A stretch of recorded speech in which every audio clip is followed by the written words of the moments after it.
Well, good evening, ladies and gentlemen. We will call to order.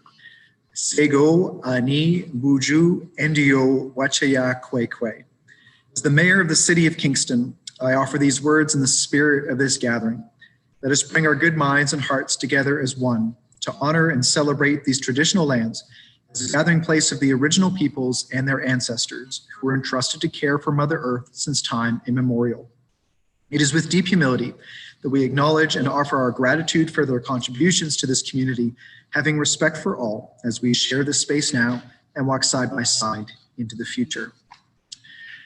So with that, we officially call to order. So first, I will ask Mr. Clerk, do we have a quorum? Yes, Mayor Patterson, we have quorum. Okay, thank you. So we have nothing under Committee of the Whole closed meeting. For the addeds, there are 3 sets of addeds. Combined, there are some communications. There are 2 new motions, and there is a notice of motion and a delegation. Can I have a mover for the addeds, please? Moved by Councillor Kiley, seconded by Councillor Neal. All those in favor? Opposed? And that's carried. Okay, we next up, are there any disclosures of potential pecuniary interest? Okay, seeing none, we'll move on. We have no presentations this evening. We do have 1 delegation. At this point, we will invite James Osler to appear before council to speak to clause 1 of report number 3 received from the CAO with respect to the Cataract Way Business Estates process to remove lot. Mr. Osler, you, just a reminder, you have 5 minutes and you have the floor.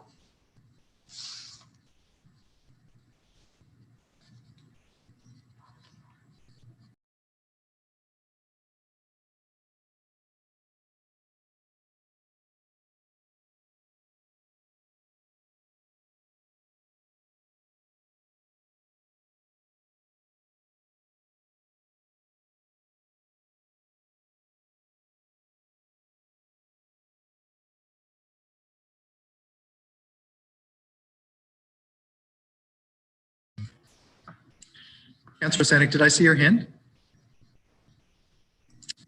Yes, thank you, Your Worship. I just got an email from Mr. Osler that he's just having to log in using Chrome because Zoom just froze up on him. Okay, yes, we realized there was a technical difficulty here at our end.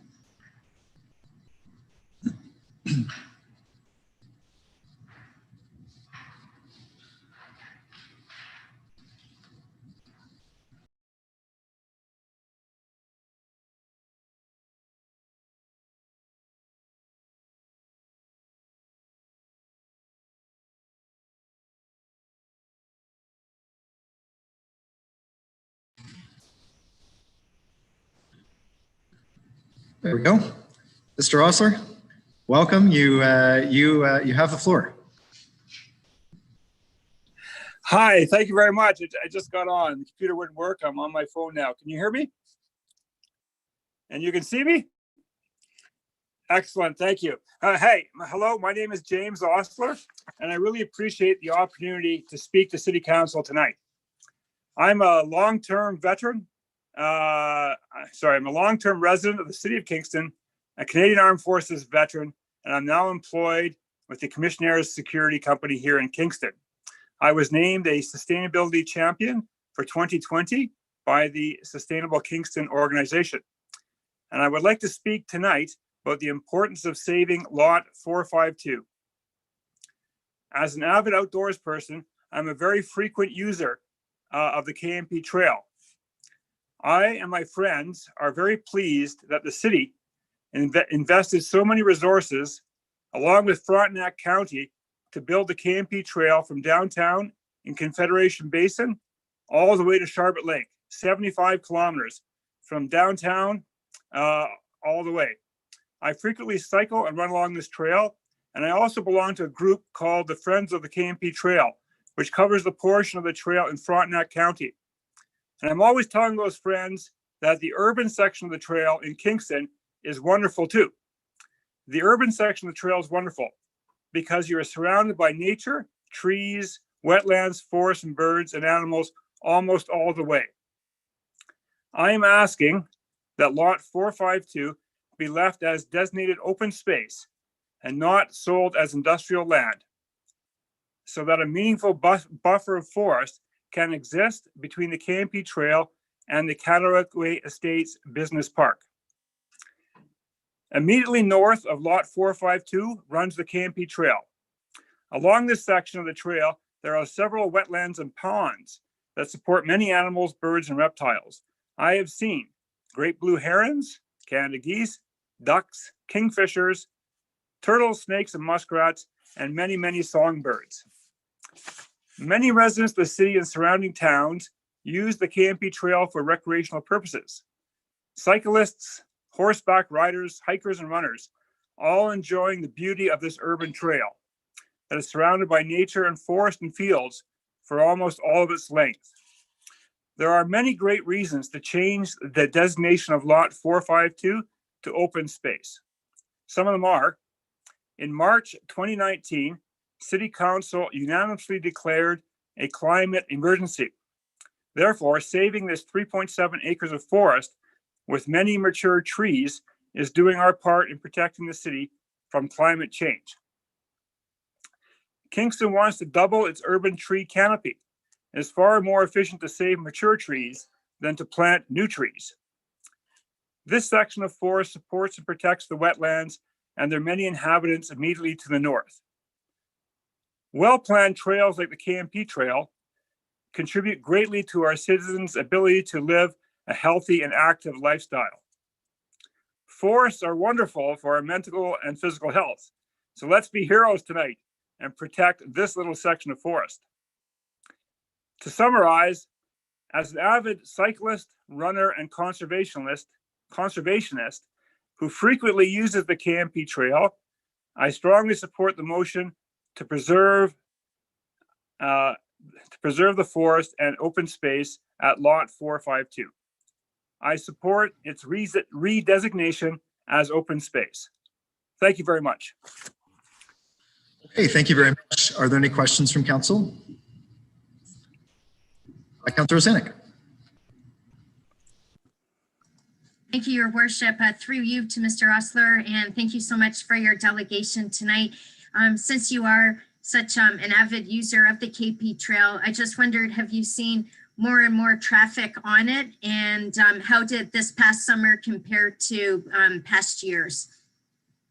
Yeah, hi, Lisa. Yeah, certainly in 2020, through the spring, summer, and fall, there has been a greatly increased use of the KMP Trail that I've noticed, especially more hikers and walkers and just people out pushing baby strollers, especially in the springtime when the CRCA shut down all of their trails. It was great that the city kept the KMP Trail open and people just flocked to it. There was Sunday afternoons when you'd have horses and cyclists and young and old out walking. And so I'd say, almost perhaps double this year than in last year. Thank you very much. Councillor Hill. Thank you, and thank you, Mr. Osler, for your presentation. Just wondering, as you're walking the KMP Trail, how long would it take you, do you think, to traverse that section where lot 452 would be? 5 minutes, 10 minutes? Yeah, 5 or 10 minutes. It's really the point. I'm quite familiar with it because right at that trail, on the south side of the trail, there's a big pond full of ducks and beavers. And the right-hand side of the trail is it's bigger wetlands and a marsh. And that's full of ducks and Canada geese and muskrats and turtles as well. But without seeing the markers on the ground, it's probably, depending if you're walking, probably 10 or 11 minutes. And the 401, how close to the north side of the trail would the 401 be there? So the 401 is directly north. It's not very far away. I'd say maybe 125 meters, right across the marsh. Thanks. Thank you.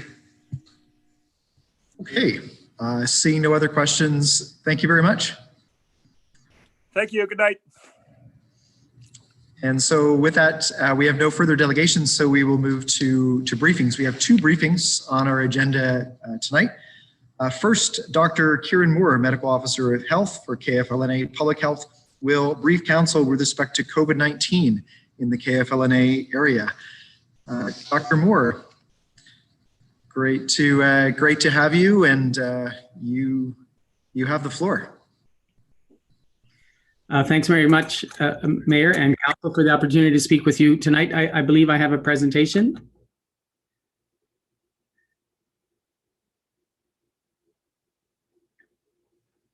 Terrific. Again, thanks very, very much for the opportunity. Just to briefly give you an overview.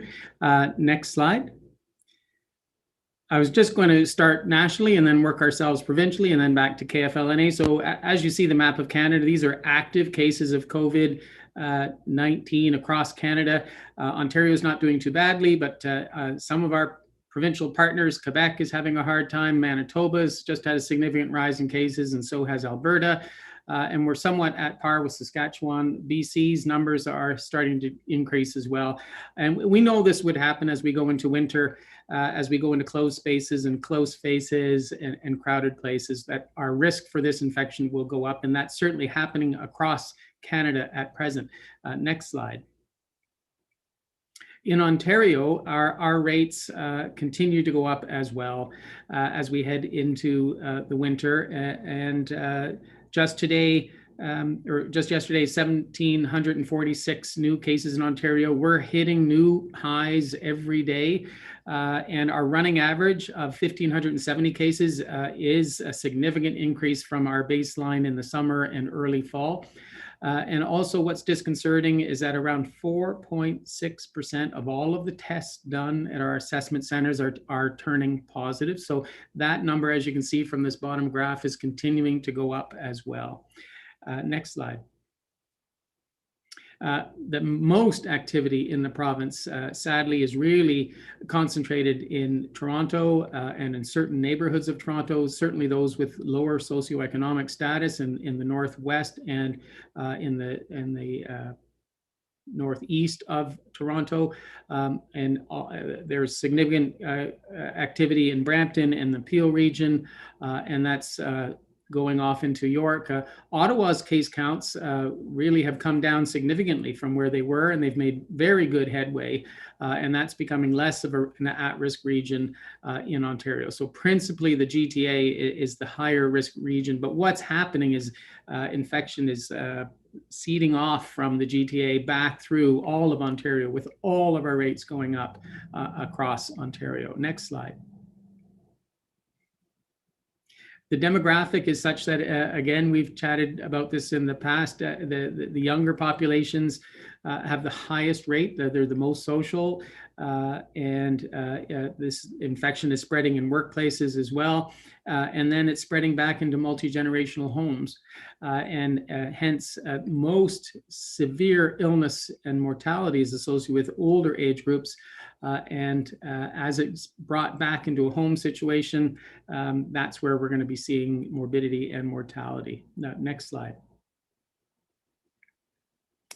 The healthcare system is getting significantly impacted as well now in terms of the number of people hospitalized cumulatively, as well as the number of individuals in the intensive care unit setting. So you can see November 30th, just in terms of hospitalized individuals, there was a key number of monitoring of around 150 people in the intensive care units in Ontario.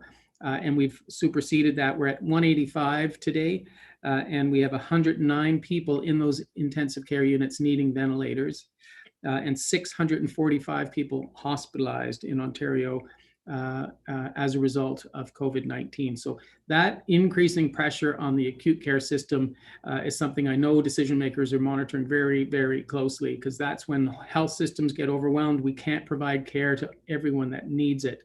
And we don't want to get in that position. So if you're watching numbers, it's 300 individuals in intensive care units is something that we'll be seeing or requiring further lockdown in the GTA and or any further protection of the health system so that we can provide the right care to the right people for the right issues.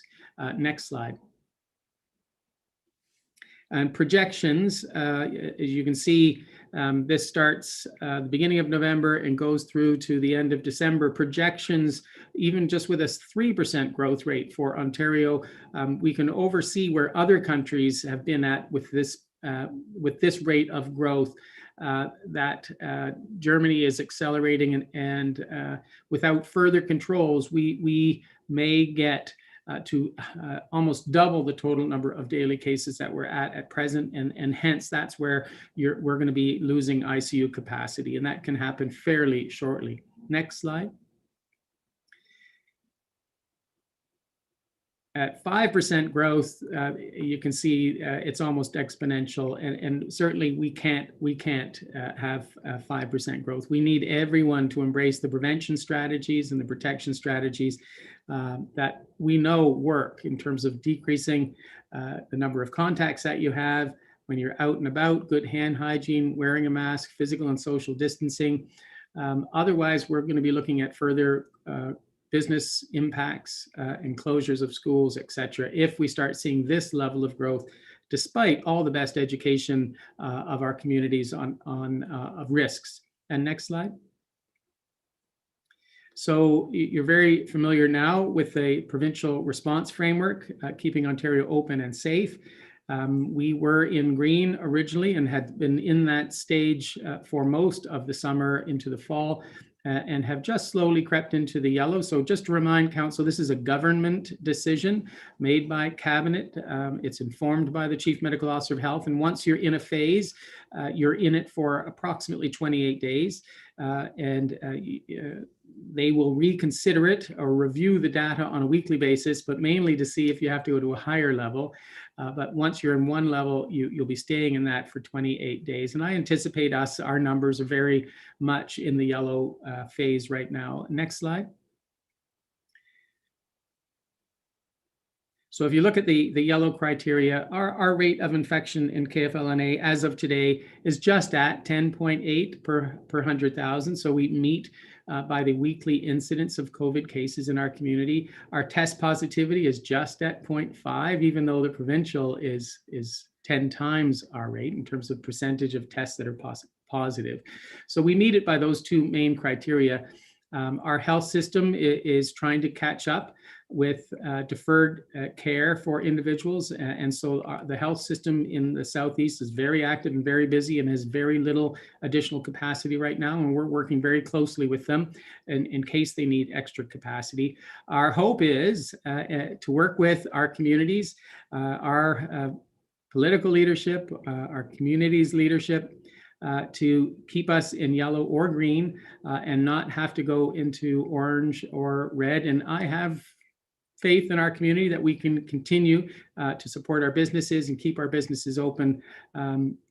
We've got a very strong tradition of partnership and collaboration here that's worked well for the first 9 months or so, and I think we can continue that. Next slide. So just to show you, we actually now, as of today, have 28 active cases. Our rate is around 10.8 per 100,000. You see these waves of activity that we go through in the gold bars. Those are a number of active cases. You can see the space between these active waves of infection are getting shorter. And so we're seeing, because all of Ontario, our GTA especially, is having increased cases, that's having an impact on us. And I assure you, we work with every case, every individual in the community that tests positive, and try to figure out how they attain the virus. We can trace every case back to travel, and leaving our community is the highest risk activity, no matter if it's for business or essential or non-essential work. It's leaving our community is the biggest risk. Next slide. Again, our demographic mirrors the provincial demographic. Just today, we're also seeing that we're having cases in Sharbot Lake. We're having a few cases in Napanee. And so we are seeing, for the first time, broad spread of the virus in our community in multiple areas of KFLNA. Next slide. So you may have seen this slide at the very beginning in March. This has done our community well by working with all of these key partners. And this is an opportunity for me to say thanks. We've had great partnerships with all of these organizations and categories of agencies. Have to thank our long-term care facilities and retirement homes. We've got a stellar record protecting vulnerable patients in those environments. Everyone that works in those environments has done exceptionally well, and families in supporting them. Our businesses have done well in terms of adapting to the new normal of plexiglass and hand cleaning and masking.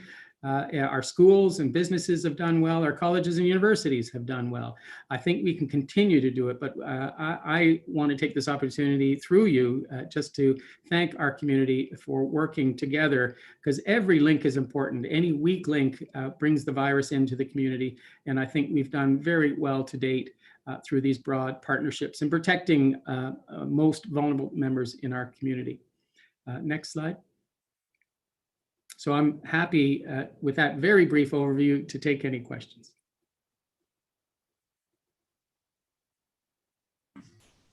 Okay, that's great. Thank you very much. Questions from council. Councillor Doherty. Thank you, and through you, Mr. Mayor. Thank you for your presentation. That was very informative. I believe one of our strengths is obviously the contact tracing. Did you say that every case was basically traced to travel that came from outside of Kingston? Yeah, so we've got a fabulous team of nurses, and I want to let you know, we've trained all of our nurses, 60 of them, in case and contact management. So we've got very good capacity to respond to increasing cases if necessary in our community.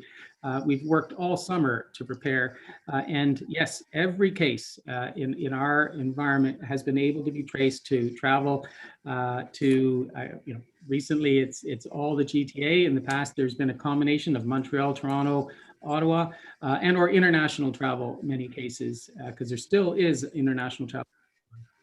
You typically can't pick the virus up in our community because everyone's being so good about adhering to best practices. And I have to thank our community. We were one of the very first to adopt masking and hand hygiene in all public buildings and businesses.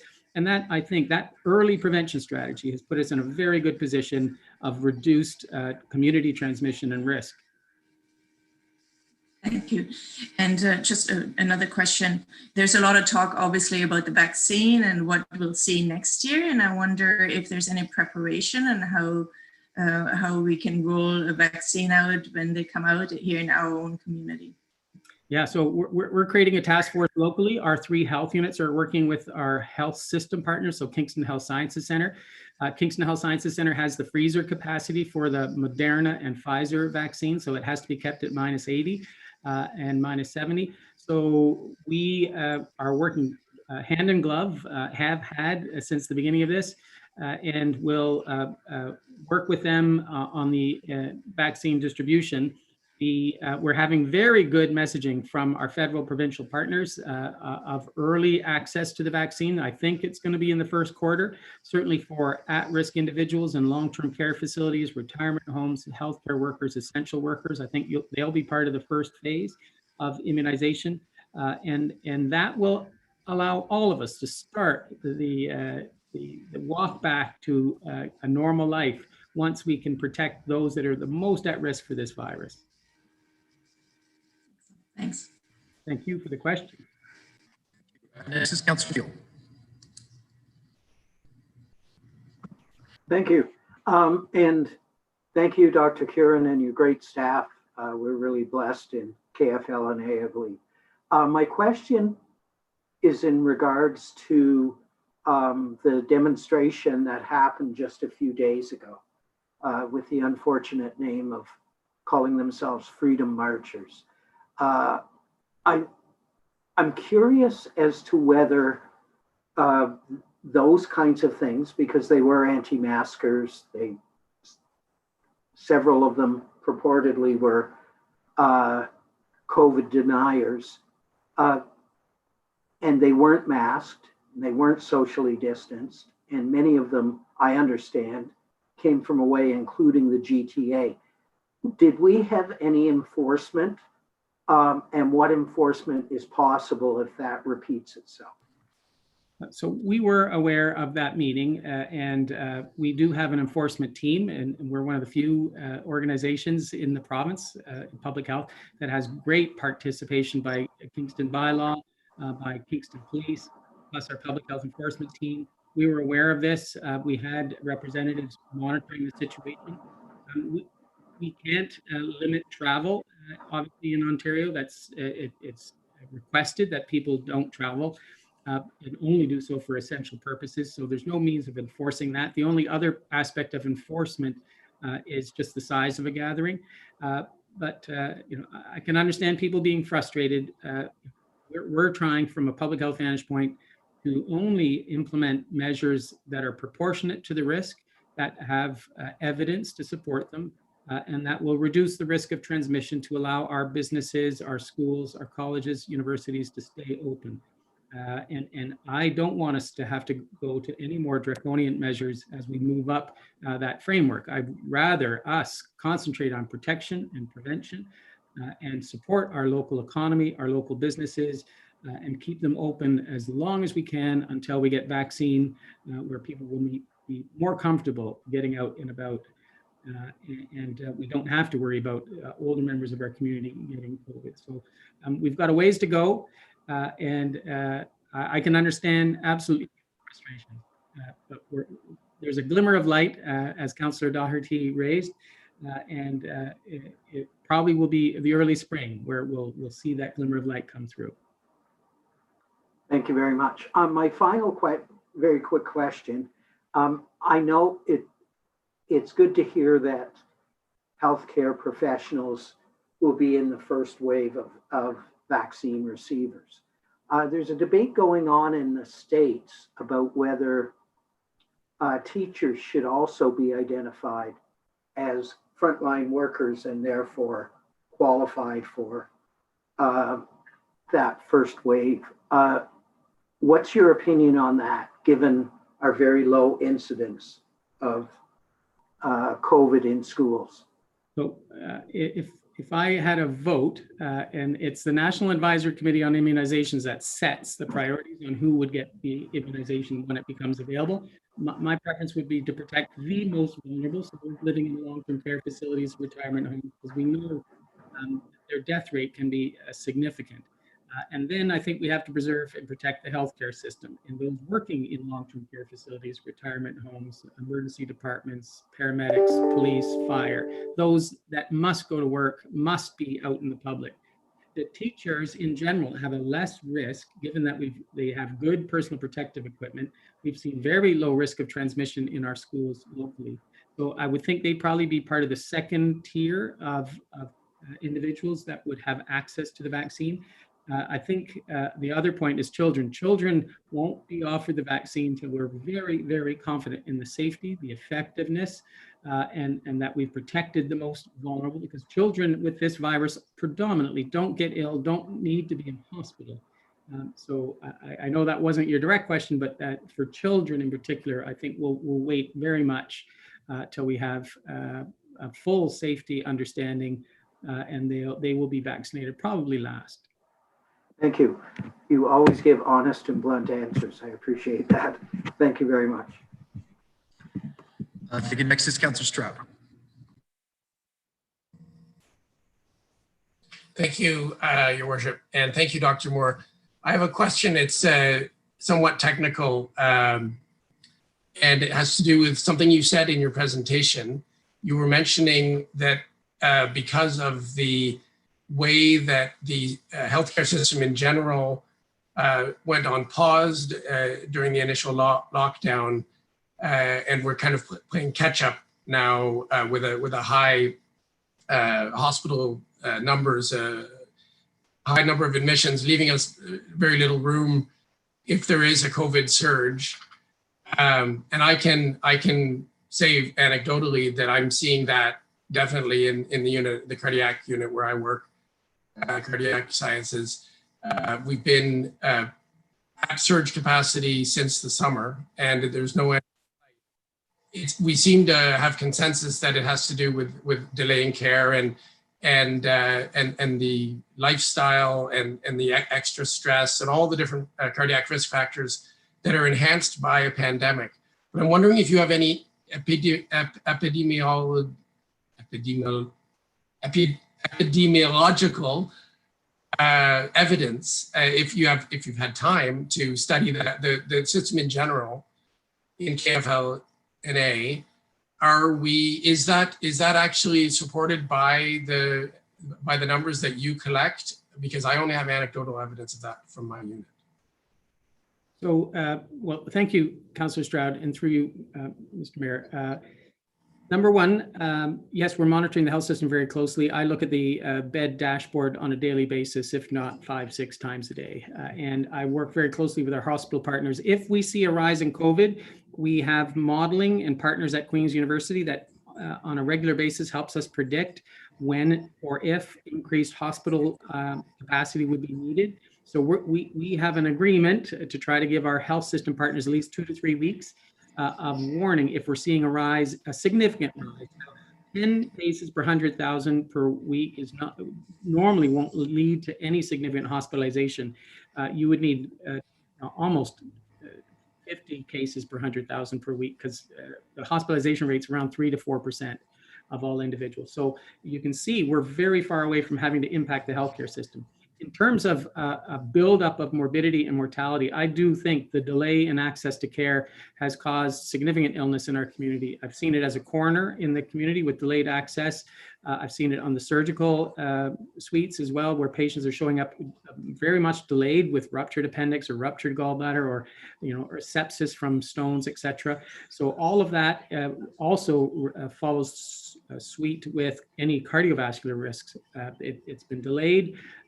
They haven't had primary care in many instances. Some didn't get their meds renewed, and as a result, their health deteriorated, or they didn't seek medical care for common complaints, such as early onset angina. And as a result, we're seeing very much people showing up sicker, and there's very good data to support people showing up delayed in their illnesses with a higher burden of illness. And that's an indirect, obviously unintended consequences of the pandemic. And it's certainly a lesson learned in terms of how much we have to shut the health system down. Thank you. And then that leads into my next question, and I think you've sort of hinted at it, and there was something about it in the media as well. So the region does have the ability to open surge capacity beds using perhaps the shuttered hospital, St. Mary's, and other spots, if needed, to increase. But where would the staff come from if those beds are needed? Yeah, you're absolutely right. Staffing is the major issue, and staffing is very much hard to find these days. So much of our staff has had to get pulled into supporting long-term care facilities and other jurisdictions, et cetera, like nursing positions or personal support workers, social workers, et cetera. So staffing will be an issue. And I think, sadly, we'll probably have to look at reduced ratios of patients to healthcare provider initially as we try to provide the best care to the most number of people. Thank you. Okay, next is Councillor Riley.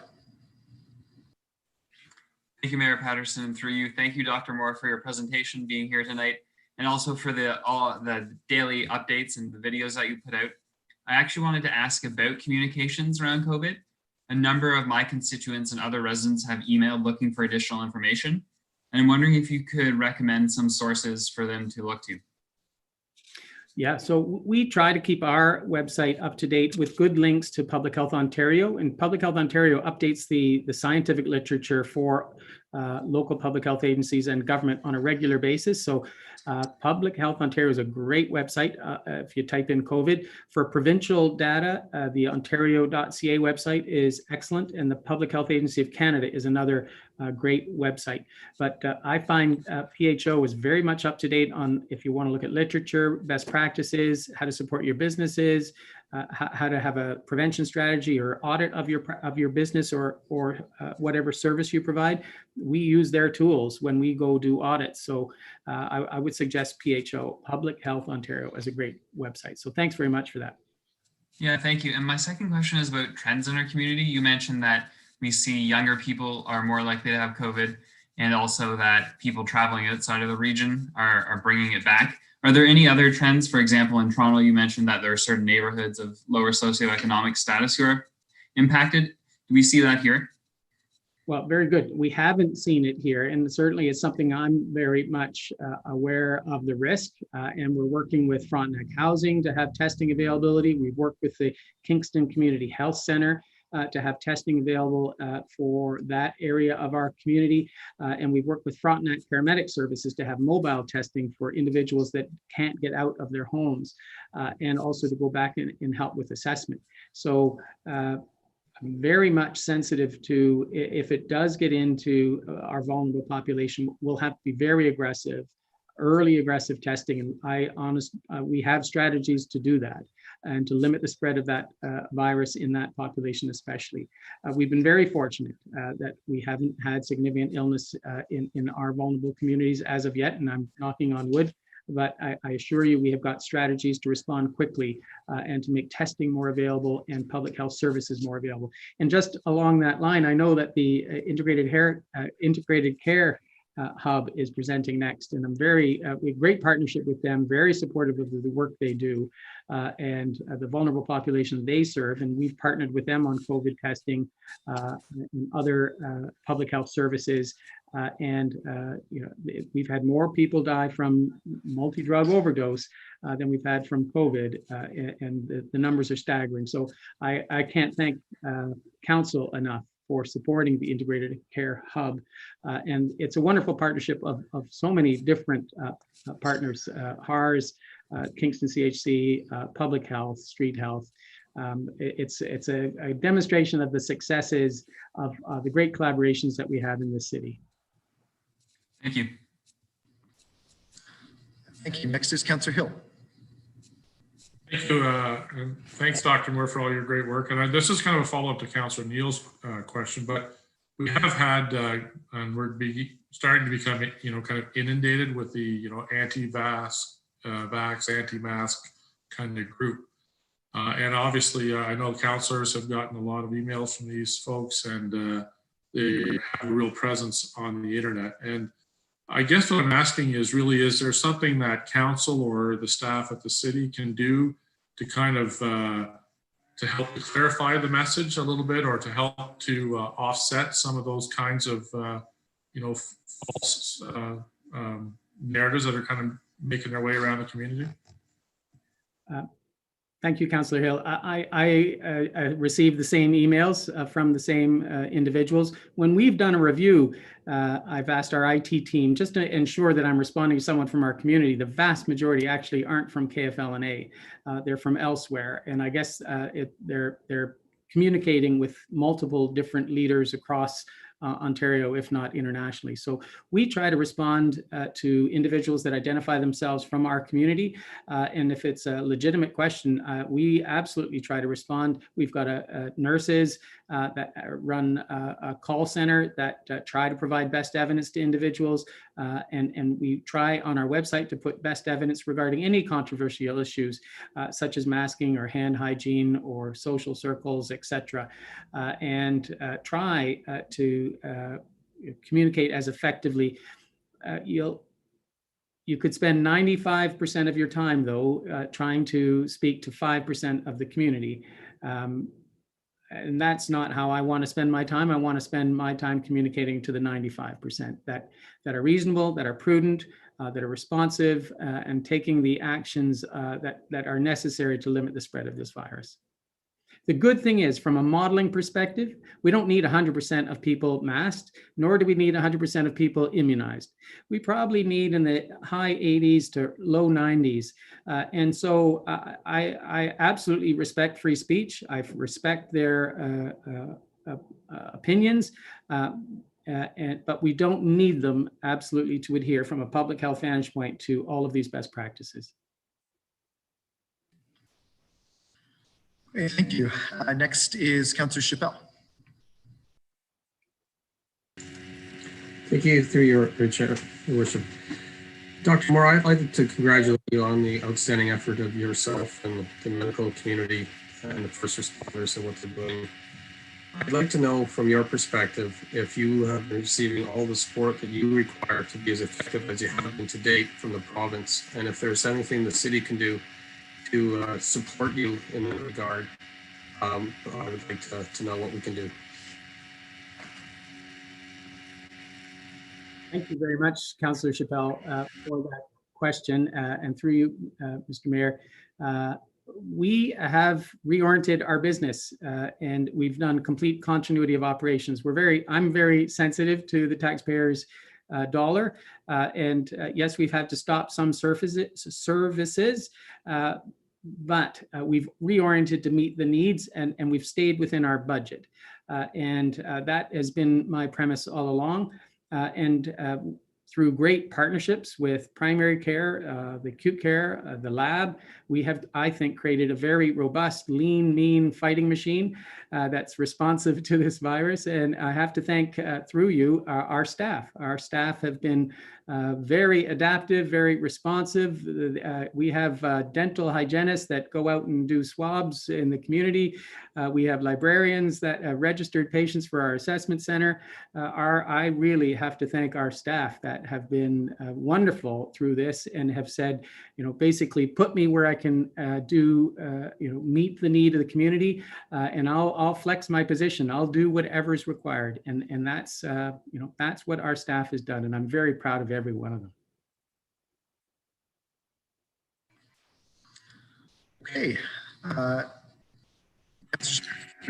No, my supplemental was with regards to the provincial government. Are you receiving the support you require? Is there anything we can do from council to nudge or help along that way? Well, thank you. I forgot that part of the question. No, we've been very good. So we had some additional costs related to COVID, and the province asked us to just quantify that.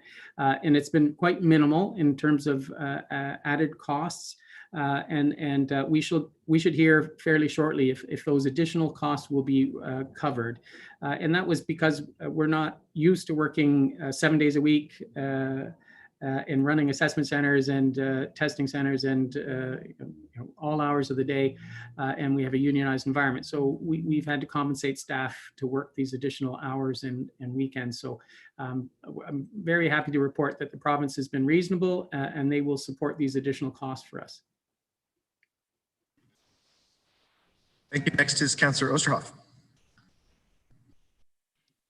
Thank you, Mayor Patterson. And I just want to echo the words to Dr. Moore, how proud we are of all our healthcare workers and yourself leading the team. And it's incredible. And I know the entire community is so appreciative. The question I have is, again, I don't know much about how you do that, but how does the second wave work? Like, how would it, right now we seem to be thinking that it's the vaccine that we need, but is the future on us, like how we manage it and how the second wave or what will be dissipated? Like, is that a time factor? Like, how do we see the second wave begin to fade then? Only by doing what we're supposed to be doing really well? Or is there, what is historically, how should this end? Really good question. And I have some slides. I wish I could bring them up, but so basically what we have done in KFLNA and in Kingston, we've gone through small intermittent waves. They're getting closer, these small little waves, but we've always stayed in a steady state and not let it get out of control. That is our goal. So we're actually in our fifth wave, a small, and I tell the staff we're playing whack-a-mole. We're just hitting it down every single time and not letting it spread. And it's very intensive. It's very aggressive. We're very good with doing case contact management and getting the testing done. But the rest of Ontario, GTA, is going through a massive second wave. And that wave is put them in lockdown. It's our goal. It's been our goal working with you, the mayor and council, to always control this, to limit its spread, to allow our businesses to thrive in a very difficult environment. and not to go into lockdown. And I think we can do it. There's always risks if people travel outside our region and don't take the right precautions, but I think we can do it. And we've got 3-4 months to go before we can really best protect the most vulnerable in our community. So I've asked, and I ask continually, please remain vigilant. We'll have to take appropriate precautions over the holidays where we don't increase our social circles and have too many contacts. Have virtual holidays with family. My son's staying out in BC, and I'm going to wave to him through Zoom and have an electronic Christmas with him.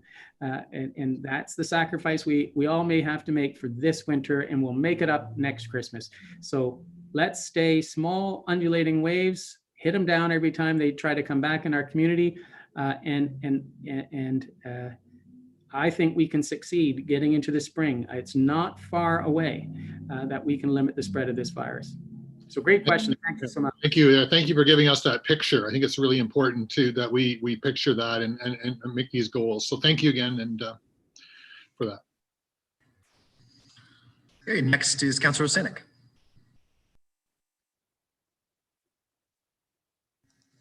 Thank you, Your Worship, and through you, a question to Dr. Moore. Dr. Moore, thanks so much for talking to us tonight.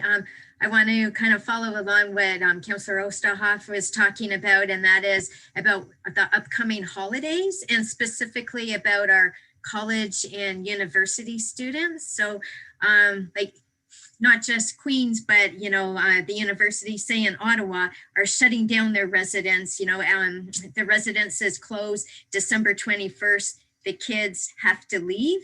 And we know that with Queens, that a lot of the people came back to the Queens district, even if they're not in residence. They did go to the house that they had leased like last year, and they're there, and they're going to be going home if it's to the GTA or where it is. So when the students come back, are we giving them any advice in January for when they do come from their, from their families? Like the kids are only 19, 20, 21. They're going to be going home for the holidays to see their mom and dad, right? So what advice are we giving them? Or for anyone in Kingston who has kids in residences, at Western, wherever it be, when their immediate, children come home for the holidays, what advice can we give them?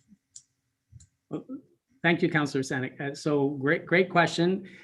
So as we're anticipating students coming back to Kingston, we're asking them to isolate as best they can for 14 days before coming to their older, back to their family or their parents where there could be risk of transmission. And if they have any symptoms, certainly get tested in that time frame.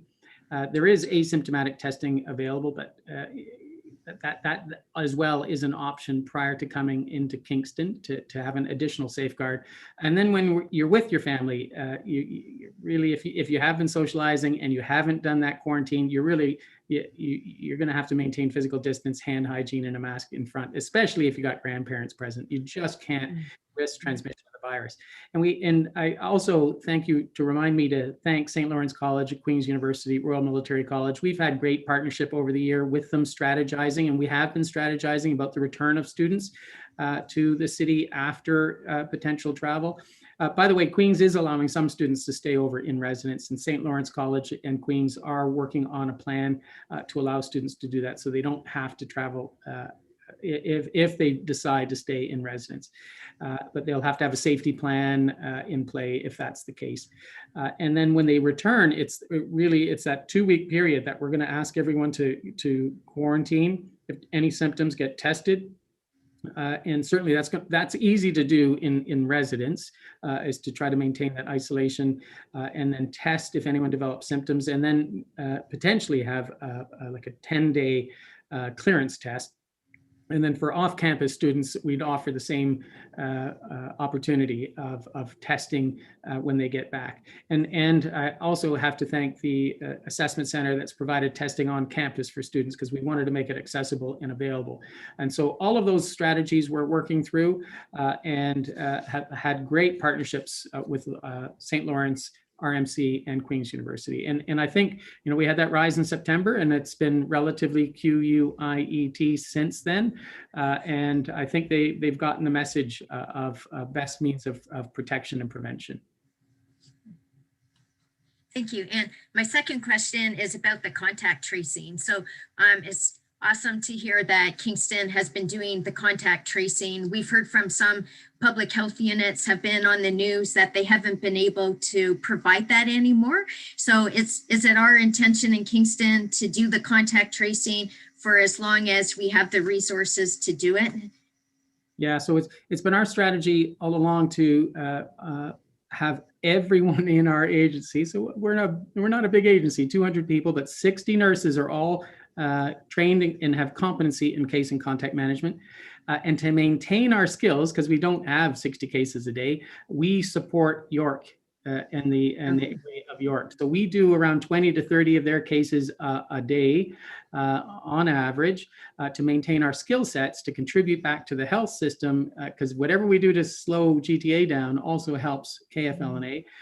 And it maintains all of the skills that I need our staff to be able to do at any given moment. So if we have our numbers go up, we are going to be able to not do cases in York and shift the staff and services over. So I think we can handle, and we've been tabletopping this, 30 to 40 cases a day, no problem if we ever have to get there. Hastings Prince Edward just reached out because they have more cases than us now in Hastings. And we will help support them if needed with additional case and contact management. So I again have to thank our staff. We've built great capacity, and it's always been my goal to be able to contact every case within 24 hours, to be able to find out their contacts and to best protect them from spreading the virus to others. And we monitor the numbers regularly. We've always had 100% compliance with contacting everyone within 24 hours. Thank you. Councillor Hutchison. Thank you, Mr. Mayor. Thank you, Dr. Moore, with your work in public health.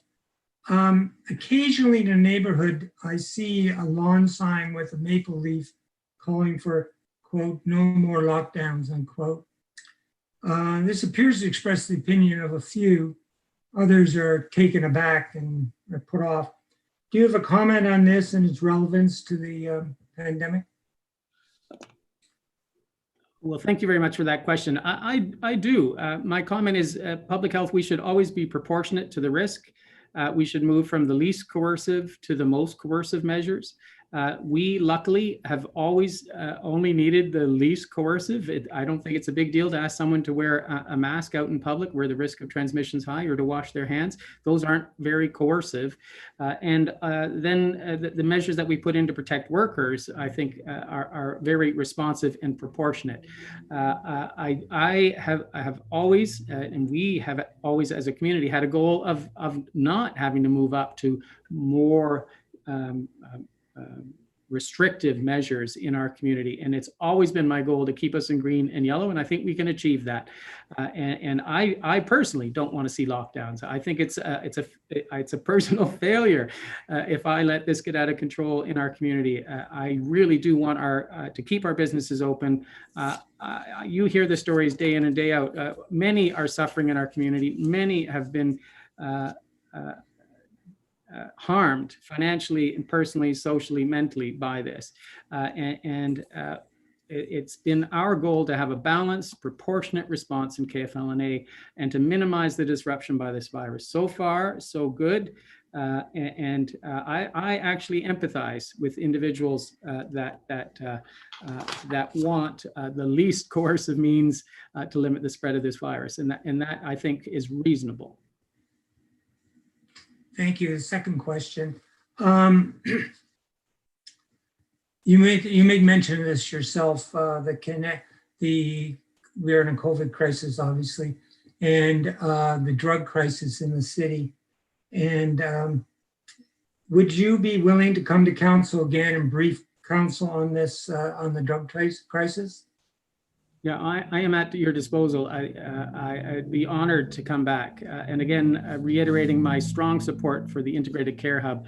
I don't know if you know, I am a coroner. I'm one of 5 or 6 in this community.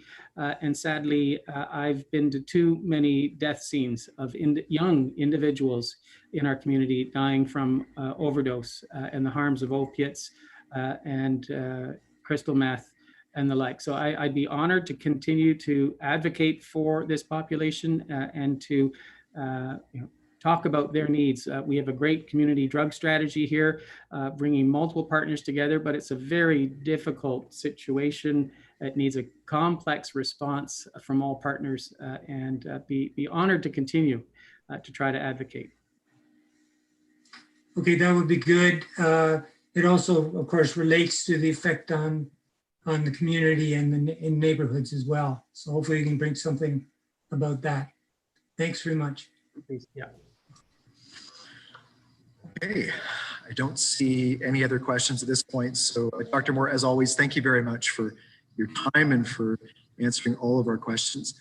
I think I speak for all of council when I say how proud we were to see the words in the Auditor General's report about how Kingston has been leading the way provincially on this. And that is full credit to you and your team. So if you could please pass on our thanks and our congratulations for that. And please keep up the great work. We look forward to hearing from you again soon.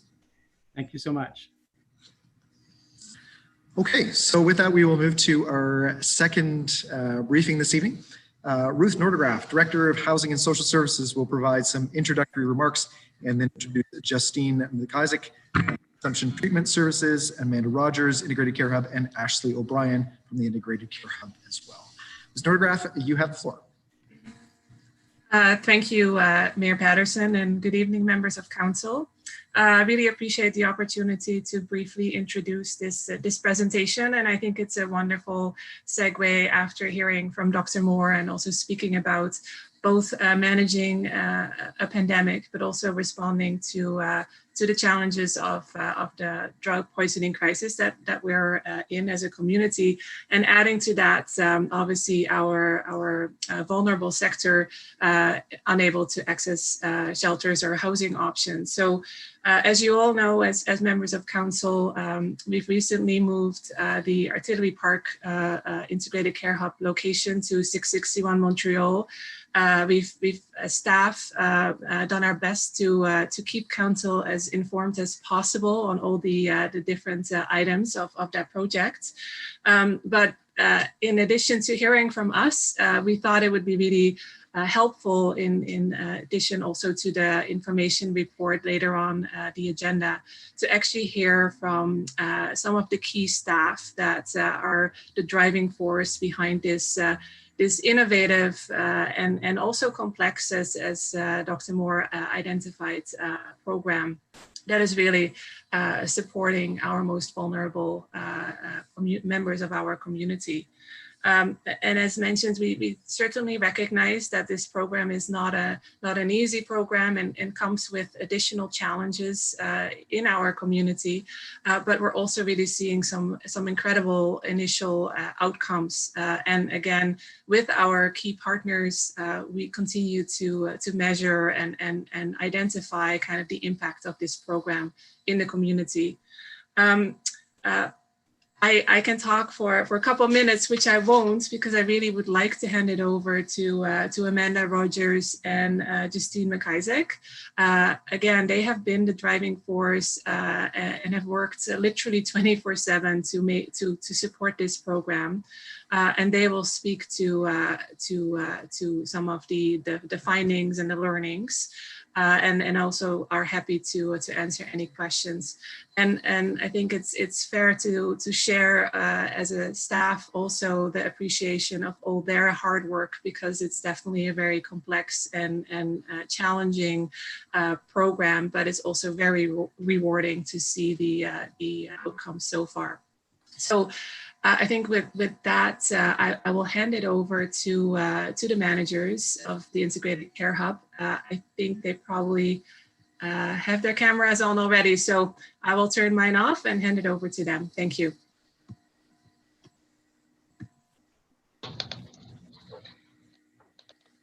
you, Ruth. Good evening, councillors and your worship. We'd like to start by thanking you for your ongoing and continued support of the Integrated Care Hub. It's been a privilege to develop and deliver this new and innovative model of care with the City of Kingston and our community's health and social service agencies.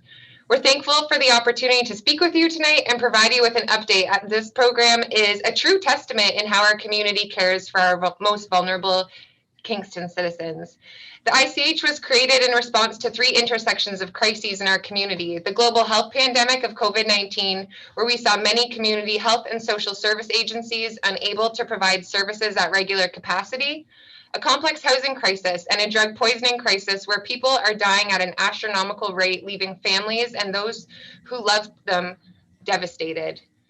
Our ICH model prioritizes accessibility and meets people where they're at, so the people we serve don't have to access health and social service supports individually across the city. Our program, as you may know, is based on 5 core pillars: harm reduction, trauma and violence-informed care, stabilization, wellness, and cultural safety. Our values are underpinned and rooted in creating meaningful connection, belonging, and community. Our program is led by the people we serve, HARS and Street Health. But one of the most unique aspects of the integrated care model is that it really truly is a community response. Addiction and mental health services are providing support Monday to Friday with a street outreach nurse, transitional case managers, an intake worker, and their mobile crisis rapid response team in partnership with the Kingston Police, ensuring that people are getting connected to mental health, addiction, and psychiatry services. We're connecting the people we serve with prevention, diversion, and housing first workers through home-based housing, and their outreach workers visit the hub every day to build relationships and foster connections to housing supports.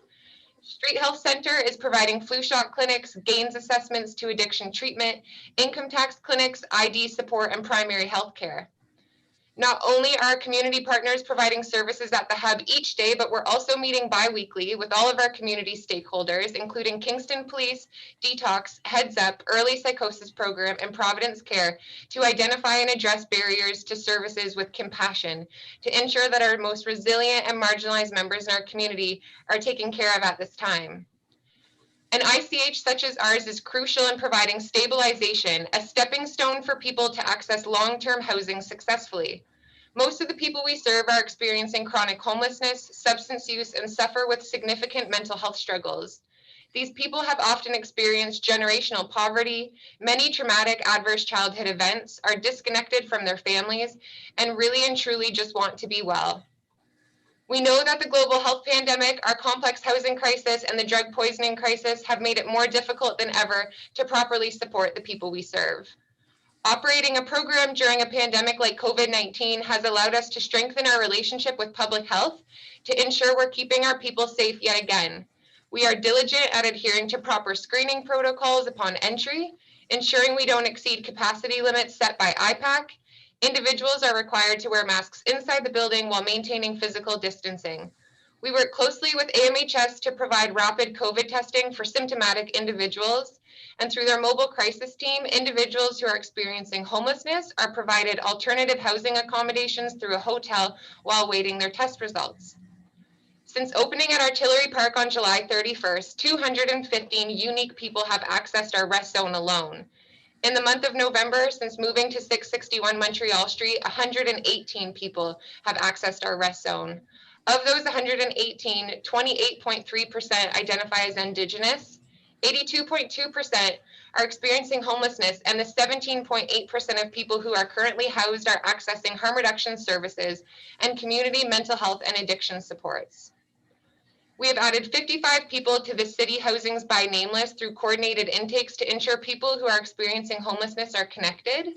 Since opening the ICH and looking at statistics on the number of times our rest pods or drop-in have been utilized for sleep, we've had over 2,500 nights accessed, which means over 2,500 times someone didn't have to question where they were going to lay their head at night. Over 2,500 times someone didn't have to commit a crime to stay warm and rest in a safe space. Over 2,500 times someone didn't have to potentially use crystal meth to stay alert and awake so they could walk the streets all night because they had nowhere to go.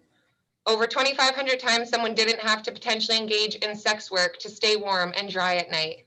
And over 2,500 times, someone knew they were safe and supported by caring staff instead of sleeping outside, on the streets, in bank vestibules, stairwells, or unsafe spaces. AMHS Mental Health Street Outreach Nurse has served 142 unique clients and delivered 304 face-to-face visits. We have given out 3,000 meals through the hub since we've moved to 661 in partnership with Lionhearts, which means 3,000 times a member of our community did not have to worry about where they were going to get food and didn't have to go to bed hungry. Since opening, harm reduction services have been offered 24 hours a day for the first time in the City of Kingston's history, increasing access to services that reduce the likelihood of transmission of HIV, hepatitis C, STBBIs, and access to life-saving naloxone by 13 hours a day. We have served over 540 unique individuals through our harm reduction program, provided 635 brief harm reduction counseling sessions, over 1,000 harm reduction teachings with a total of 1,600 interactions through our harm reduction program. CTS is a model that aims to minimize the impacts of substance use to the individual, the community, and our healthcare system. It provides support to individuals who are at the greatest risk in a drug poisoning crisis. The overall perception of consumption treatment services is that we enable people's substance use, when in fact our overall goal is to keep people alive and engage with them in meaningful ways to help improve their quality of life and create long-term trusting relationships for a group of individuals that have been met with resistance and judgment all their lives. Since partnering with HARS, the CTS has seen a drastic increase in people accessing the service. We have seen 61 new individuals access the program that had never used the site before. We have reversed 20 overdoses in the site since September 1st. That's 20 times that a member of our community may have been alone without a paramedic to immediately respond and caring people to provide support post-consumption. 20 families who did not lose their loved one. CTS is averaging around 20 to 30 visits a day, accumulating over 600 visits a month. Over 500 off-site, on-site referrals have been made to a variety of different services. Some of these services include detox, residential treatment assessments, OW, ODSP, psychiatry, primary care, opiate substitution therapy, hepatitis C treatment, housing, the food bank. Substance use will always exist in our community, and long-term we need to look at sustainability and how to service people with dignified care. Places like the ICH and CTS provide ways to enhance people's lives and well-being, while sometimes diverting people from accessing services that may not be equipped to appropriately care for their complex needs. It is not new to us or the people we serve to experience stigma and discrimination. We know that people who are victims of systemic violence such as homelessness, mental health, and addiction face multiple intersecting layers of discrimination. We also know that a program such as ours comes with real challenges in providing effective care to the people we serve and can come with neighborhood concerns that are often valid. We are working with our community partners to develop innovative ways to set the people we serve up for success and address neighborhood concerns immediately to create community safety within our village. Moving forward, we are looking forward to completing a community needs assessment in the new year that will look at crystal methamphetamine use, opiate use, and the impact of the drug poisoning crisis in our community. The results of this rapid assessment and response will inform health and social service agencies to better meet the needs of the people we serve. We have also been the successful recipients of 2 grants through the United Way. The first will enable us to employ the people we serve to actively take part in meaningful engagement at the hub, which will lead to an increase in confidence, meaningful connection, belonging, job skills, and further employment opportunities. The second is an Indigenous healing program where Indigenous elders will offer a weekly healing circle, traditional teachings, and a meal to stimulate multicultural awareness while fostering respect for individual differences and facilitating group cohesion. HARS and Street Health Center have been serving the members of our community who are experiencing homelessness, substance use, and mental health concerns for over 30 years. We developed and implemented this program during these 3 intersections of crises at this time because the people we serve are suffering now more than ever. We know that the program like ours and creating a village isn't always easy and often comes with some neighborhood challenges. Although we recognize these challenges and are working with Kingston Police and the City of Kingston to create trusting relationships with our neighbors to increase community safety and respond proactively to concerns, we have also been met with great support. Our community has been truly remarkable, offering donations, positive messages, and genuine compassion, thanking us for the work that we do and the services we provide. We've had We've had families with children drop off donations of food for the people we serve who live in close proximity to the ICH. A business owner who has many of the shared neighborhood concerns bring donuts for the people we serve and share his story of losing his brother to an overdose and is thankful a service like this exists in his neighborhood. We've had high school students who attend high school in the neighborhood start a fundraiser, drop off hats and mitts so our people can stay warm in the cold months ahead. Community partners, including the hospital, have toured the space and are thrilled at the opportunity to collaborate. Kingston police officers have shared their experiences with us of being able to transport people in need to the ICH and divert them from the emergency department or criminal justice system. The ICH presents an opportunity to rally once again as Kingstonians and as a community to provide support to those who need it most. We are looking forward to continue working with our community partners in the health and social service sectors, the City of Kingston, our neighbors, to continuously improve the integrated care in the City of Kingston. We again would like to thank you for your continued support and would be happy to answer any questions you may have at this time. Okay, thank you very much. Questions from council. First is Councillor Neal. Thank you very much. I really appreciate the very valuable service that you provide for Kingston. I know initially, and I was very pleased to hear that you had a kind of outreach in the neighborhood and in order to kind of create a link between the service that you provide and the immediate neighborhood.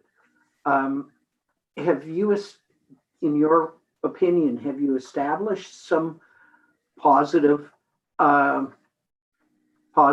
reactions in the neighborhood, and have you had enough? Is that going to be a kind of ongoing effort on your part? Yeah, I think the work is always ongoing, and the reality of the programs that we work with is that we have to do this and we have to work hard at building this village. I'll let Justine speak about an initiative that we're taking on with Kingston Police of continuing to do outreach. Yeah, so initially I had the pleasure of going out with Officer Koopman and going door to door and speaking to some of the residents in the neighborhood.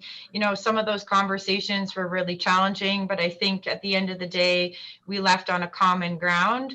We plan to continue that outreach to our neighbors just to follow up so that they know that we're approachable, we're accountable as well.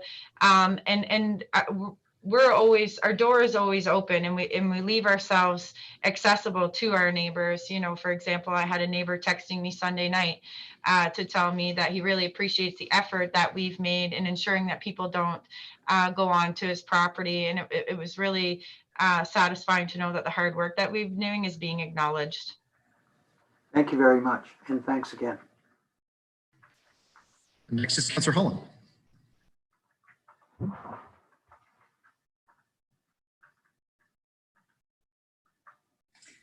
Thank you, Mr. Mayor. And yes, thank you for the work that you've been doing. And I know that all of it adds up to better outcomes for individuals in terms of their overall health and the health of the community. One thing I'm curious about, even though this work really does support the mental well-being of people who are accessing the service, are there direct programs that are available through ICH that are available for people who are uninsured for any sort of counseling or mental health services in the longer term? That's a great question. Also, in my neighborhood outreach, I was actually able to have a conversation with a homeowner who was really struggling with the concept that she could not access the same type of care in our community, unbeknownst to her that a place like Street Health existed. And actually, by the end of that conversation, I was able to make a counseling referral for her, walked right back to her door, knocked on the door, here's your appointment. And so, yes, absolutely, there's ways that we can ensure to provide suitable referrals to the right agencies in our community for our neighbors as well. like we said, this is a village and our neighbors are a part of our village, and we want to support them to the best of our ability as well. Great. And sorry if I could just follow up. So in terms of the involvement of the hospitals and the broader health sector, you alluded to the fact that they were interested in partnering and providing services. Do you have any sense at this point what that might look like?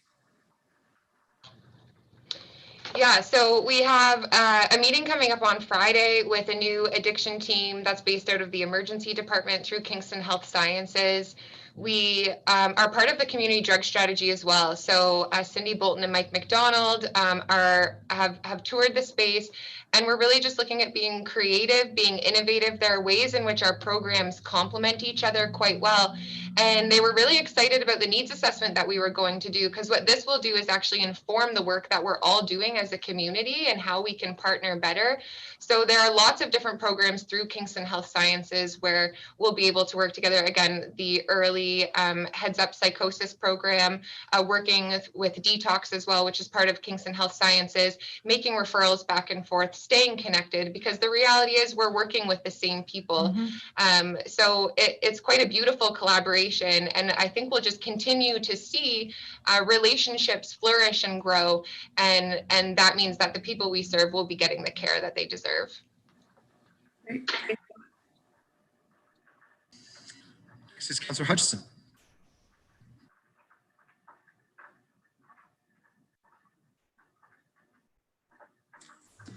Thank you, Mr. Mayor.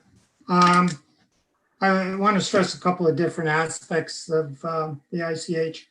First, I want to say that city staff has done some really good work on this file under very difficult circumstances, and that the evidence tends to demonstrate that the ICH is doing really good work through their facility. And I want to thank both of them. That said, I want to raise a couple of questions about neighborhood security, which have been touched on by a couple of councillors here, and which are not in the report, but it was in the verbal presentation. And my first question is that that the report indicates that the community outreach is conducted, past tense, but my information from November 26th that it wasn't finished. And is it, so it's unclear to me whether the outreach is being completed or needs to be finished up with Officer Koopman and the ICH itself. Can you respond to that, please? Yeah, I think this is going to be long-term, ongoing outreach to our neighbors as things fluctuate and change all the time, and as people come into the space that may have escalated behaviors and stuff. There's things that we constantly are going to need to address, right? In perspective of getting out with Officer Koopman again, it's just ensuring that our schedules line up properly. But we definitely have a goal for at least me and him to go out one more time together. But again, in that outreach that we're doing, we're ensuring that we're approachable and people have our numbers and can call us directly and access us at all times to ensure that if there is any pressing issues, that we can address them right away and be supportive and open to their needs. Thank you for that, because I think that's crucial. And I've said that to you and city staff 2 months ago, okay? Yeah. And as we all know, there's still incidents going on, and unfortunate and frightening incidents going on, right? So my second question is, as city staff and the ICH know, before the transfer of the ICH to the C661 Montreal Street, I asked for the same level of security measures at the Artillery Park be applied to the ICH. Now, initially that did not happen. So I'm wondering whether that's going to happen, or is it in progress, or what is the status of those security measures? Yeah, thank you, Councillor Hutchinson. That's a great question. We actually never had a gap in security transitioning over to 661. So we've maintained our contract with the commissionaires, which has been a great working relationship. There are 2 commissionaires on site at all times, and they made the move over with us. So when we parked ourselves at 661, the commissionaires came on over, and it's been a great transition. I think we've also been able to foster a great working relationship where the commissionaires are now actively going out onto the KMP trail, Bell Park, and they're able to provide a little bit more of community safety when we're talking about our broader village and not just on the ICH property. They're conducting regular sweeps of the property and also the adjacent KNP trail. We're working quite closely, having constant conversations around how we can continue to make sure that the people in our neighborhood are feeling safe. Okay, I can only say that I know that's the plan. It's unclear to me that it's actually happening.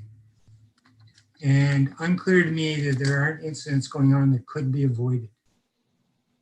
And I was indicated to me that the ICH would strengthen its security in the grounds around it, which you and I talked about at the ICH some time ago.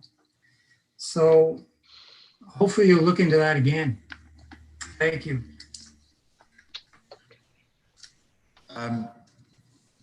So I see that Commissioner Joyce has raised his hand. So give him an opportunity if he wanted to add anything. Yes, thank you, Mayor Patterson, and through you. Just want to add, in terms of the security measures, some of the things we had to put in place and just recently got put into place in the last couple of weeks was around the commissioners doing patrols in along the KMP trail and along the back part of Bell Park. So those patrols have started, and we've given them authority to issue notices of trespass as well for both 661 Montreal Street and for KMP Trail and Bell Park. So that should help with some security issues. Also, street lights are going up this week. They're supposed to be put in on Thursday. I think the poles were delivered actually today, and that should also help. And I've had some discussions with some of the neighbors about those lights going up and the increased security that we've set into place. So we're hoping that those things will contribute to a better sense of security in the neighborhood. Okay, thank you. There were a couple of hands. I think I missed one of them. Okay, so next on my list is Councillor Chappelle. Thank you, Your Worship. My question is related to the lives that have been saved. I understand there was 20 overdoses that were taken care of, which is accolades because certainly drug addiction crosses all social economic boundaries. It's not restricted to a certain class or group of people. It's everywhere. And so what I'd like to understand is that some of the drugs that are being consumed by the attendants at the ICH, you know, if there's nefarious characters out there in society that are, you know, putting extraneous chemicals that may cause additional harm, what is the plan to address the safety of those drugs? And is there anything that can be done going forward to ensure that those who have afflictions of significant drug addiction, at least if they're consuming something, is safe?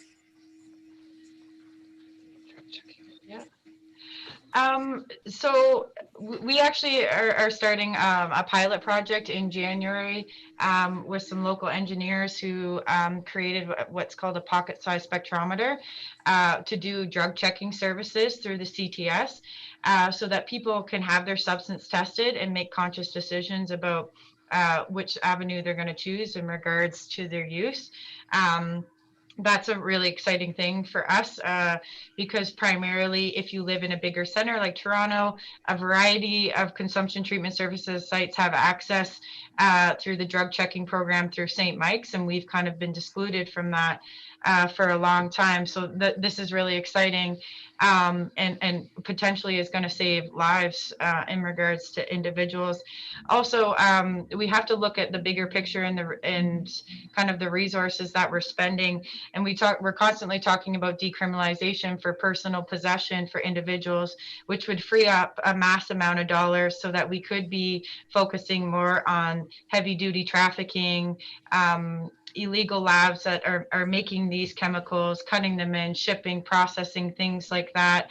We've had multiple conversations about that, right down to the 1,300 members of the Police Association of Ontario calling for decriminalization of personal possession. And I've had conversations with people in KPG as well too, when we're looking at where do we pull money to really kind of tackle the bigger issue. Who is profiting off of unwell people, and who is profiting off the deaths of unwell people? Thank you. I'll just jump in, Councillor Chabot, I'll just jump in. CAO Hurdle has raised her hand. CAO Hurdle. Thank you, and through you, Mr. Mayor. So just to add some comments on the pilot project that is starting in January. So I understand this is a pilot project with a local startup business that's being worked out in terms of operations for January. We will be, from a staff perspective, we will be bringing something to council, most likely at the next council meeting, with an update on this particular pilot project, which will most likely require some city support for the period of, we're looking at probably over a year. So that's something that will be coming back to council. Thank you, Commissioner CAL Hurdle. That is excellent news. I think if any life we can save is worthy for an investment like that. Just the savings of the cost for emergency services at the property and the site would be very beneficial. The only supplemental question I have for the presentation tonight is, what measures are taking place to protect those who are suffering from mental health issues that are not using drugs, bluntly, from those that are using drugs, so that the two populations can successfully be separated and managed accordingly, and encourage that those different populations, although sharing a space, have the appropriate services they need? Just to speak honestly and openly, there's very few people that we do service that don't have complex needs and concurrent disorders. So a majority of the people that are accessing our program that have a diagnosed mental health disorder are chronically using substances as well, unfortunately, to treat that mental health disorder as well. So it's very, very, very rarely that we don't have somebody that is suffering from mental health disorders as well as a substance use disorder on top of it. Mm-hmm. Thank you. Okay, next is Councillor.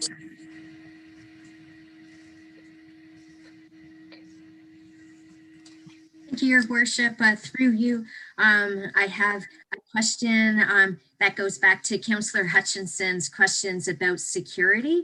So it was great to hear that Commissioner Joyce was talking about streetlights will be added, and I'll ask questions about that when we get to the information report to staff.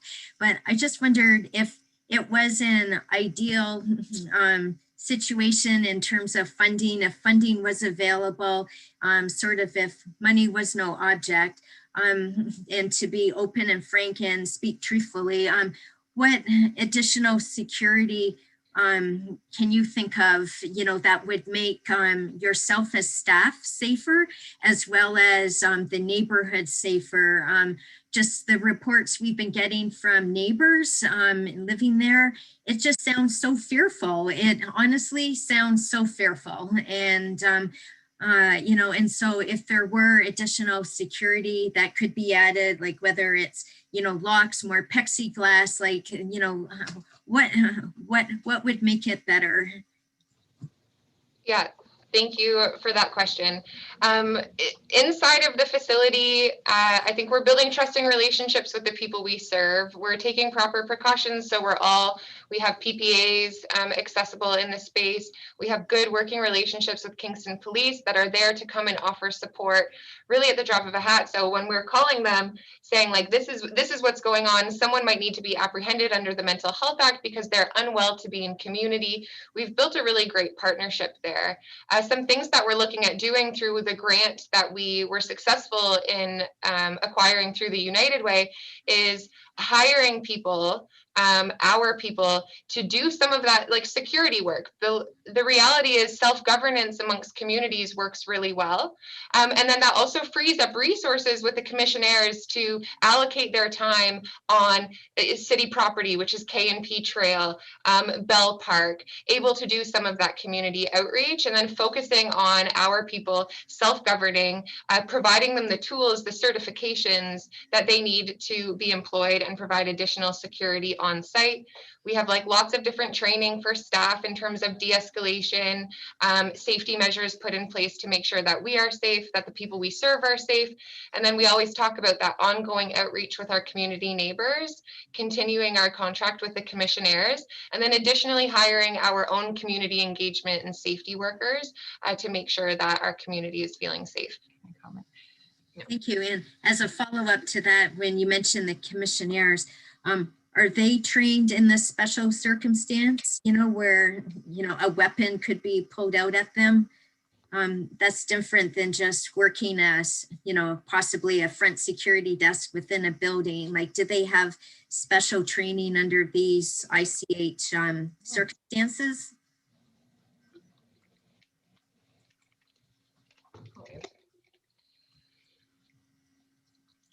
A little parched, grabbing a drink. That's a great question. It's funny because I was actually having a conversation with Bill Bolton, who is the supervisor of the commissioners, just this week, talking about how we can effectively work together. And they're very well equipped to deal with these things. They have proper protocols and procedures in place when there are safety concerns, whether that be to the community or to themselves or to staff or to the people we serve. And the reality is there are lots of complexities with the work that we're doing, and we feel very confident. And it was clear after my conversation with Bill that the commissioners are well suited to do the work. The great thing is they're communicating with us as well, and we're able to learn from each other's unique skills and expertise around de-escalation and really kind of provide this like wraparound care in terms of community safety. I think also we need to kind of take past experiences that we've had and learn from them. I think education is key in regards to having people understand and eliminating stigma and fear. Sometimes we fear the unknown, right? So education is key. And all of you know that like street health has existed for a long time. We've been at 115 Barrack for quite a few years now, and the Downtown Business Association was like struggling with some of the people that we serve, and we took that opportunity with police to provide a workshop and education and to help people kind of build their skill set and kind of destroy some of that stigma out there and give people more confidence to try and also engage with people that they were continuously seeing downtown. So I think we need to take opportunities and use our education and past experiences as a way to provide support as well. Thank you very much. We don't want to see anyone get hurt, whether it's the client or any staff. Thank you. Thank you. Thank you. Councillor Osterhoff is next.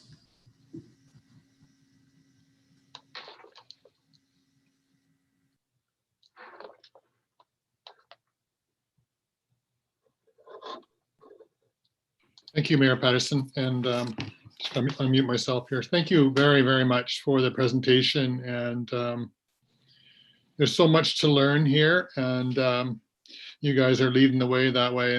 I do want to thank you guys for that too, and all the questions that we get tonight. I think that we all get a sense of just how important this is to succeed within the community and within the and the hub. So I just want to commend you for that. You made a couple of comments about sustainability, and I'm interested in it. It's early days. I recognize it's early. And we're not going to solve everything right away, but I guess I'm wondering, is there any thoughts about that? And with the building, and how adequate is it? How much would it expand in 3 to 5 years? And but in the short term, how do you reach out? How do you reach out with what we can do? Maybe I should know that, but I don't. So there you go. You can answer that for us. How do people can volunteer?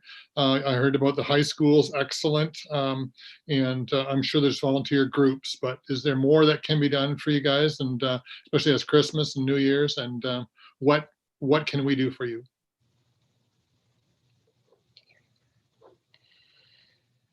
You're gonna have to share the link.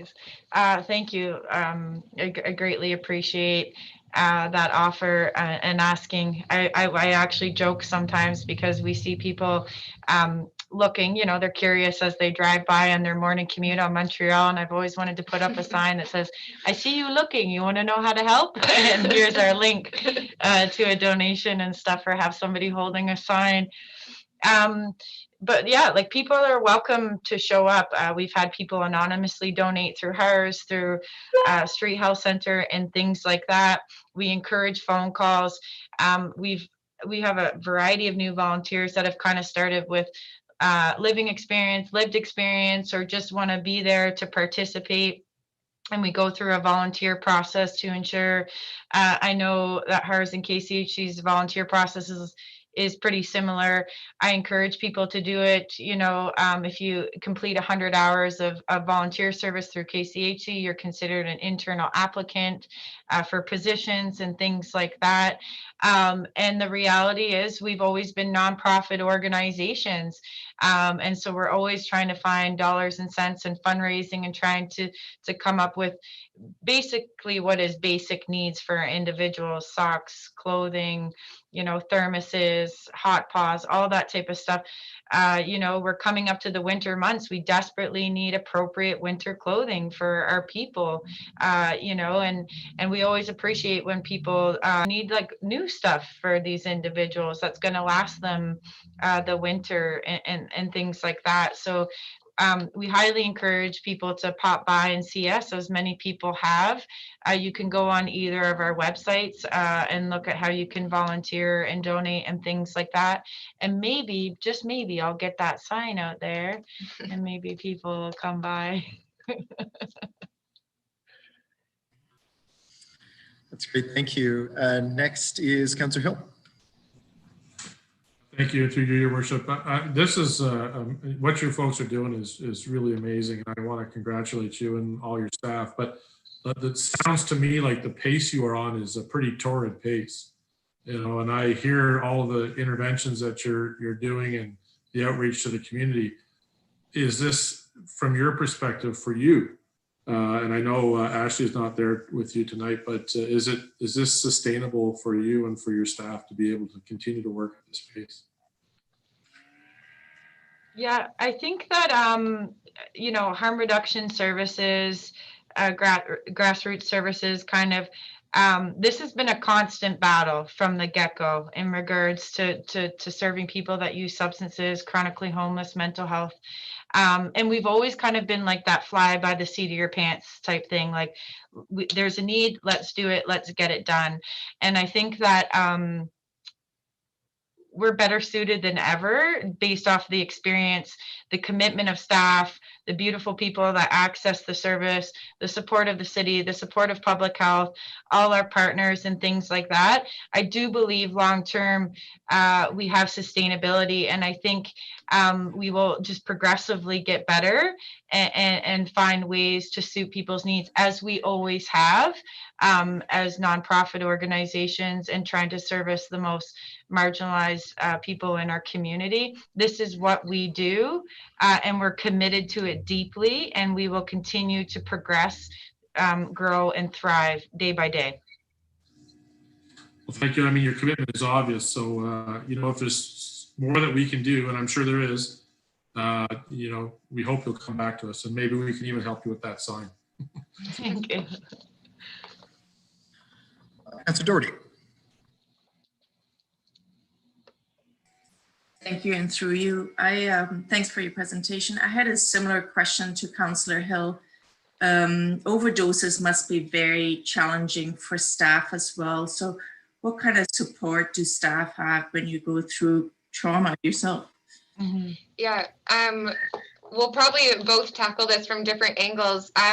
You know, coming from an AIDS service organization and living through a pandemic where people were dying at astronomical rates already, as an organization, we actually have in place some pretty fantastic EAP programs. We have lots of training and facilitators coming in to facilitate something called impact debriefing, which is when there's like an incident that happens that produces or creates trauma. How do we as staff care for each other? I know as management at the Hub, it's very important for us that the people who are caring for our people are well in the work as well. We are prioritizing that, making sure that we are in constant communication.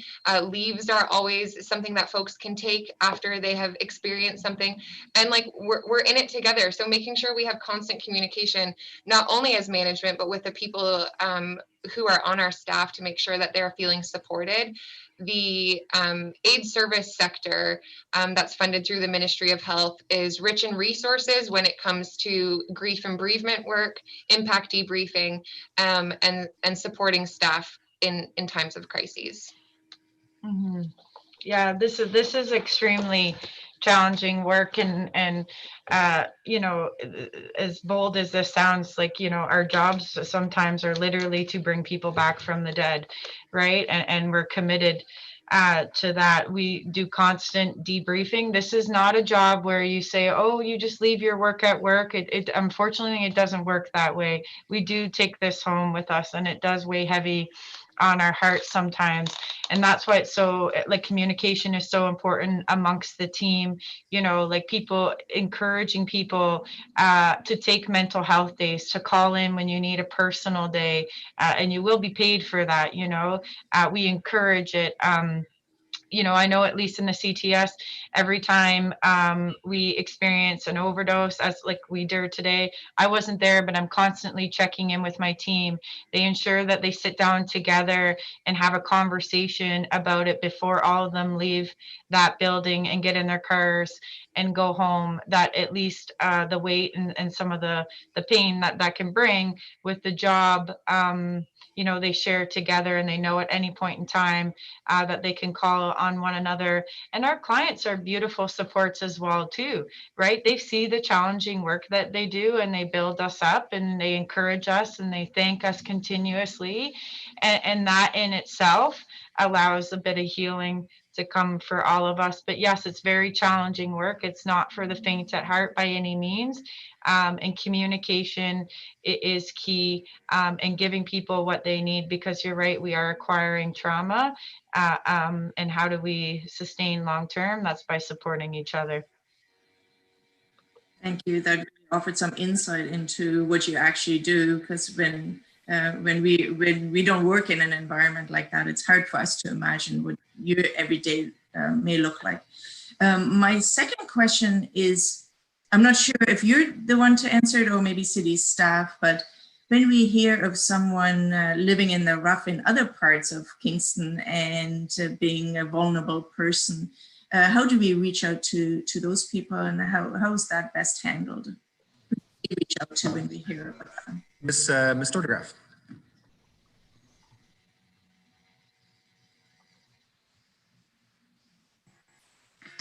Thank you for that question, and through you, Mayor Patterson. Just a great question, as a reminder that obviously the Integrated Care Hub is part of a much bigger system, and obviously we are also in the midst of looking at the broader homelessness system. So we continue, and both managers at the ICH alluded to it as well. We have very strong relationships with other partners, such as the Street Outreach Team at Home Based Housing, and I know, and I'm sure Amanda and Justine will chime in if need be, but there's a multitude of other services. So if we do have other individuals living rough in other areas of the city, there are resources that will support them, again, to identify opportunities for them to access services, either at the Integrated Care Hub or shelters or other services. So it's definitely meant to be a connected service. And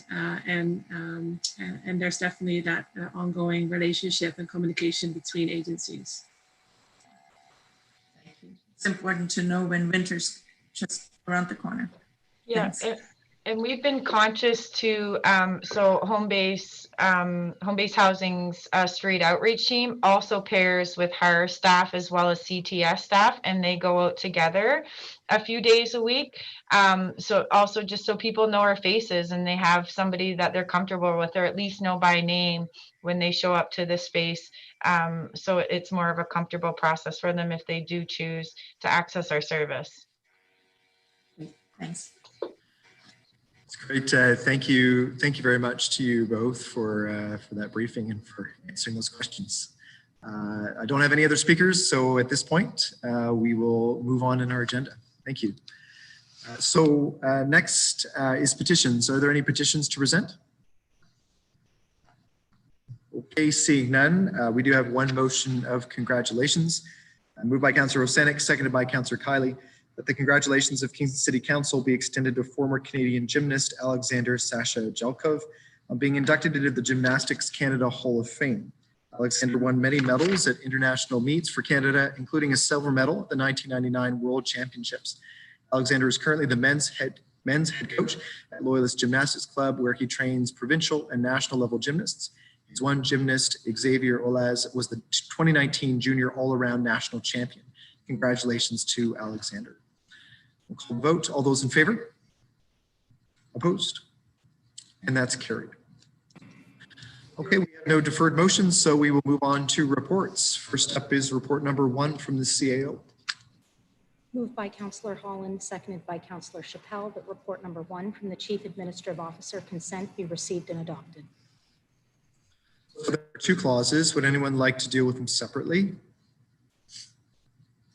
Okay, seeing no hands, we will deal with them together. So clause 1 is approval to sign a grant agreement with the Department of Canadian Heritage Canada Cultural Spaces Funds program to stream digital content at the Grand Theatre. And clause 2, approval of the project and operating grant recommendations for the 2020-2021 City of Kingston Heritage Fund as administered by the Kingston Association of Museums, Art Galleries, and Historic Sites. All those in favor? Opposed? And that's carried. Okay, on to report number 2 from the CAO. Moved by Councillor McLaren, seconded by Councillor Bohm, that report number 2 from the Chief Administrative Officer recommend be received and adopted clause by clause. Clause 1 is Tourism Kingston Service Level Agreement Renewal. Councillor Kiley. Thank you, Mayor Patterson, and through you. Perhaps CAO Hurdle or another staff could answer about some of the language in the report. Particularly, there's a line that TK does support for entrepreneurship and new company development. And I mean, I think that's all very well and good, and I've served on the TK board and see the good work they do. But to me, that language seemed like it might fit better with KEDCO. And I'm wondering if they could differentiate for us why supporting entrepreneurship and new company startup would be part of TK and not KEDCO. CAO Hurdle. Thank you, and through you, Mr. Mayor. So I would say, Councillor Kiley, it is a part of both organizations, so it's not one or the other. And maybe to offer a couple of examples to council in terms of how Tourism Kingston has been involved in terms of supporting new business development or growth of existing businesses. So a couple of examples would include Fly GTA, that we have. Tourism Kingston was actually quite engaged in finalizing an agreement in partnership with Kingston EgDev and the city, but they were definitely a leader in attracting Fly GTA and bringing them to the city. A few other examples would include some of the businesses that were able to have a kiosk in the market square over the summer and expand on their offerings. And I know they've been working with other tourism businesses to try to see or look at ways that they can expand also their tourism related offerings. So providing them with support to look at things such as architectural tours in the downtown of Kingston. So looking at ways to really try to grow our local businesses to provide more tourism offerings. That's helpful. Thanks so much. Councillor Stroud. Thank you, Your Worship. Yes, thank you, Your Worship. I have a question to staff about this service level agreement, specifically the language around the strategic plan. So in the executive summary in the last clause, it says Tourism Kingston will develop a strategic plan in brackets or updated integrated destination strategy in brackets every 5 years to align with the priorities of City Council. And then in the draft agreement, it just talks about a destination strategy, an integrated destination strategy, not a strategic plan. So I'm wondering, which is it? A strategic plan similar to Council's strategic plan, which is on a 4-year timeline, or is it just a 5-year update of their integrated destination strategy, which was new this time and would then, I'm assuming, undergo 5-year updates?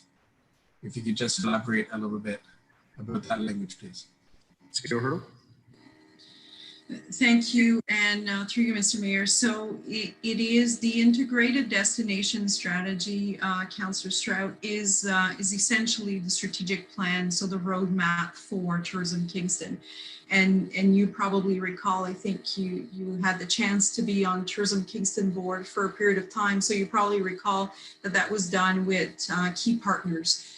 The reason why we included the language strategic plan or integrated destination strategy was to make sure that when it's time for review, or if they wish to do something different, that the language allows some flexibility. So it doesn't have to be called an integrated destination strategy if the board wishes to change the language in the future. So it's just to provide a little bit of flexibility. And it is review every 5 years, you're correct. And you'll probably also recall that this came to council, I believe it was a couple of years ago now, the integrated destination strategy, and was endorsed by council at that time. So within the next 3 years, obviously it will be due for an update, or the board may want to revamp, considering COVID and the impact of COVID on tourism. The board may want to look at something different or just update the document, but we wanted to give that flexibility in the language. Thank you. And I guess that makes sense, because the fact that it's an integrated destination strategy at this point in time isn't necessarily an eternal point. It's in this 5-year SLA, but at the end of it, who knows whether an integrated destination strategy, as in integrated with other agencies, which is what that means, would be actually the direction chosen in 5 years' time. So from what you're saying, they would have the flexibility to have a strategic plan that wasn't the integrated destination strategy. So in that sense, I think that's a very smart thing to have in the language, and I thank staff for including that. Thank you. Anybody else? Councillor Neal?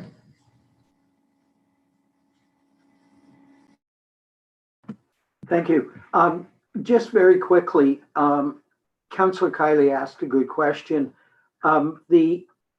Indeed, those of us that have been here too long know that KETCO did in the past was the tourism group. And when KETCO was revamped, it was decided, and I think it was a good decision, to have a separate Tourism Kingston, but there are times when they still can work collaboratively with one another. And so I think that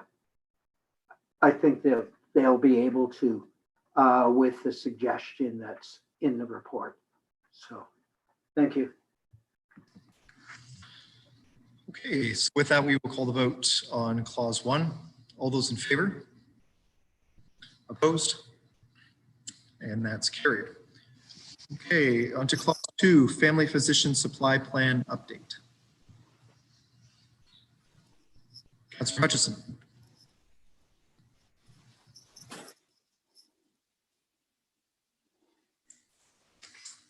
I just wanted to say thank you to staff for this report and the research that went into it. I think it started with a motion from Councillor McLaren a while back, and CAO picked it up soon afterwards. And so this is a result.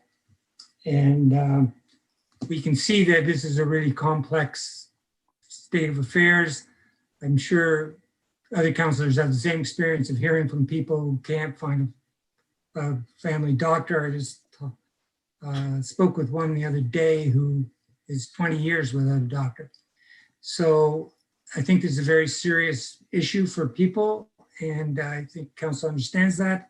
And it's also an economic development problem that has been pestering us for years. We did have a program in place for a while that worked, but the province moved to cut that access off, and which was regrettable. But now we seem to have a new direction based on solid research, and I hope it comes to fruition. Thank you. Thank you. Next is Councillor Kiley. Thank you, Mayor Patterson. I received an email at about 4:30 today from one of my residents, and I tied in city staff, but I'm hoping that they can speak to it more than that quick exchange, which was wondering, are we going to think beyond just physicians? For example, perhaps recruiting more nurse practitioners to ensure that people can access some type of primary health care, or will the scope of this potential lobbying effort just be for getting more doctors? Mr. Desjardins. Thank you, Your Worship, through you to the councillor. I thank you for that email, forwarding that email. I would agree that the solution to this problem is access to primary care. This council directed that we do a family physician supply plan. That's what we provided. But certainly as we advance on the recommendations and some of the components that were detailed in this plan, other solutions that might be evolved with some of the other partners in the healthcare space could involve, as has been suggested, other solutions and other components to providing care. Okay, thank you. Okay, next is Councillor Holland. Thank you, Mr. Mayor. So the report references the distinction between some of the older, more senior, let's say, family physicians practicing and the trend for younger physicians to work in group practice. So there's the fee-for-service versus the capitation model. And so I'm wondering with the, I guess two things. First of all, will the lobbying efforts include anything more broadly to look at the model of payment, which of course is completely within the Ministry of Health's purview, I know, but, and secondly, for the group practice model, it seems that that physicians are struggling with, the research in the report made it clear, but it's, I guess, the reality of operating a business as a fee-for-service physician is something that many newer physicians just are not interested in doing. They want to work in an already operating facility where all those overhead costs are taken care of. So the second question is there anything, the report talks about non-financial incentives, but are there any sort of clinic options or potential to encourage that type of group practice with some support at the municipal level? Thank you, Your Worship, through you to Councillor Holland. So I guess the last question is yes, possibly. I think one of the things we found in some of the interviews that were conducted, in particular with one of the doctors that leads one of the teams, was the response that we shouldn't be surprised that family doctors who are graduating from Queen's would want to stay here. They're trained to prefer the family health team model, the group team model. Kingston has an amazing quality of life. Many of them have been in Kingston for the last 6 or 7 years. Their spouse likely has employment. Their children are probably in school, and they probably have a house in our community. They don't want to leave. The reason they have to leave is because there are no seats available in these health teams, so they have to go elsewhere. I think part of the solution will be in a concerted and coordinated effort with our partners to encourage the province to expand the number of seats available in those health teams in our community.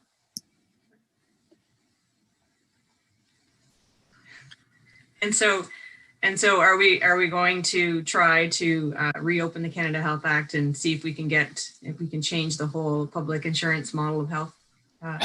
So which member of staff do you want to answer that question? Okay, well, I appreciated the information that it's 50%, that the split is 50%, and that the demographics seem to be younger, because I think that points us in the direction that we need to know about. So that the younger folks do actually want salaried positions. That's correct. Okay, thank you. Next is Councillor Stroud.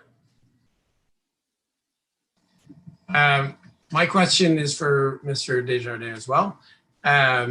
This is an impressive report. The level of detail and the quality of the work is quite good, and the insights are excellent. It does spend a lot of time talking about the conundrum of the 29,000, almost 29,000 residents in Kingston that don't have access to primary care, and then the 26 or 27% of all of the patient roles surveyed were for postal codes outside the region. That's more than a quarter of the patients being served by Kingston doctors are actually not living in Kingston. And then, of course, we know of our MPP's attempt to have the high need designation applied with the private members bill that was unsuccessful. And I'm just wondering, because it's not really in the report, but do we know why there's that disconnect? Do we know why? Because healthcare in general is set up regionally. Like Kingston General Hospital, it serves the entire region. Most and the MINS, they're regional in their setup. The Ministry of Health seems to be regional. The KFLNA is bigger than Kingston. Why is it that the requirement for the high need thing is the municipality of Kingston only? Why is it not the same geographical region as all the other? These are regions set up by the healthcare system, the various types of organizations. They're already regional. So why is the criteria for the high need group based by municipality? Do we know the answer to that? Desjardins. Your Worship, through you to Councillor Stroud, I won't pretend to try and understand how the Ministry of Health views this and approaches it from a regional or sub-regional or how they divide things up. I would agree 100% with you that this has to be viewed regionally. I think the solution will come out of a regional collaboration with our municipal partners and other partners in the healthcare space. Obviously, the province has now created the Ontario Health Teams, which is Frontenac, Lennox, and Addington, which is a regional geography. But yeah, I guess I would comment, and I'm certainly not an economist, but when you I guess try to manipulate or adjust the supply of labor, in this case, family physicians, by designated one area as high need versus another, I think you open yourself up to a considerable amount of problems because, as the report found, people cross boundaries. People don't care which municipality they live in. They're looking for a family doctor, so they travel to wherever the doctors are available. Right. So then I guess we can conclude, despite the excellent expose from this report, that there's only so much the lobbying effort can do. The Ministry of Health is going to do what the Ministry of Health is going to do, and really we can show them evidence, we can show them what we've learned, we can show them the numbers, we can be persistent. But if there's a province-wide shortage, we maybe ought to go back to the suggestion from Councillor County that we go to other primary care models.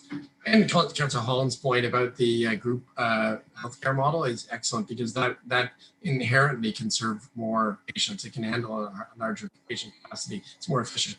So thank you for your work. It's very, we can tell we all want this to improve, but we've got our work cut out for us. Thank you. Thank you. Next is Councillor Hill. Thank you, and through you, Your Worship. I was glad to hear Councillor Stroud mention our local MPP, Mr. Arthur, and his efforts in the House, but it sort of raises a question. Did he have access to the contents of this report that he could share with other legislatures? And if he didn't, did the cart kind of get put ahead of the horse in respect to kind of working, in a coordinated effort to get this done? And is the fact that the legislature turned that down going to really impede our efforts to move this forward now? Your Worship, through you to Councillor Hill, MP Arthur did have access to sort of the high level data points from the study. The study was just being wrapped up. Part of the issue I understand from MPP Arthur was that he had a slot within the private members bill agenda that was quite fixed, and that this report to council was coming slightly later. I would suggest that it doesn't preclude or punish us that the House turned down the motion that was put forward. Again, I think that since then the government has approved the Ontario Health Team for our community, and this motion and this report has actually already started to encourage some collaboration from the LIN. And from other organizations in providing data. They've already advised us that they were providing us with data that they wouldn't provide us before. So again, I'm hoping that a collaborative approach would be a very successful model in the end. And next is Councillor Neal.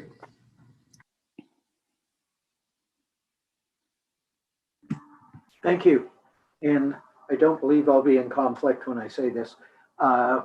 My daughter is a nurse practitioner, and I know that in more distant areas, nurse practitioners are part of the team of physicians that serve communities. And, but unless they've changed things, I don't believe there's any way in Southern Ontario that nurse practitioners can be given a salary through the Ontario health system if it's in a family medicine setting. So that could be something I think the province should look into. Nurse practitioners put in almost as many years of training and are authorized to do all kinds of medical procedures that doctors also do. And so I think that would be a good opportunity to at least partially address this problem. Yes, we need more physicians, but we also need to look at our overall health family medicine approach and see who else can contribute. So any comments on that? Are you aware of the use of nurse practitioners in other communities? Your Worship, through you to Councillor Neal, I'm not familiar, as you suggested, the use of them in Southern Ontario. I'd have to defer to actually researching that, but I would agree that is a very viable proposal and something we should certainly look at. Thank you. I appreciate that. Okay, so yes, Councillor Chappelle.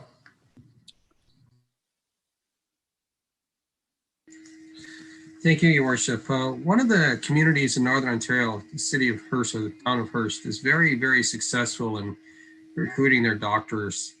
And one of the things they do is they actually start at a very young age and encourage those students who indicate they're planning to go towards medical school, who graduate from a local high school. They follow throughout their entire career and continuously invite them back and do things to engage. And maybe that's just a line of scope that we could include going forward.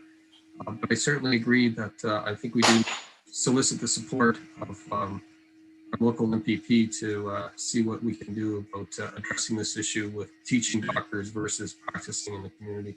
Because I also have struggled, as well as many of the constituents I've talked to, finding a family practitioner. Thank you. a good suggestion. Thank you. Okay. So with that, we'll call the vote on clause 2. All those in favor? Opposed? And that's carried. Under clause 3, 2021 calendar of meetings. There's lots of meetings. Councillor Stroud. Yes, I'd like to address the very first clause. I'm a member of that committee. I've been the chair of that committee for a few years. In the report, it says, it gives a justification for going back to monthly meetings because of an anticipated increase in workload. I don't deny that there are a couple of files that are time consuming that are coming through right now and in the near future. Just very briefly, because the housing crisis is basically spilling over into this committee because the policies that the city administers that have to do with rental licensing, whether it's monthly or short-term rental license, both have come through the committee, both have been time consuming. That's just to name 2. But the way we've been managing it up to now successfully, I think, is continuing with the set meetings every 2 months and then additional meetings as necessary. We just had one last week in November. November was, the odd months are the ones that don't have scheduled meetings. I personally have a problem. I have 3 conflicts in a row, January, March, and May. All 3 of those proposed dates on the new calendar, I wouldn't be able to attend because of my work at the hospital. And you heard earlier, the hospital's in a surge of acute care in all departments. And it's a dilemma, but if I have to choose between the life-saving care that I give at the hospital and the administrative policies meeting, which is very important, but you can see that I would choose my other job. Unfortunately, that's the difficult position I'm in. At the same time, I'm happy to continue as chair, and I believe I've been successful in the role. So I just think, very simply, I've talked to a couple of my colleagues on the committee. Nobody has asked that this change happen. I wasn't consulted about this proposed change. I've prepared an amendment that we just delete that first clause. I don't have a problem with starting at 6 p.m. instead of 5:30. That's the second clause, but I've got an amendment to delete the first clause, continue on with the bi-monthly meetings, and then have additional special meetings as necessary at the call of the chair. That it's much easier to schedule that way because I can. Okay, so Councillor Stroud, do you have that amendment in? Yeah, I've sent it to the clerk. Okay, so I'm just going to ask you just to pause. Yeah, Can we just see that motion to amend, please?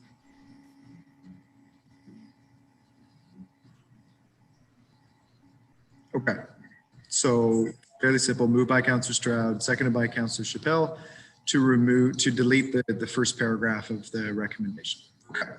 So we have a motion to amend on the floor. Councillor Stroud, you have the floor, so you can continue to speak to it, and then we'll open up the floor. And just to sum up by saying that it's kind of 6 of one, half a dozen of the other, but it's easier to achieve quorum with the current structure, my experience, because you have the flexibility with those extra meetings of putting them on a day where you know you're going to get quorum. And the proposed dates on top of that point, on the proposed dates that are in the schedule, I can't make myself. I can't make the January, the March, or the May meeting. So we'd have to reschedule those 3 meetings anyway if the chair was to be present. I think it's just much simpler to carry on with the current schedule, and would of course need council's approval. Thank you. Okay, so we have a motion to amend on the floor. Is there anybody that wishes to speak to it? Councillor Kiley? Thank you, Mayor Patterson. Through you, I would just like to ask staff a question if that would impact their anticipated workflow, because obviously they made this recommendation, and I'm hoping they could comment on the rationale given by Councillor Stroud. Mr. Clerk?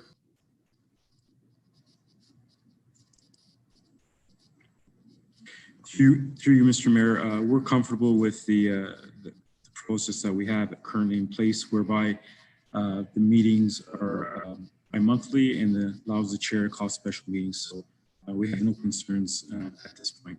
Thank you. Excellent. I see no reason not to support the amendment. Thank you. Thank you. Anybody else that wishes to speak? Okay, we will call the vote on the motion to amend. All those in favor? Opposed?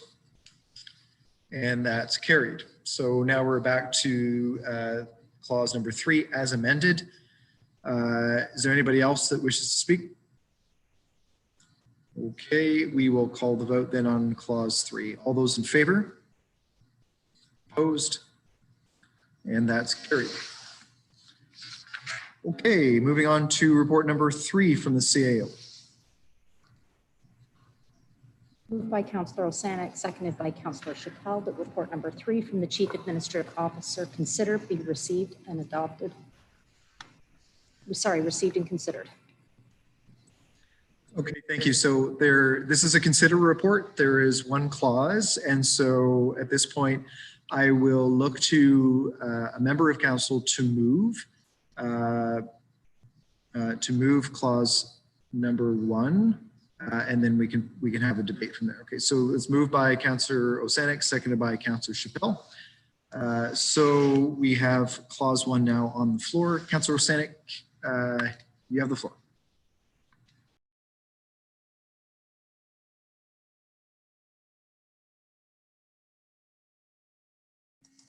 Thank you, Your Worship. If staff could just put up the aerial footage so that we all remember where it is, that would be great.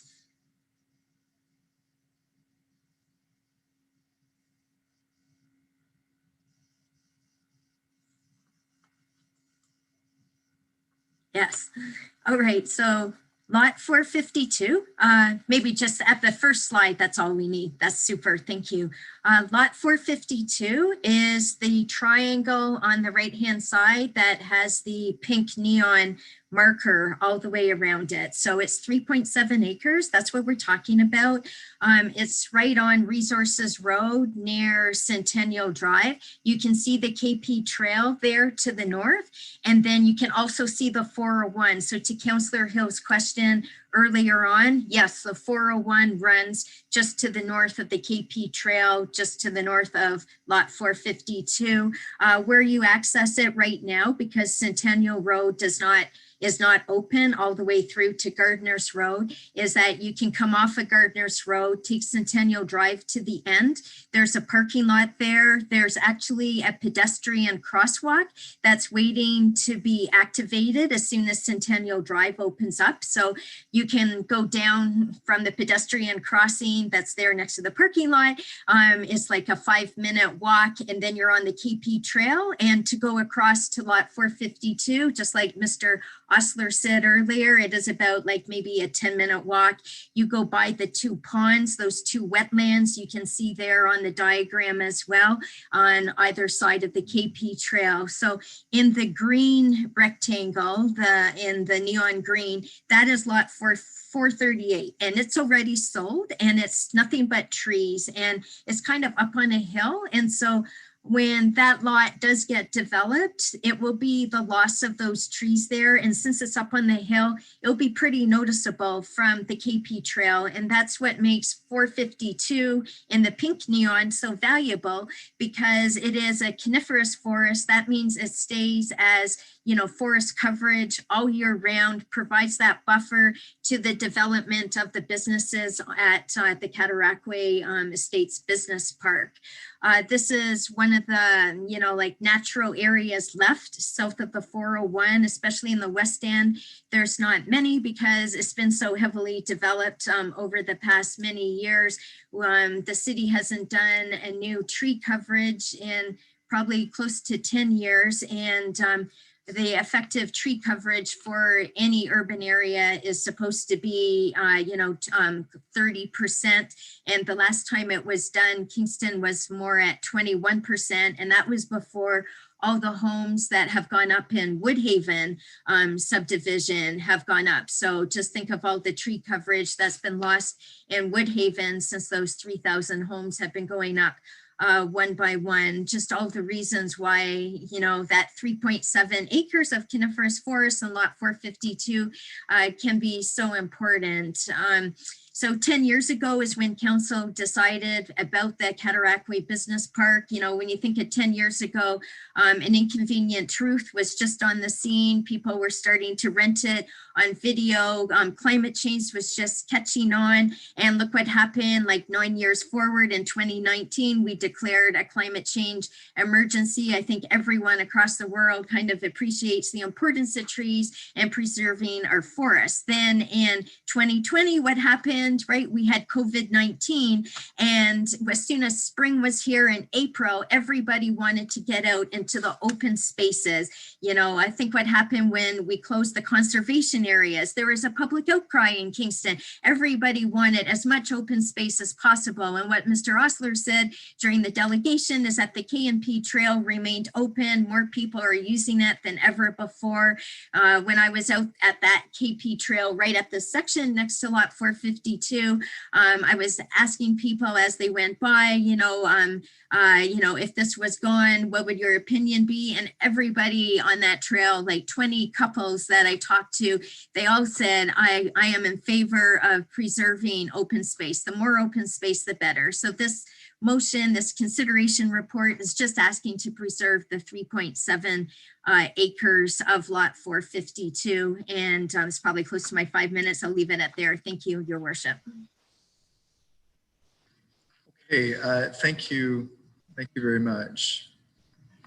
So just to clarify, I think I know the answer, but I just want to make sure that I'm clear. So with the consider report, there are two options that were in front of us. So the option number one was to make this land use designation change as quickly as possible. And you'll see the wording of the second clause is to include it in the next official plan update. So I just want to clarify. So Councillor Senek, you've moved option number one, so paragraph 1 or paragraph 2? Paragraph 1? Paragraph 1. Okay. So I just want to make sure that everyone's clear on that. So it's not there's two different options here. So it's paragraph number 1 that's been moved. So, okay. Is there anybody else that wishes to speak? Councillor Neal. Thank you. Just if I can ask staff to clarify what the mayor just pointed out. If we declare it as green space, don't we have to amend the official plan, which now has it designated as something else? Perhaps I've read it wrong. CEO Hurdle. Thank you, and through you, Mr. Mayor. So, Councillor Neal, you're absolutely correct. Council, even though it's a city-owned property, it still has to go through a planning process to change the land use designation.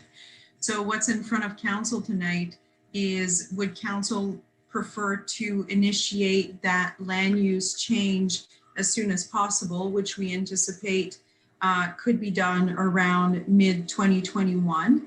Or would council prefer to wait and include it in the official plan, the next official plan update, which will be within the next 3 years?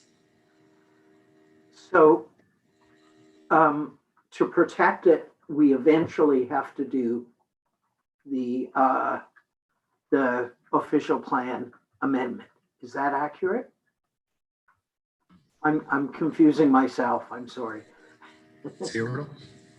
Thank you, and through you, Mr. Mayor. So the direction that city staff received on October 27th, when you'll recall, we had a special meeting of council looking at business parks and rural business clusters. Essentially, that direction gave us the ability to remove it from our employment land inventory. So we're currently not actively advertising it or putting it as a potential sale for employment land. So that direction already came for council. Now, if council would prefer to also get some longer term protection, as you know, the land use change is probably the most significant way to protect the property in the long term. So that would be the next step. And that's what's in front of council tonight. Thank you very much. I think I've got my head around it now. I appreciate that. I want to thank Councillor Osanek, who is probably the greatest tree hugger I've ever met. And I really appreciate this motion being brought forward. I've taught at a number of schools, and I even taught at Millhaven for a while. And it's always, as a worker, it's always great to have some a wooded area nearby where you can take your lunch on a sunny day, where you can enjoy the area. And as we create business parks, too often we lose that benefit of being able to go for a walk at lunchtime, which is definitely good for our health. As a teacher of 30 years, I know it was good to go for a walk every now and then. And so I totally support this initiative, and I'm really, really thankful that Councillor Osanek has brought this forward. Thank you. Thank you. Next is Councillor Hill. Thank you, and through your worship. So I'm going to raise a couple of issues. I did ask for the clerk to, or I would like actually to ask him to put a map up, which just shows some of the green space inside the city of Kingston city limits. The reason I'm asking him to do this is I want to just ask you as councillors to kind of give some consideration to sort of what the process is around this. And so I'm really looking for us to look at option number 2. So by adding this this piece of green space, this 3.5 acres, basically 1 hectare, we're increasing the inventory of green space inside the city limits that's protected by 0.0007%. So it's a small addition to a pretty expansive, although I agree with Councillor Sandage, it's never really expansive enough, but it's not going to make a significant difference in the total amount of green space coverage.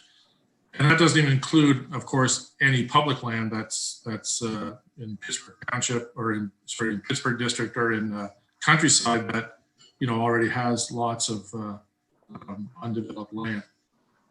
What we are doing, though, is we're taking away 3.5% of our available economic development lands, and so that's something that I think has to be carefully considered.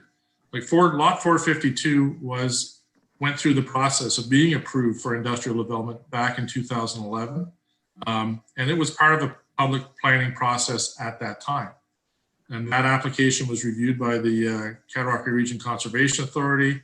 It was determined at that time the lot didn't contain any significant species or ecological functions. No species in that area were at risk. I think, in fact, that was actually pasture land prior to in the 1970s, and the trees that have grown up there since then. So it's not like an old growth forest or anything like that.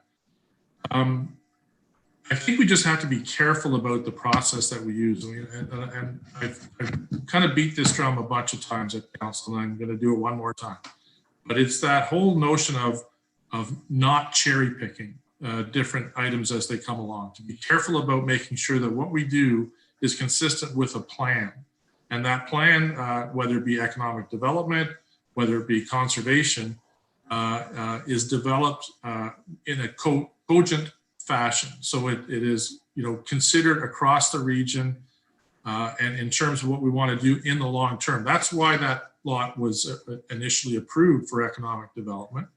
And if we're going to take it out of that, then I think we also need to go through that lengthy process of making sure that we know what we're going to do around development land, because I suspect that what that means although I think one of the purposes in doing this is to preserve trees, probably means that we're going to move the Clogs Road Economic Development District ahead more quickly, because we're going to need those economic development lands. We're basically down to 100 acres, and we're removing some of that right now. So my preference would be to use option 2, to have it go through the fully vetted public process, and then as part of that process, to look at what we're going to do to replace those economic development lands, because conservation is certainly a major issue that's in front of us, but also jobs is an issue, and employment for our citizens and our community, and the ability to attract investment and economic development to the community is also an issue that we have to consider. So I would hope that council would look at option number 2 to go through the full, as it goes through the full revision under the official plan, and then hopefully it'll also come with some ways of specifying what else we need to do besides just remove these lands from that domain. Thank you. Thank you. Next is Councillor Ostroff.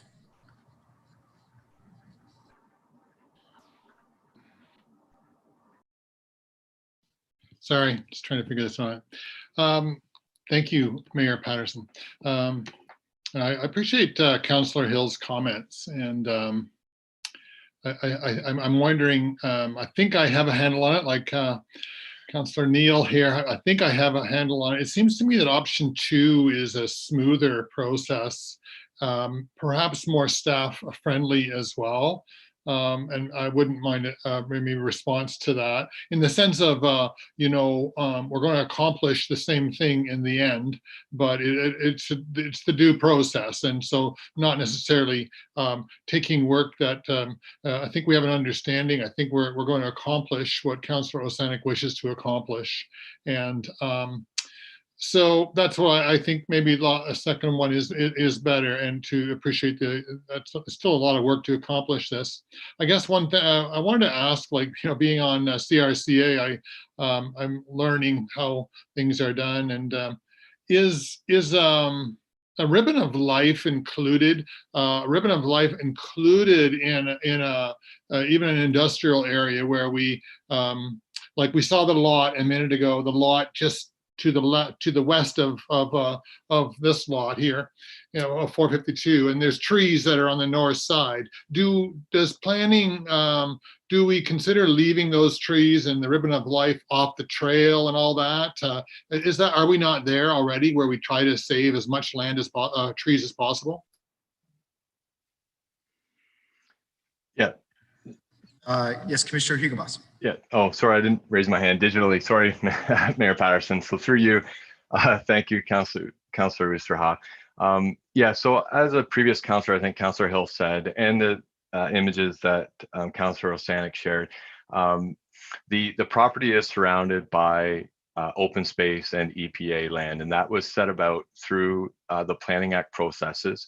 So the entire subdivision, when it was created, actually had nearly 25% of land area retained as either open space or EPA, and that's split about half and half. So there is a considerable amount of dedicated green space, and that was all vetted through the CRCA. The MNR went through a planning committee approved by council. And as Councillor Neal mentioned, part of that was to provide that open space, that amenity area for businesses and employees. So there are trail connections in that. So yes, that was done, and 452 borders on that. There is a property to its west that provides a link to the KMP trail area. Their property to the west that the city still owns that is left as EPA, and to the north. But I just saying that was all done through that process, and it was a balance, because yes, there are trees on this lot and the neighboring lot and many other lots on the land. So council, planning committee, MNR, CRCA all work together, city staff to balance that, but recognize things can change too. So we're here to discuss it tonight, but that is a bit of background on those. And just to follow up, just because you actually asked about a ribbon of life. So the setbacks were 30 meters to certain areas, 100 meters further to the west to the wetland areas. And I think this lot's about 50 to 60 meters back from the KMP trail. But anyway, I just wanted to give context, not weighing in. I'm just saying that just to answer your question. I hope I did. Yeah, may I go, Mayor Patterson? Yeah. Thank you. Sorry. That's great. Thank you, Mr. Higginboss, for that. I do understand that a little bit too, and I'm learning about that, and that's great. Am I somewhat true that option 2 seems to be a smoother transition? I'm more drawn to it, like Councillor Hill. Is it more in the flow of your work instead of an intentional make work project? Can you or can you not answer that? Well, that's a bit of a leading question. Commissioner Higginboss, are you comfortable providing? I think I can. I think I can, Mr. Mayor, and CAO Hurdle or Commissioner Agnew could jump in, but just the processes would be the same. The same work has to be done. It's just timing. One, I think the one on the floor right now would be staff just isolate and do that project on its own in 2021 and bring it forward through the planning process. Option 2 would be it need to do the same work, planning rationale, do the work, change the designation and the official plan and the zoning, but do that through the regular update of the OP, which Jay or Hurdle mentioned would be about 3 years. So it's basically either do it next year or do it in 2 to 3 years, but the same work has to be done under the Planning Act. Thank you. Cool. Okay, next is Councillor Bowman. Thank you, Your Worship, and through you, I'd just like to thank Commissioner Higginboss for that explanation, because it kind of adds some clarity that at the end of the day, the same amount of work has to be done.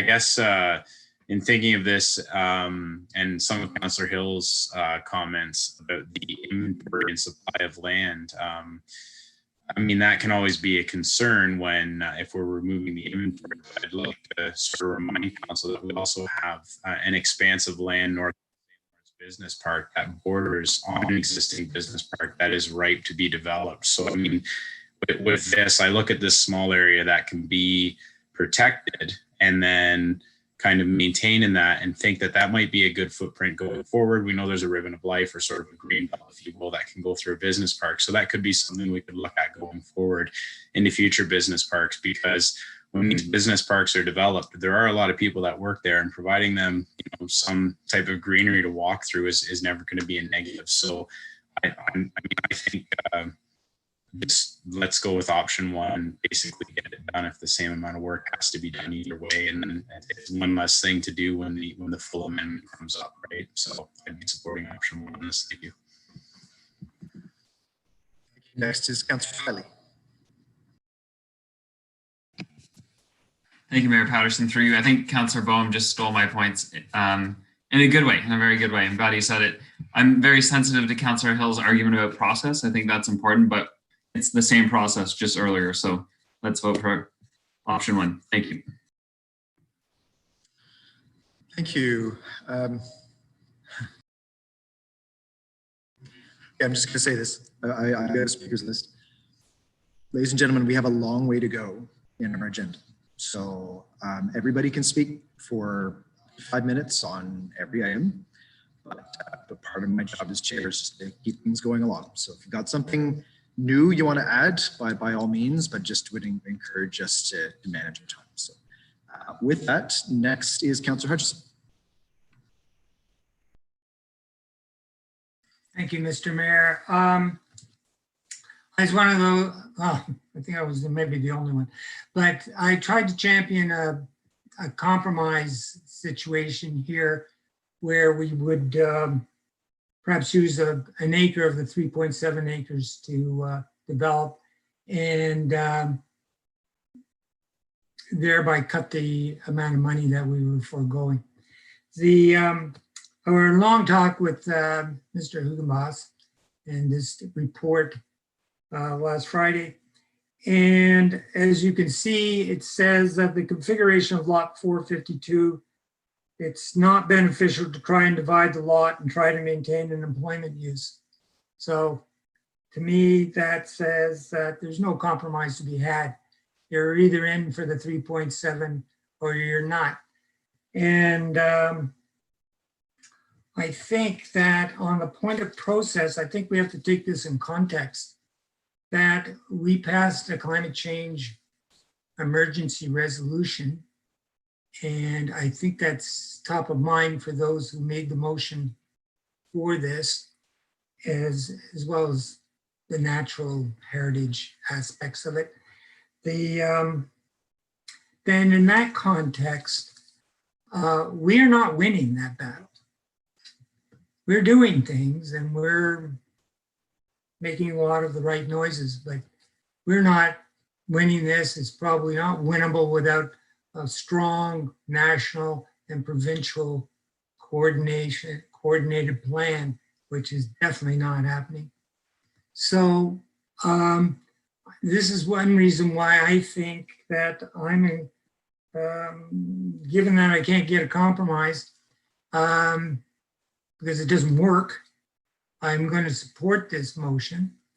And I'm also going to support the clause 1. And the reason is that in 3 years, this council won't be here for one reason or another. Okay? Some people are not going to run. Some people are going to retire.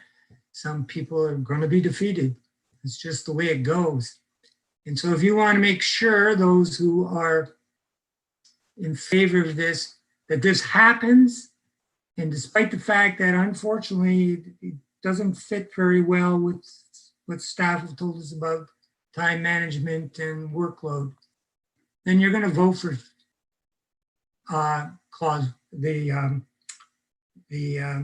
support clause 1, which is to do it as soon as possible. And it'll be done, and you know it's done. And so even if I wasn't voting for that, I'd say that. But I am going to vote for it, as it turns out. And also, I've heard from people, even in my own district, who want to do this. They cycle all the way out there to use this. So it does have some value to the community, as we heard earlier. And so people are willing to go that distance to use it. I'll support it. Thank you. Okay, thank you. Is there anybody else that wishes to speak? Councillor Stroud. Thank you, Your Worship. I will be very brief. As a nurse and as Councillor Rosanik's colleague, if you look at her facial expressions during this debate, we're putting up her blood pressure with this going back and forth between 1 and 2. Look, put on your climate change goggles, okay, and see that this is urgent, okay? And because it's the same process and it's just a matter of timing, option 1 shows that we are looking through our climate change lens. And Rob, Councillor Hutchinson, all of you mentioned my other points, so that's what I'm saying. Option 1 is the climate change option. Thank you. And thank you, Lisa. Thank you. Councillor Chappelle.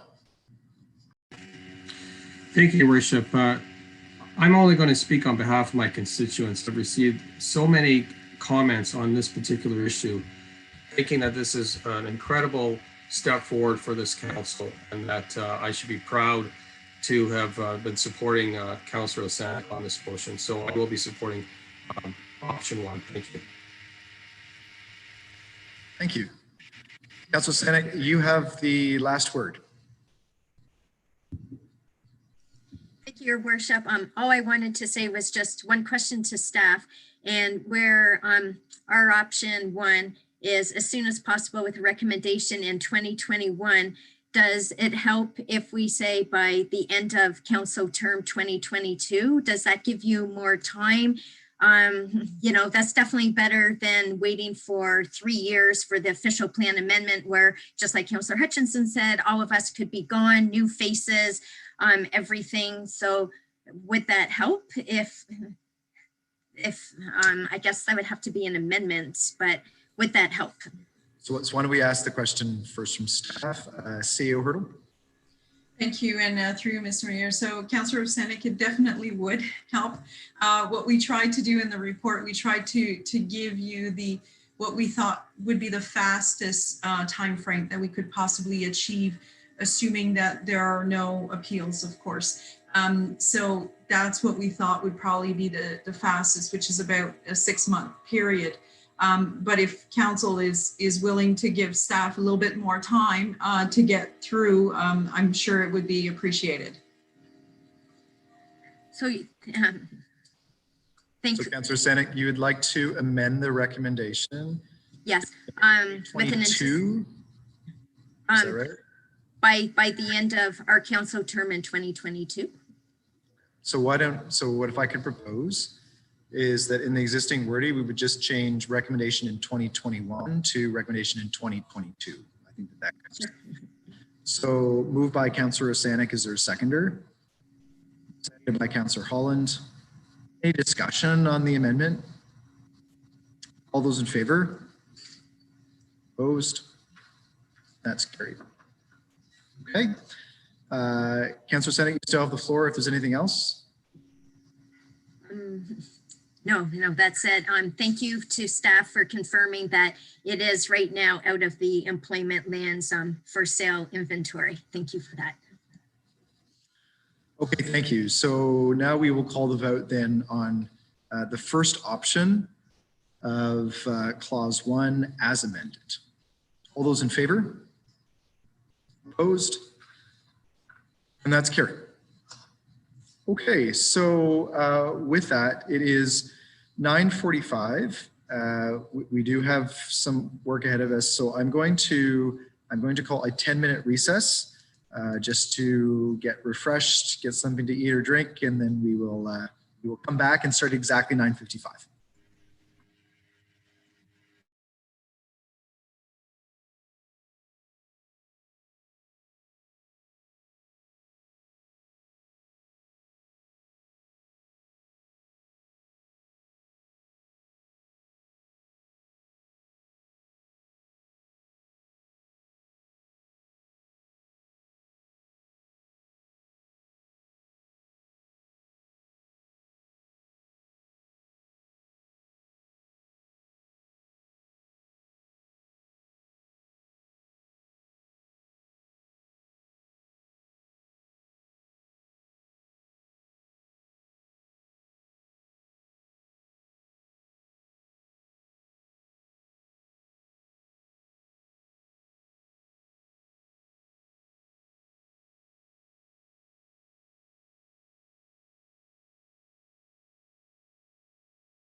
Okay, folks, it's 9:55, so we will reconvene.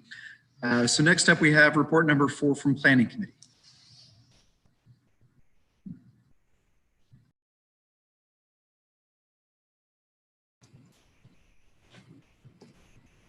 Moved by Councillor Neal, seconded by Councillor Kiley, that report 4 from the Planning Committee be received and adopted.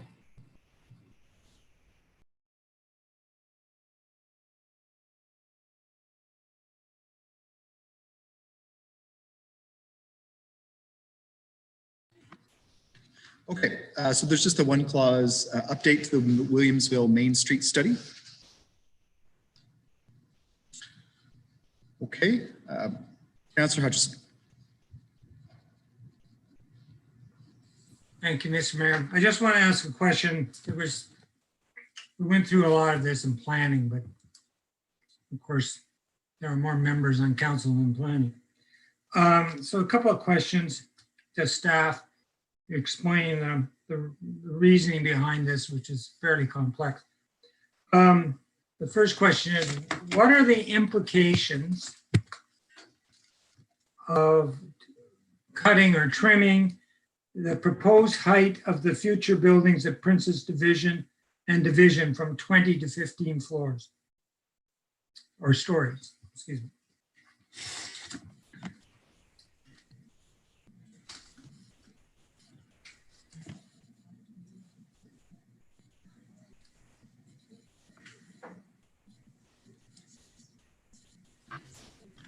Yes, Commissioner Agnew. Thank you, and through you, Mayor Patterson. One of the key implications or the impacts of making a decision of that nature would just be based on the overall intended population that we want to achieve within the corridor over the 25-year period and how we've allocated that density. So if there's less density allocations in this location or that particular part of the corridor, it would just reduce the overall number of units that we're able to achieve within the corridor. It's difficult for me just to guess off the top of my head what that would be because we're talking about hypothetical buildings and depending on how it was built, the configuration of the units, there's a lot of factors there, but certainly the main element for sure would be a reduction in the overall number of units that can be achieved in the corridor and reduction therefore also in the total population that we're aiming to achieve within this part of the corridor as part of the city's long-term growth plan. So why is this population critical to achieve this population level?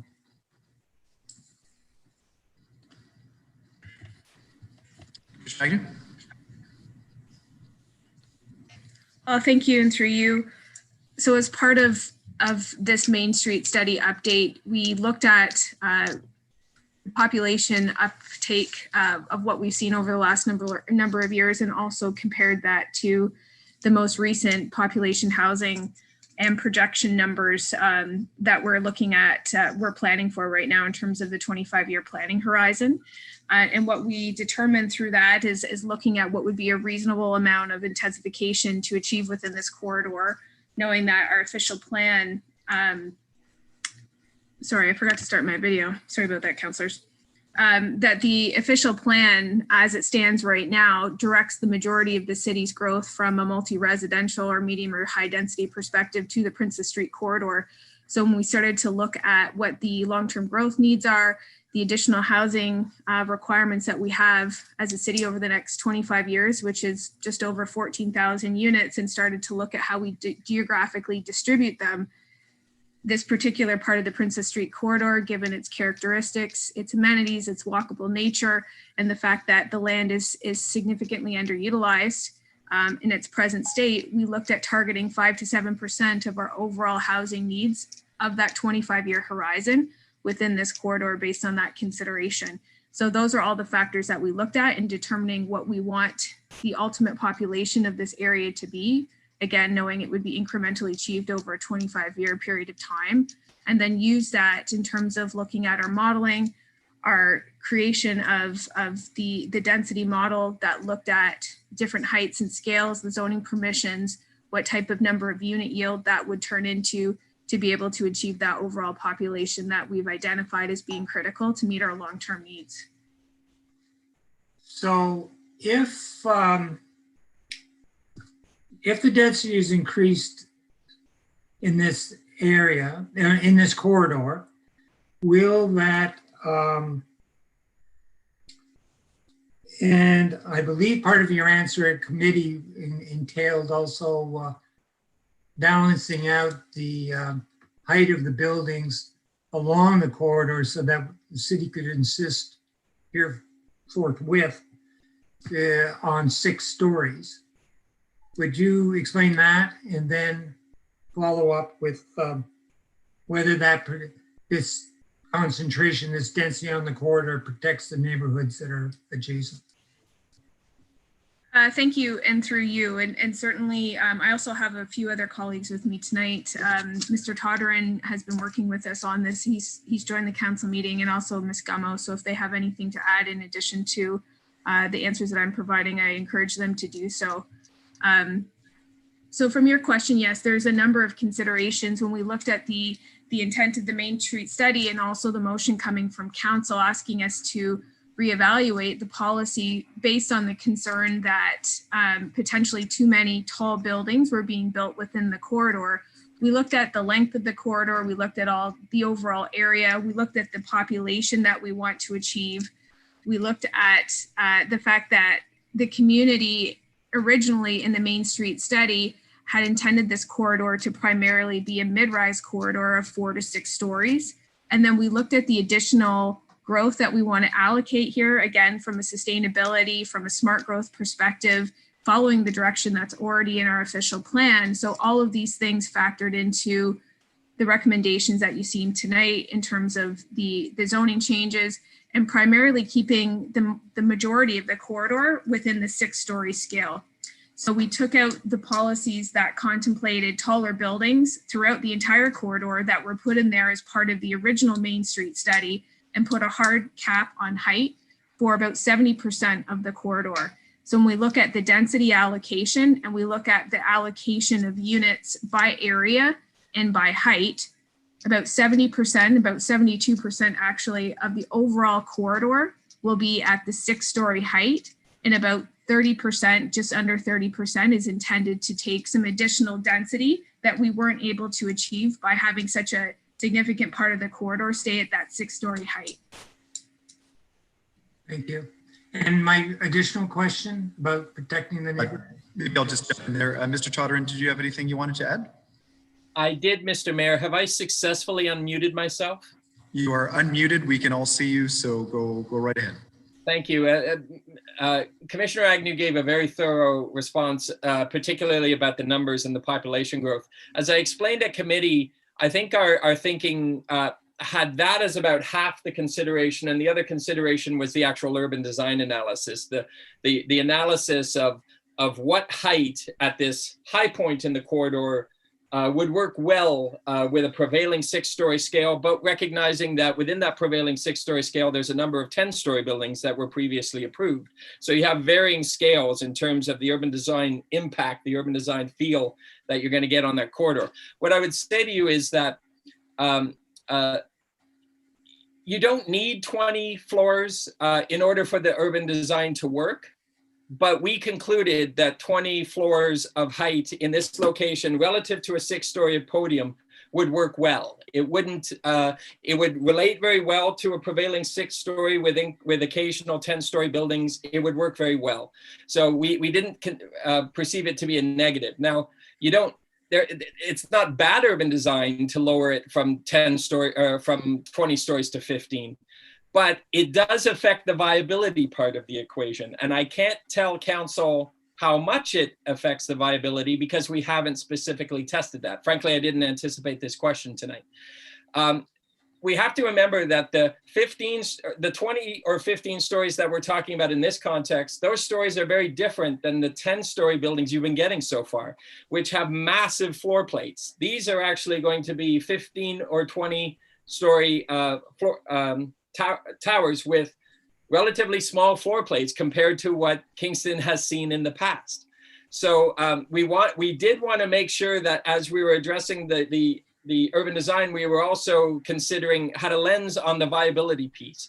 And what I would say is, I'm not sure if lowering it from 20 floors to 15 floors would remove the viability, but I suspect based on my experience that it would certainly cool some of the market interest and could delay realization of those housing units, those homes for some time, because I think there would be more of a close analysis and question mark as to whether or not that particular form is economically attractive enough.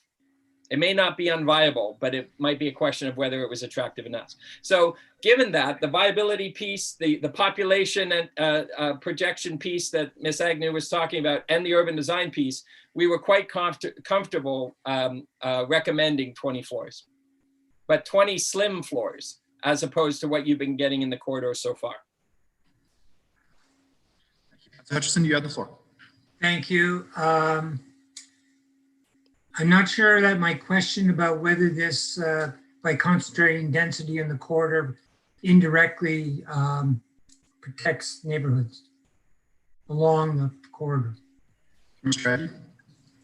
Thank you, and through you, Mayor Patterson. So absolutely, that's the intention. And I think that's always been the intention of the city's official plan since amalgamation and the amalgamated document in 2009, 2010, was that the majority of growth, by focusing it on the corridors and our nodes of activity, it takes the pressure off the disbursement of density and intensification within the neighborhoods that surround it. So certainly in the absence of doing a number of strong years of building, there are councillors certainly whose districts have been impacted to an extent by seeing development pressures spread into to the lower density neighborhoods that surround the corridor and surround downtown specifically, based on where the housing demand is. And what we intend to see and what we intend to direct through this policy is a percentage of the growth to the corridor where it can be supported with the infrastructure investments that have already gone in from the city's perspective, where the transit exists, where the commercial amenities are, and also from the standpoint and looking at centering the height sort of at that one corner, as opposed to having it more thoroughly dispersed throughout the corridor, is looking at having more of a sense of that transition from the 6-story down to the neighborhood level, that you geographically feel differently right at the corner of Princess and Division, just based on what's there and the proximity of low density neighborhoods to that particular juncture within the downtown. So hopefully that helps with your question, Councillor. It does, thank you. One last question. Now, the urban design does, correct me if I'm wrong, but my impression is it does away with the angular plane provisions. And so I think one concern that was voiced was with the availability of sunlight at the street level.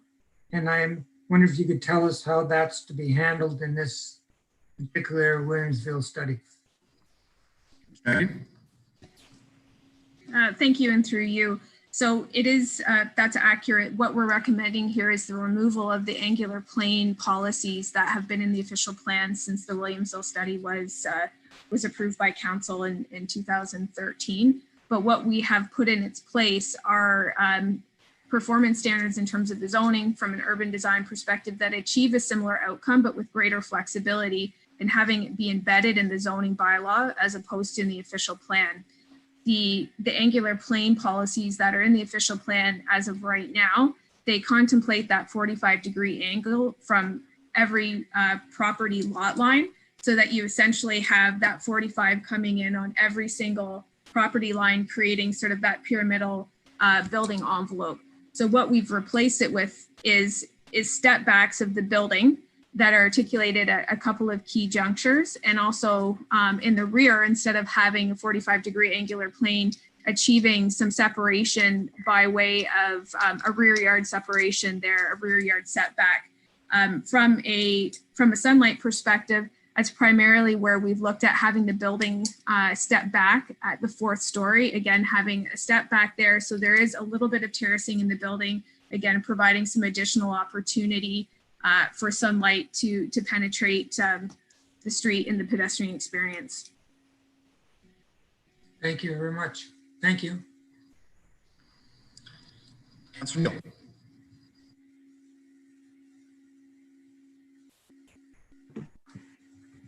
Thank you very much.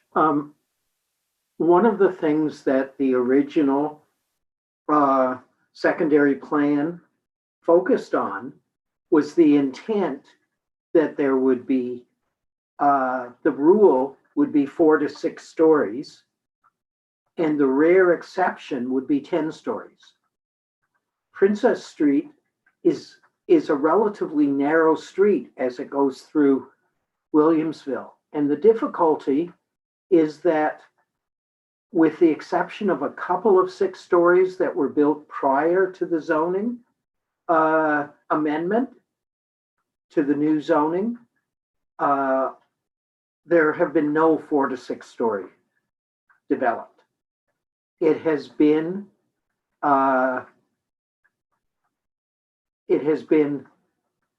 blockbusting, purchasing enough land that 10 stories could be built on it. And my concern, and I brought this up in the last year and a half or 2 years, is that in that narrow a street, if we end up with just 10 stories across from one another going the full length of that street, the difficulty will be a kind of potential wind tunnel, a canyon effect, and some of the other things that were mentioned that the community was really supportive of was making it pedestrian friendly with wide sidewalks. And we have a hodgepodge of narrow sidewalks, medium sidewalks, but it hasn't become, and if any of you have walked the street, it hasn't become pedestrian friendly. And so the recommendation to make it 6-story by right, but only have a 75% lot coverage, and to set the buildings farther back, will achieve what the original intent was, which was making it clearly pedestrian friendly. And I know that there's a lot of focus on the division recommendation, but the difficulty is that if we don't alter this and still provide adequate housing in the core of the city, we're going to end up with a tunnel effect from concession to division, which is not a very positive and is in fact contrary to the intent of the original secondary study and the original intent. So I think what's proposed here today is, and we had a very long meeting and heard from developers and the community, but we need to protect the houses on all of the side streets. And if we continue to build 10 stories up and down that street, I think that will ruin the intent of the Williamsville corridor plan. And as I understand it, and I'll ask Paige or ask Ms. Agnew this question if I can. 30 seconds. Thank you. With the current plan before us, it could be appealed, but it's my understanding that that the proposed zoning would be in place for however long it would take for LPAT to have the hearing. Is that accurate? Commissioner Agnew? Thank you, and through you. I think, are you referring more so to the interim control? So typically what happens when you have an interim control bylaw in place, as we do here, and you're going through the process of doing the policy work and the evaluation, if that policy is appealed, the existing policy, it stays in place until you get through the period of having, the interim control bylaw typically stays in place during the time that it's being vetted through the hearing, because it was put in place typically for a protective measure. So that's my understanding, is that those prohibitions that are in place right now through the interim control bylaw would remain in place in the event of an appeal. Yes, that's correct. Thank you. And when we do get to 20 stories, that will go through the full planning process, and we'll hear from the public, no doubt, and also hear from the proponents. Okay. Thank you. Thank you, Councillor Field. Is there anybody else that wishes to speak? Councillor Kylie. Thank you, Mayor Patterson, and through you. One thing that came up in a number of different ways during our very fulsome discussion about this proposal at Planning Committee was the ways in which this is a climate-friendly proposal. And I'm going to state a few of the things that I took away from that, and perhaps Ms. Agnew or Mr. Todderan could either add to it or correct me if I'm wrong. So the first is that the contemplation of 6-story buildings in most of the corridor is actually good for the climate, because they will almost certainly be made of timber, out of lumber, as opposed to concrete. Another is that the step backs that are contemplated at 4 stories, 2 meters step back, and then it can go up further than there, either to 6 stories or higher for the bigger buildings, is good because that actually increases building efficiency. Another thing is that the lower parking ratio actually will drive modal shift. If we don't make it convenient for people to own cars and then park them in the places they're living, it's more likely that they will jump on a bus or choose a bike. So that's another climate friendly thing.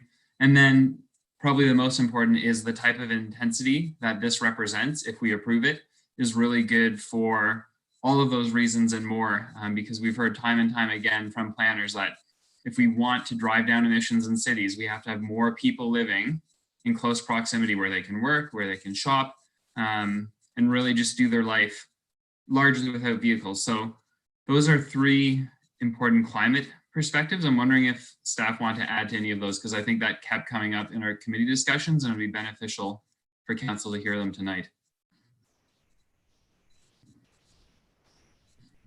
Commissioner Agnew?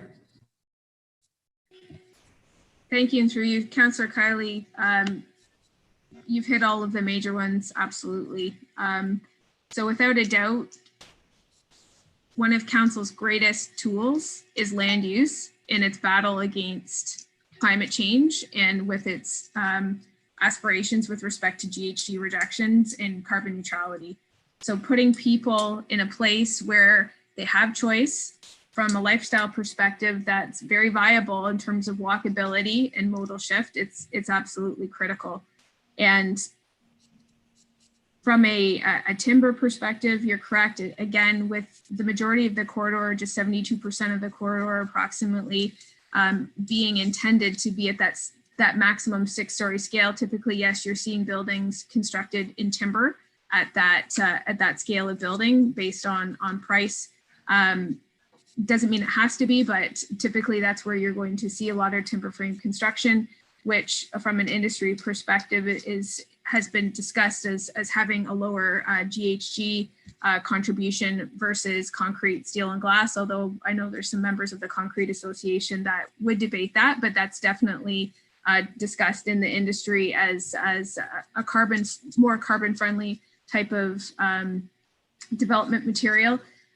The step backs for sure. And that was part of our contemplation of where we moved from an angular plane that required multiple step backs in buildings to something a lot more straightforward with having 1 step back at the 4th floor, was that in talking to members of the development community and understanding what the efficiency that happens when you have the building that's in two-tiered of a format, what that does from an overall efficiency perspective, and also how challenging that is to achieve within a timber frame format or use of those materials. So that also influenced us in thinking about how we would design the zoning expectations with respect to buildings in the corridor. And definitely what we've put forward to you tonight would be the city's most progressive approach to parking management that I think that I've seen to date in the time that I've lived here. And what we've provided is a much lower parking ratio, about 60% lower than what it currently is now, but we've also provided a path to further reductions, even to the point of 0 for residential parking standards, subject to a minor variance process, which is a lot less onerous than going through a full rezoning. So those are some of the major contributors and considerations that we looked at in really trying to make sure that we were reviewing this work in particular with a climate change lens. Great, thank you. So I think this council passing the climate change emergency motion is incredibly important. It's been used by a number of councillors since to justify very good projects, even earlier this night. I, for one, haven't brought it up explicitly in the last year and a half. I've used it as a way to frame my thinking, but I think it's incredibly important that we think of it for 5 to 7% of our future population growth, as we heard earlier, over the next 25 years needs to be done in a climate change framework. And the projects that could be built if we pass this will help us reach our goals of becoming carbon neutral by 2040. So actually that lines up quite nicely with the time that's under contemplation tonight. So I hope that if we're serious about climate change, we can vote on this. The other point I want to make quickly that was very impactful for me, and Mr. Todder, and I don't know exactly how you said it, so perhaps you could reword it for council, is that if we pass such a clear set of guidelines, it will be much more conducive for council saying no to proposals that go beyond them. So it actually gives us a foundation to say 6 stories is what the majority of the corridor is, and we shouldn't go beyond that except for where it's explicitly contemplated. Could you talk to that, please?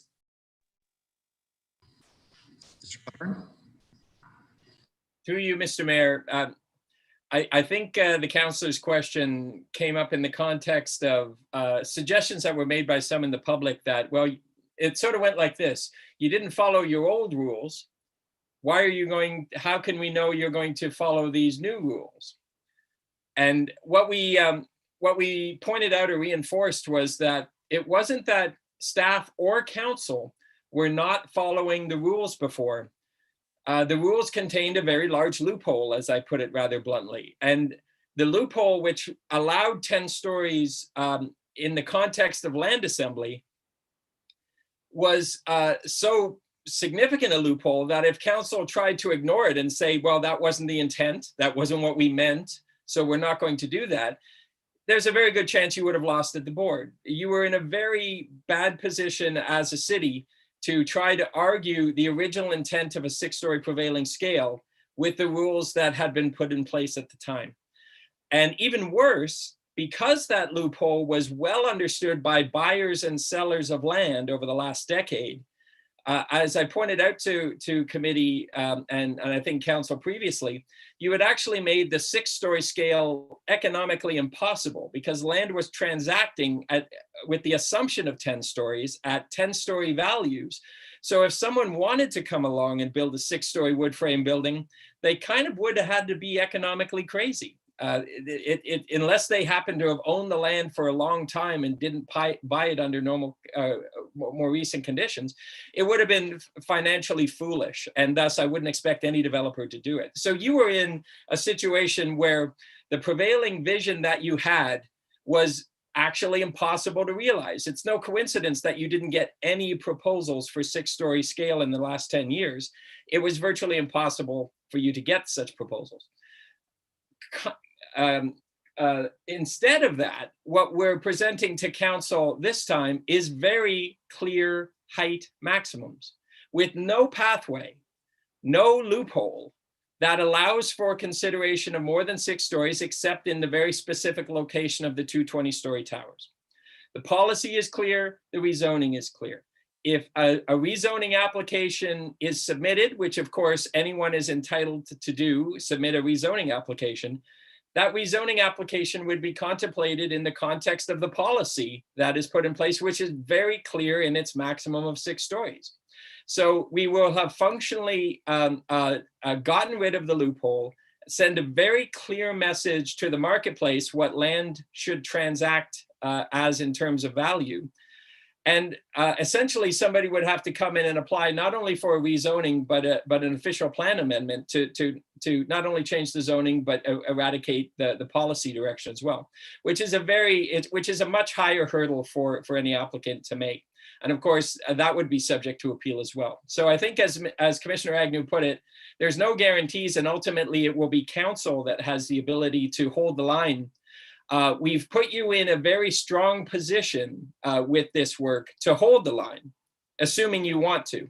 Whereas in the past, you were actually in a very weak position to hold the line. It was very hard for you to hold the line, if not impossible, given that you probably would have lost at the board. So it is night and day different compared to what it previously would have been if council chooses to pass the strategy that's before you tonight. I hope that answered the councillor's question. It did, thank you. And that's what I remember you saying last Thursday or 2 Thursdays ago, so it's helpful. And then in my estimation, to sum up, good for the climate, very, very clearly on many fronts.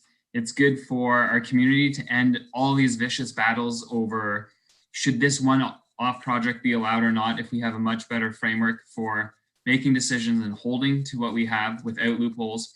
And in turn, it obviously helps alleviate some pressure on the housing market. I'm under no belief that simply building will fix our affordability crisis, obviously not.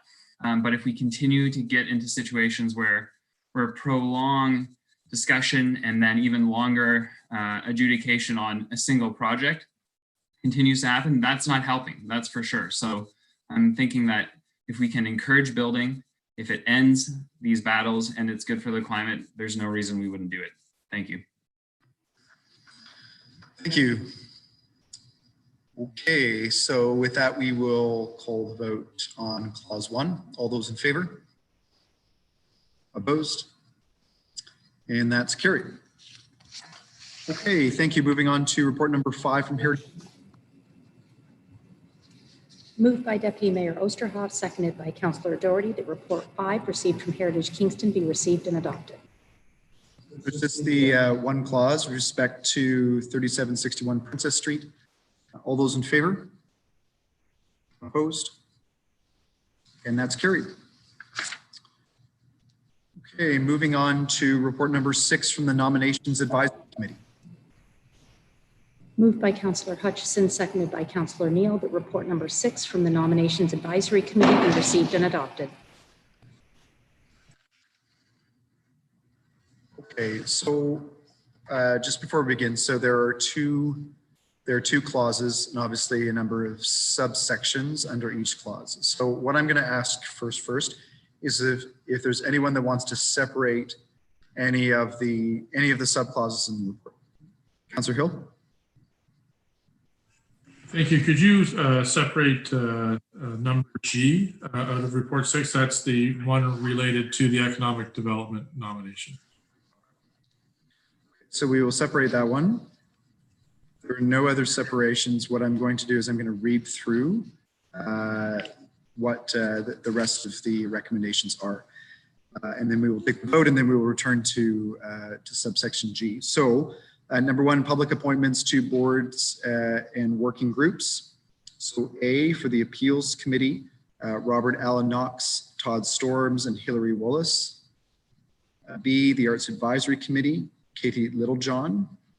C, Committee of Adjustment, Greg Lightfoot.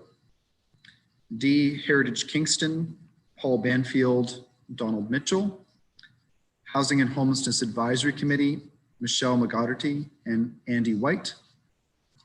Kingston Environmental Advisory Forum, Emily Monroe. Kingston Frontenac Housing Corporation, Liz Shell and Melissa Shoemaker. Kingston Police Services Board, Jimmy Hassan. Municipal Accessibility Advisory Committee, Andrew Ashby, Dorothy Ann Brown, Caitlin Bruce, Kate Beacon, Chloe Godkin-Jacques, Glenn Griffiths, Megan Kerrigan, Penny Leclerc, Susan Mockler, Matt Porter, Leah Riddell, Sherry Scott, Nicholas Stryker, Janice Wilby, David Williams. Taxi Commission, James Allen, Catherine Moulton, Greg Anand, Chloe Drager, Joseph Dowser. And then for clause 2, affirmation of technical representative appointments, Arts Advisory Committee, Jillian Glatt, Era McCauley. Housing and Homelessness Advisory Committee, Peter Clark, Francesca Crete, Jacqueline Collier, and Tara Everett. So we'll pull the vote on all of those recommendations. All those in favor? Opposed? And that's carried. So now we will circle back to subsection G, Kingston Economic Development Corporation. Councillor Hill, you have the floor. So thanks. I have several comments to make about that. I want to make it really clear that I'm not commenting on the candidates that were recommended, but rather on the process that was followed by the committee in reaching its conclusions. But just to sort of assist councillors, the process that's outlined in the Economic Development Commission bylaws requires a thorough vetting of all the applicants of the ECDEV board. The applicants were all compiled as they are for all positions by the clerk's office and forwarded to ECDEV for review.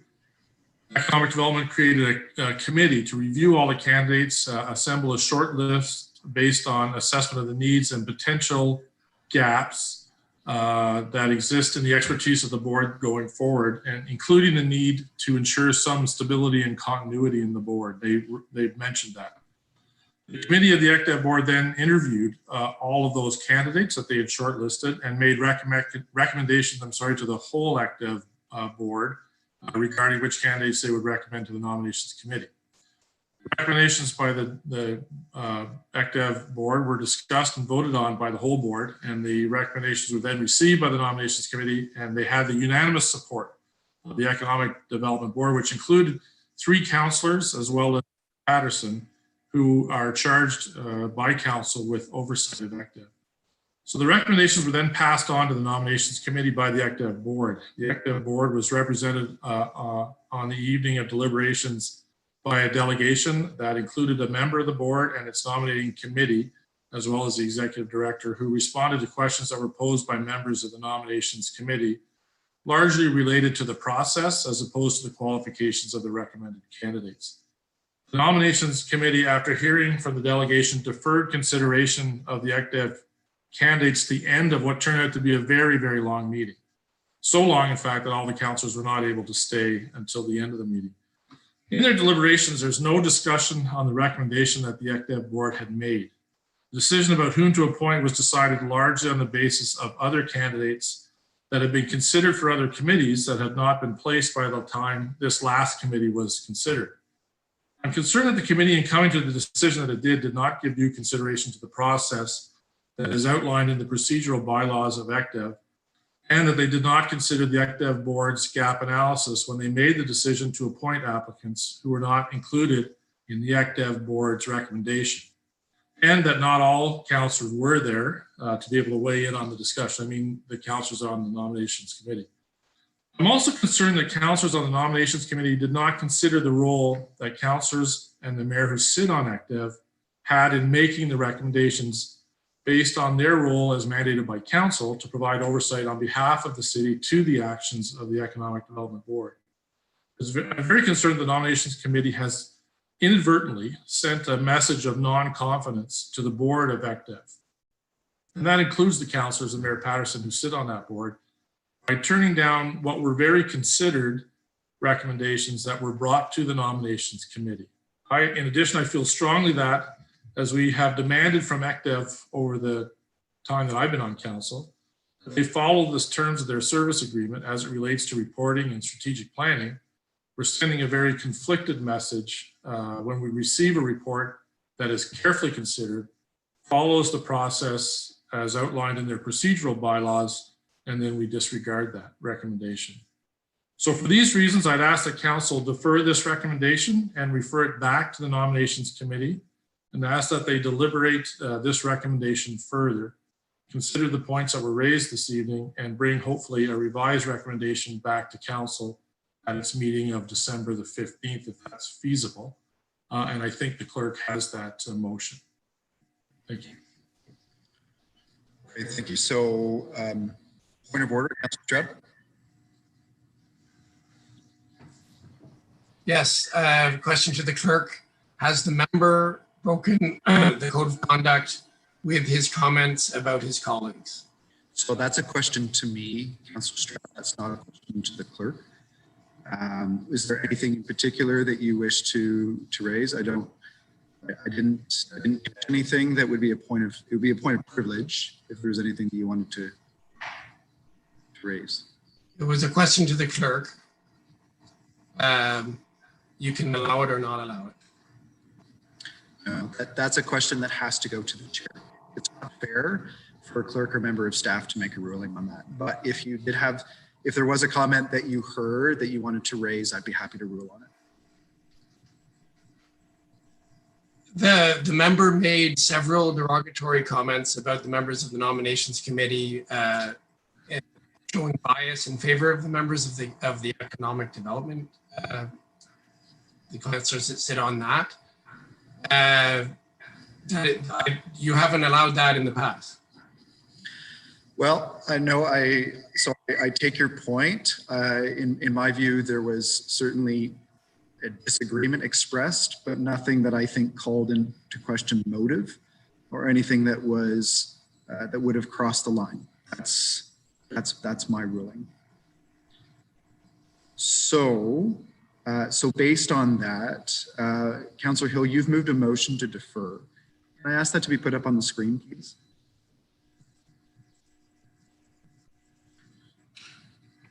So that's moved by Councillor Hill, seconded by Councillor Oosterhoff to defer and refer clause 1G back to the nominations committee for further review. So Councillor Hill, you've already spoken to this. So on a motion to defer, debate is with respect to time, place, or direction. Is there anybody that wishes to speak? Councillor Hill, time, place, or direction?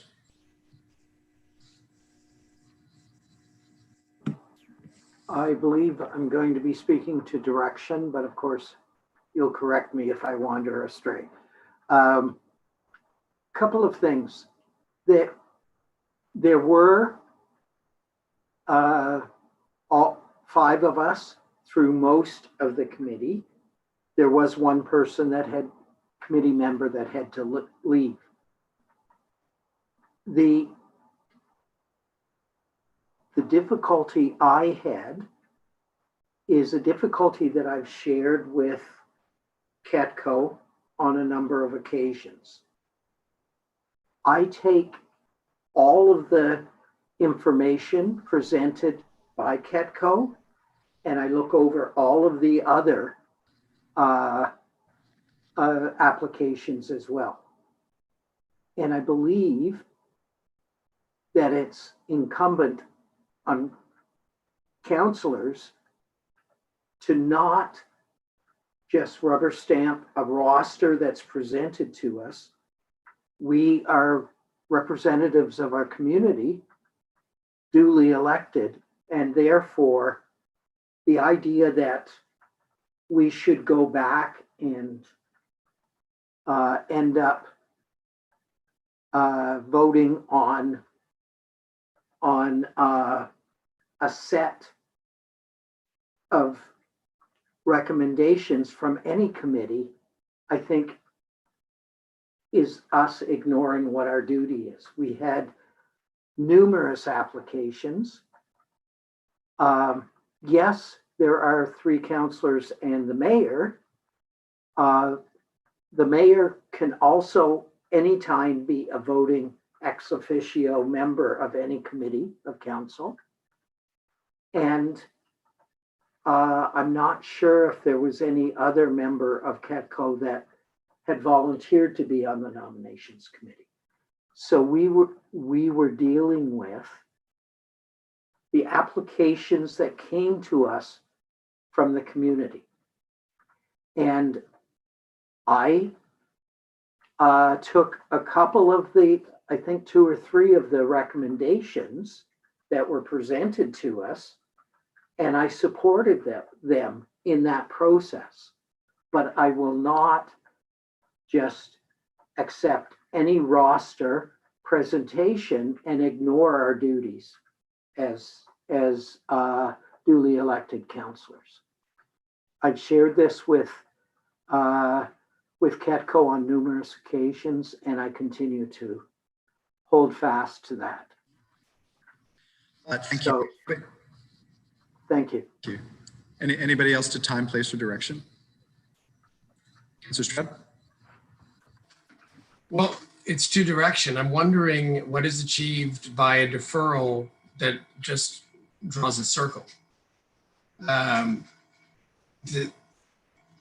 Councillor Neal said, we're representatives, we're elected representatives tasked with the public good, with selecting the members for all committees that we think are best suited with all the different variables in play, including the recommendation from the board itself. It should be noted that the board is not in the same position as us. They were not elected by their constituents at large. They were not elected by a section of the city, as we were. Nominations committee, just like all the umbrella committees, is 6 members of council, therefore geographically representing half of the geographic area of Kingston, 6 of the 12 districts. It is that way for a reason. It's democracy, right? Democracy, it means accountability and it means representation. So, you know, how is it representing your constituents to, using Councillor Neal's phrase, to rubber stamp a roster of candidates presented by the sitting board? You know, that was definitely considered. We're just setting a circle. We're going back and we're going to consider again. There might be 1 or 2 of the candidates that were debated the first time. They might get debated again. But what does this achieve?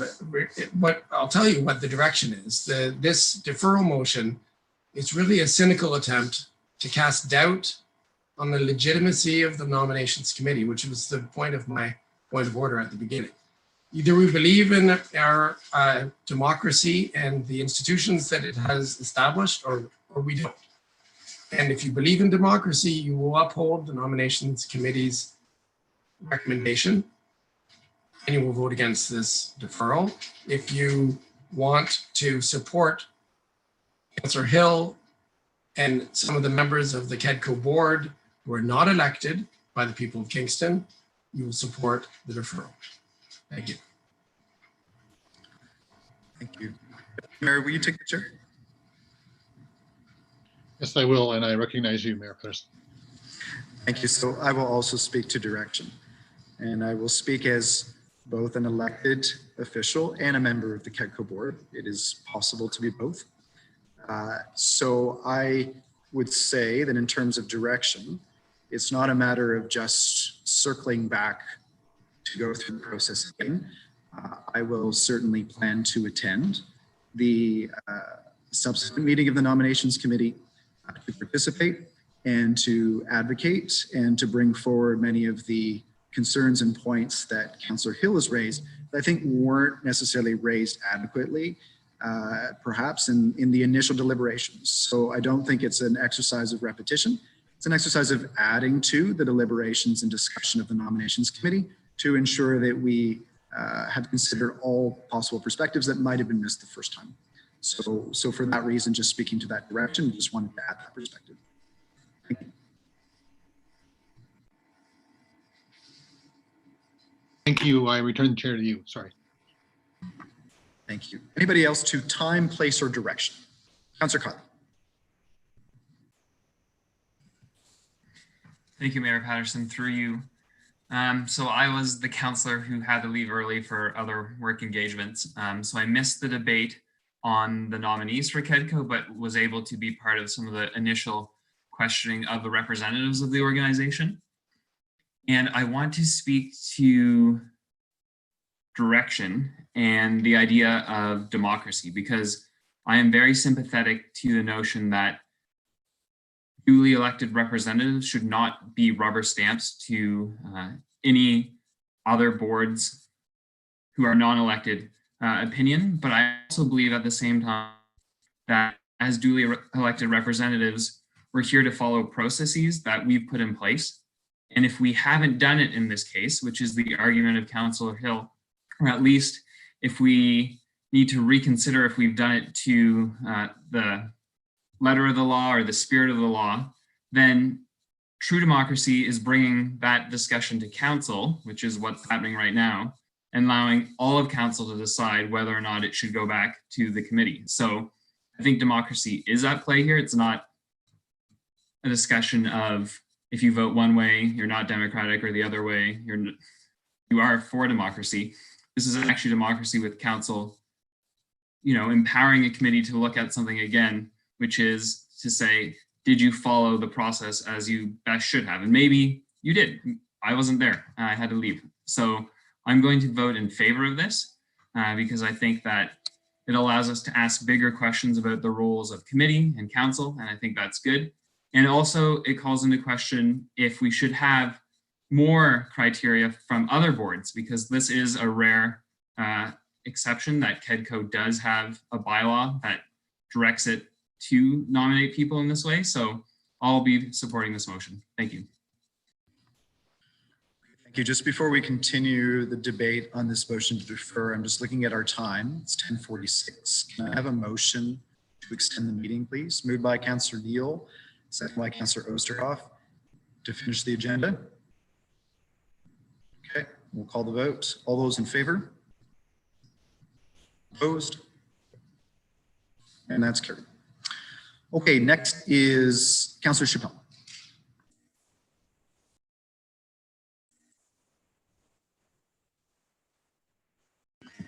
I was waiting to be unmuted there.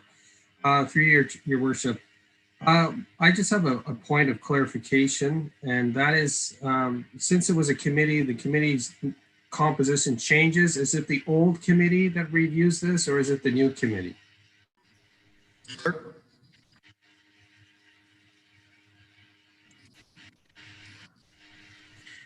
Through your worship, it is the new committee that will be reviewing the committee KEDCO names if it goes back.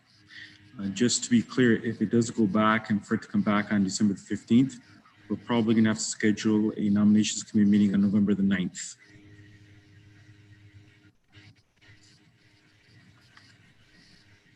Okay. Thank you for the clarification. I would suggest that I think Councillor Stroud and Councillor Neal has eloquently displayed a very thoughtful argument that there's a role of the community to play. And I think it's unfortunate that this motion is coming forward in this format. Thank you. Thank you. Anybody else? Time, place, or direction? Councillor Hutchison. Thank you, Mr. Mayor. I think that the processes have been followed, but that's really not the point. The point is in our democracy, in our municipal processes, the advisory committee does not just make recommendations and council has to accept them.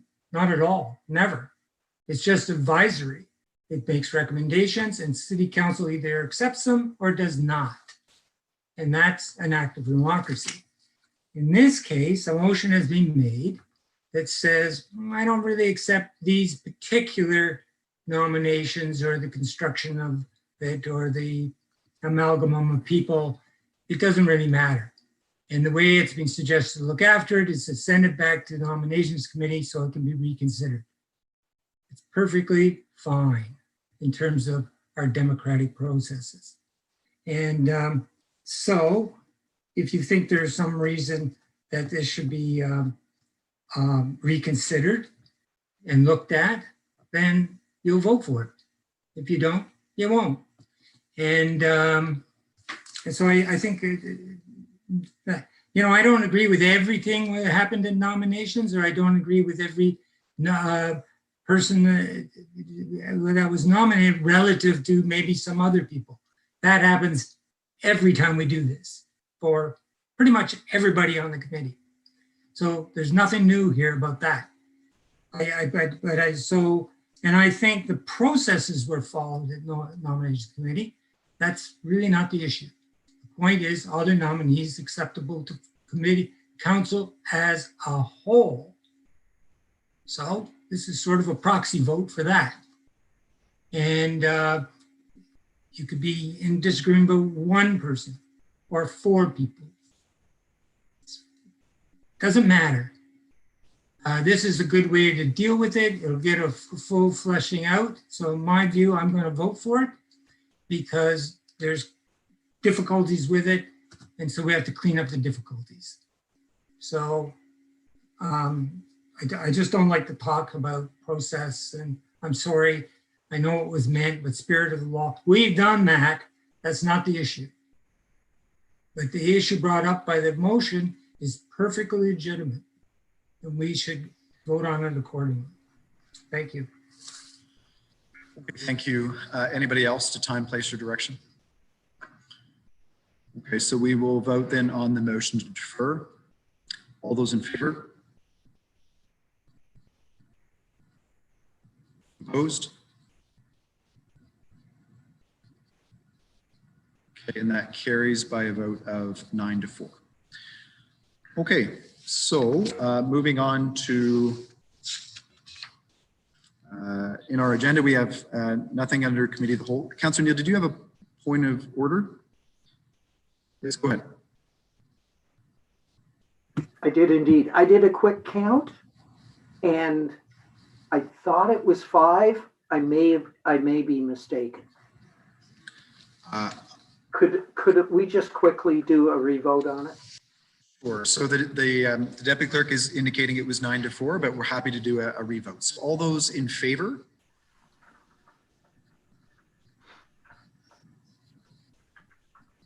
Nine in favor. Opposed? I apologize. That's okay. I believe I counted myself twice, but that's okay. Sorry about that. Okay, no problem. Okay, so moving on to information reports. If you have any questions, you raise your hand as I read through them. Number 1, Integrated Care Hub update. Councillor Rosanek. Thank you, Your Worship. Just one question, and that's through to staff from what we heard during the delegation. And it was the question of the new street lights. So I just wondered to Commissioner Joyce where the street lights were going. Is that actually like along the KP Trail, Bell Park, or is that street lights on a street? I think there's already street lights, so I just wondered where those street lights were going.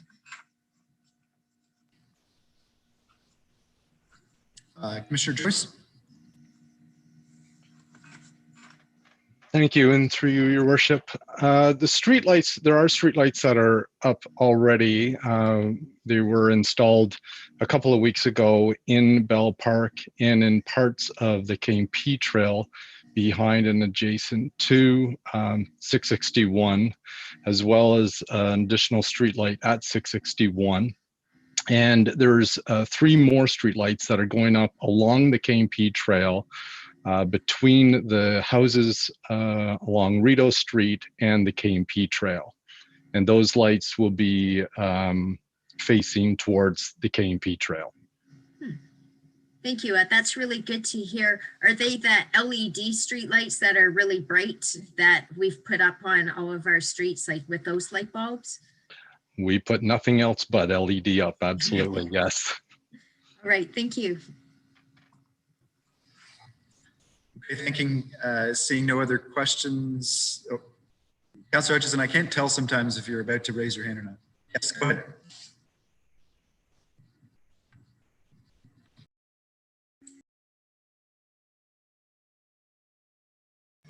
Sorry. As on occasion, I don't know if I want to put my hand up. So just following up with Mr. Commissioner Joyce, I think you've told me, and I believe you'll do this, as you usually do, that there will be light guards on these street lights to prevent light going into people's bedroom windows and so on along the trail that's parallel to Rideau Street. Is that correct? Commissioner Joyce? Through you, Your Worship. There's the blockers, after some discussions with some of the neighbors along Rideau Street, they encouraged to not have the blockers on. So we're not going to put the blockers on those lights to begin with. And if there's some concerns from the neighbors that there is spillage coming over into the rooms, then we can put the blockers on after the fact as well.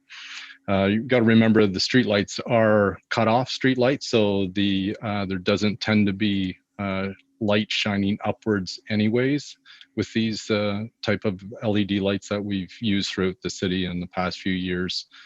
So they shouldn't be too bad, but if we do get any complaints, we'll address those with single blockers on the lights. Okay, that's good to hear. That's good to hear. Thanks very much. You're welcome. Councillor Neal? Thank you. Just to follow up, but these lights aren't contrary to our dark skies policy. Is that accurate? Or without the blockers, indeed, do we have too much light going towards the sky?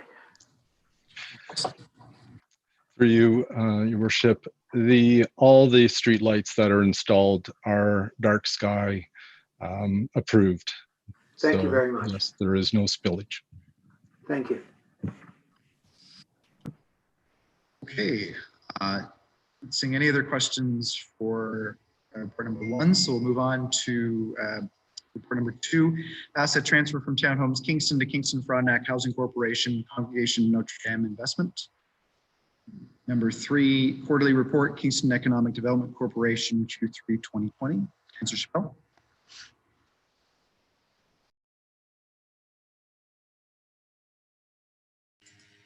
Thank you, Your Worship.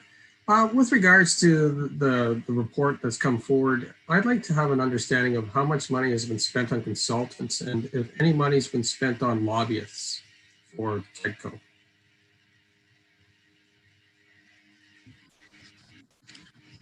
Is there anyone? Oh, yes. Ms. Gillespie? Good evening. Thank you. Through you, Mr. Mayor. We do have consulting lines. You'll notice through the Integrated Economic Development Strategic Plan that's noted, I'd have to roll up other consultants that we use or contractors. In terms of lobbyists, no, I'm not aware that we have any lobbyists on payroll. A consultant perhaps that would provide access to secure additional funding from the province? No, not to my knowledge. And with regards to the strategic plan that Kingston Economic Development Corporation is an organization that has business professionals that go and help people start businesses and what have you and write plans and business plans. How much money do we spend for an economic development plan that's from out of province? As the report notes, I believe it was $115,000 to the end of September. The total amount will be closer to $145,000. That was for the business plan, but also data collection, analysis, community outreach, and stakeholder consultations. So above and beyond a typical business plan that we might work on. That's in addition to the $45,000 or so that the city's paying for rural economic development, correct? I'm not familiar with. Oh yeah, that's fine. That's fine. But that was at the last council meeting. So we have business leading professionals in this organization. Why would we need to hire consultants to? So looking at a very lean staff contingent, and certainly this is our first integrated economic development plan with the city, worked with city staff to issue an RFP for a very comprehensive undertaking. I can say that certainly not anticipating COVID hitting, I'm very glad that the team I have were able to put their heads down and focus on supporting local businesses, while we concurrently could have support for developing this plan. Thank you.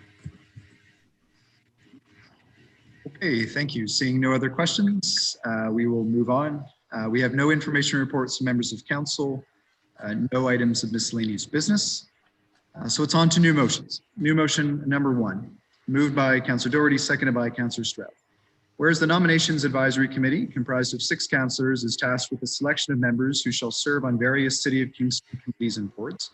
And whereas some committees or boards offer guidance to the Nominations Advisory Committee in the form of a letter and/or by delegation. And whereas most committees or boards submit no correspondence nor offer any input as per their needs, leaving the entire decision-making process to the Nominations Advisory Committee. And whereas there are no clear guidelines for committees and boards regarding submissions.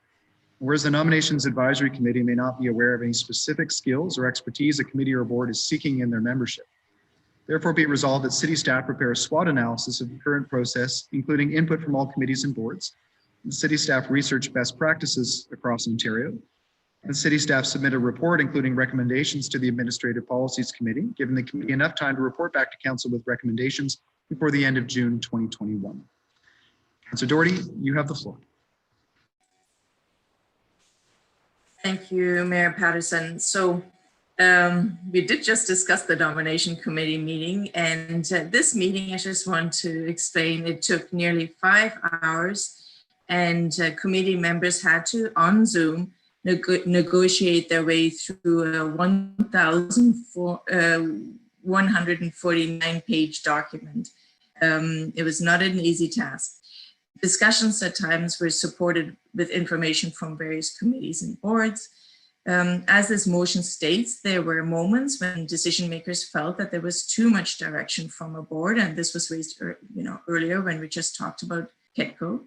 And there were other moments when information from a board or a committee was dearly lacking. So the aim of this motion is simple. We're asking staff to analyze the current process, including input from all committees and boards, and also for staff to research other cities in Ontario, what they're doing. So I reached out to CAO Hurdle to ensure that the timing is doable. And so this report asks for staff to submit recommendations to Administration Policy Committee, giving the committee enough time to report back to council with recommendations before the end of June of next year. And the aim is that council will then have the opportunity to discuss the recommendation and introduce amendments to the process in time for next year's nomination committee. So that's the aim of this, and I really hope that my fellow councillors can support it. Thanks. Thank you. Next is Councillor McLaren. Thank you. This is coming as advice to whoever's going to be writing that report. From when I sat on it and from when I've seen video clips of what's happened recently.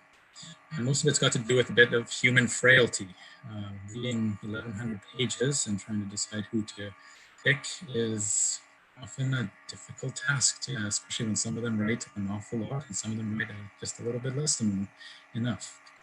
So I would hope that some sort of ranking system in how close they come to the needs of that particular committee or board would be incorporated into it.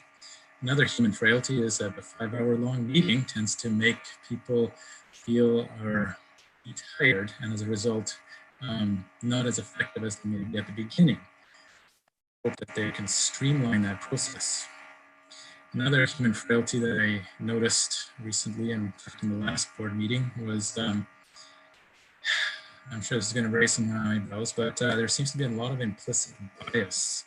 I noticed that an ageist comment was made against a woman who appeared to me to be the very best candidate. And it was accepted by the committee, and as a result, probably the best candidate was not chosen for a particular board. So it would be important that councillors on the committee also be aware of their implicit biases, their privileges, because it often leads to problems, as the third motion tonight is an attempt to solve. It's a poor solution to a very bad problem as a result of this particular meeting. So those 4 points, human frailties based on information overload, time commitments and tiredness, implicit biasness with respect to ageism and misogyny, should be considered and educated by councillors. Thank you. Okay, next, Councillor Neal.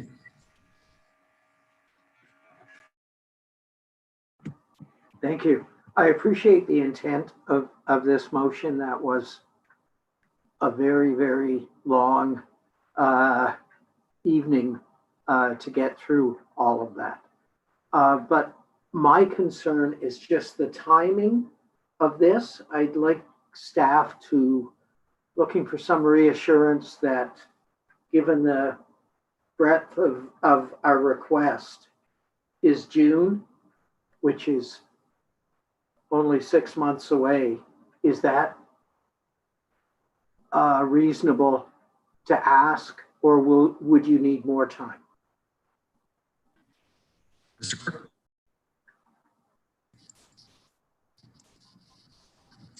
Through your worship, we're confident that we'll be able to report back within the 5-month period. Thank you. Okay, I appreciate that. Yeah, I think we need to find a way.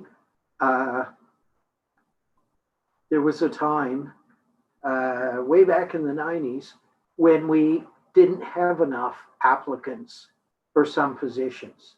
And there was very little information that was shared with the nominations committee.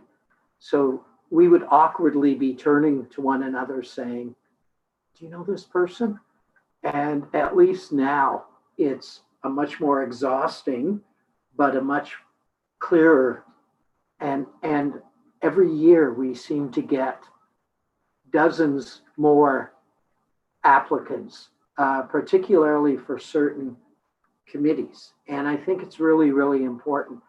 And whatever decision we make around KEDCO or any other committee or board, I think we need to let people know whether when they submit their name and apply for a position, is it really a position that they're available to apply for? And that probably holds true as well to, and will in the near future, to Police Services Board, for instance, because the province rightfully has suggested that we need a better community representation on that board.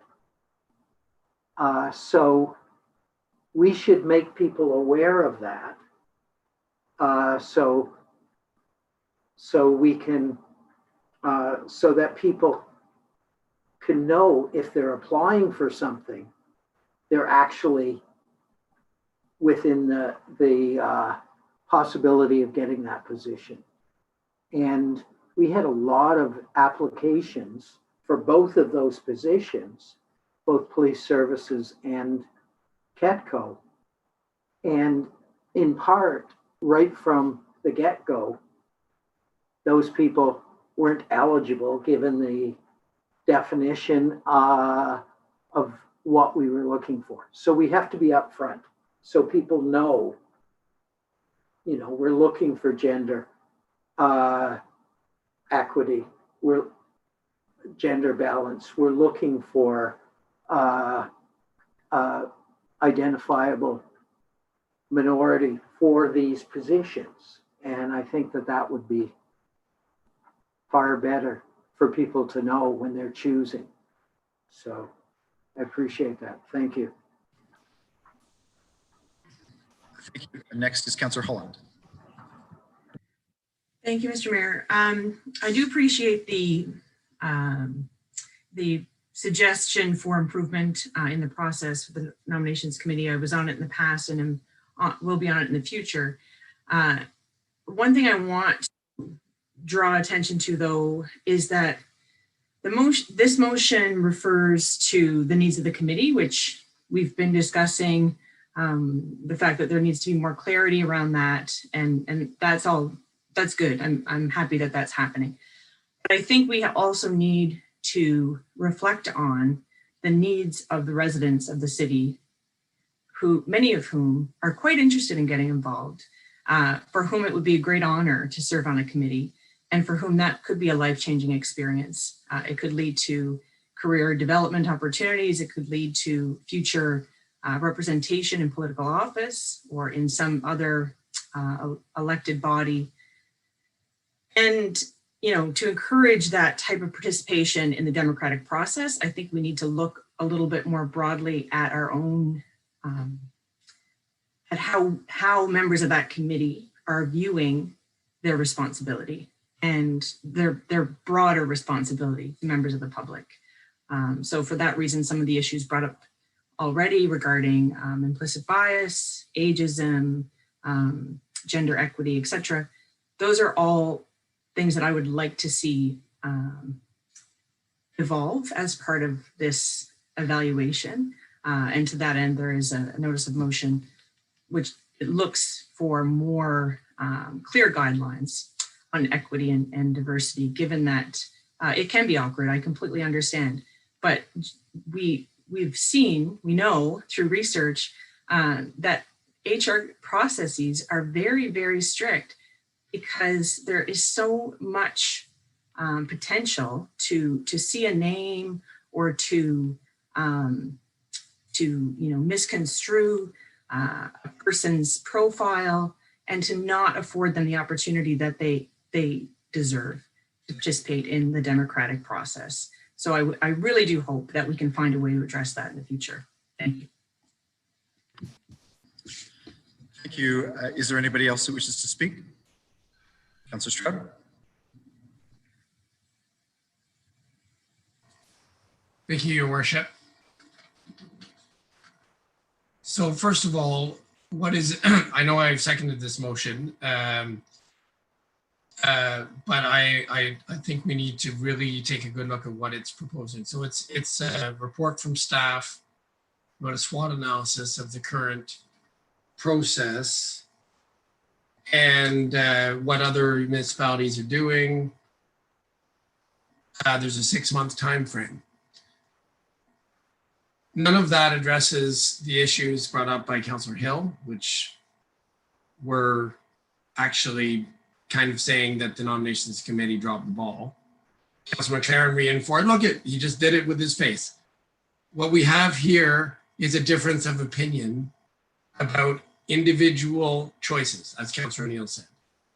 And we're trying to turn it in to a systemic problem. And that's what I didn't understand it when Councillor Doherty first approached me, because I went through the same 5-hour nominations meeting and wanted to find a way to improve things. I'm not sure that this motion will get us there. I don't think it'll change anything, because we're still going to have 6 of us sitting on the nominations committee and the other 6 sitting at council ready to ambush you if they don't like your choices.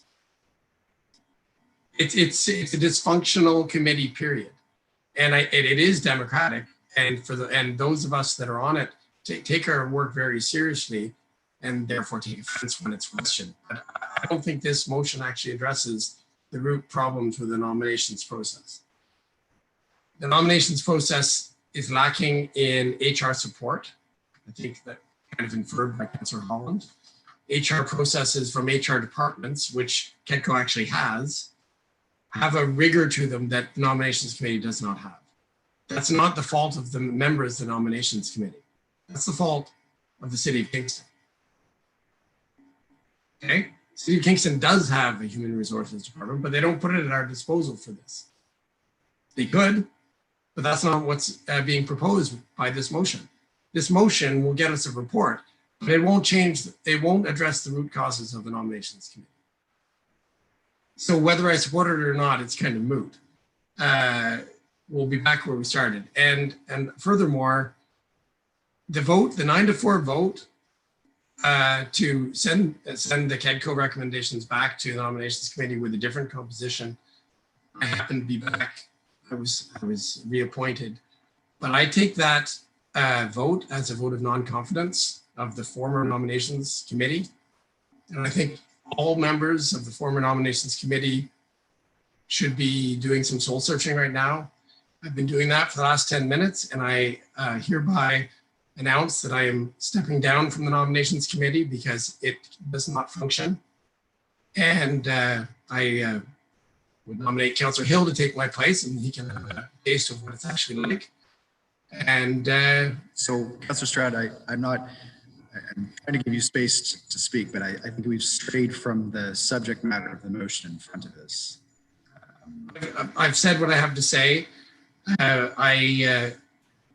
going to vote against this motion, and I'm going to step down from the committee. Thank you. Next is Councillor Kylie.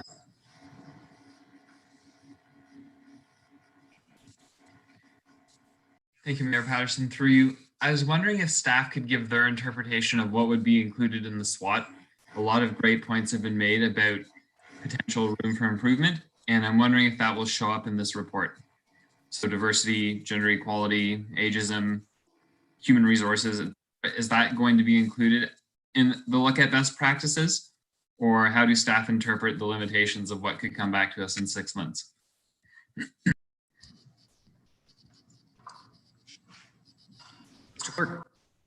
Your Worship, the way I understand the motion, everything's on the table. So we'll be doing the SWOT analysis, a best practice review, and we'll be coming back with recommendations on how to improve with the process we have in place right now. Thank you.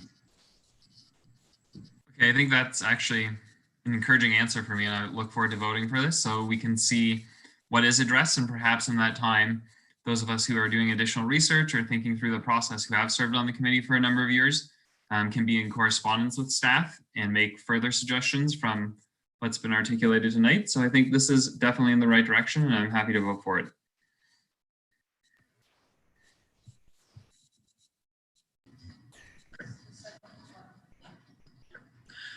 Thank you. Is there anybody else that wishes to speak? Just give me one moment.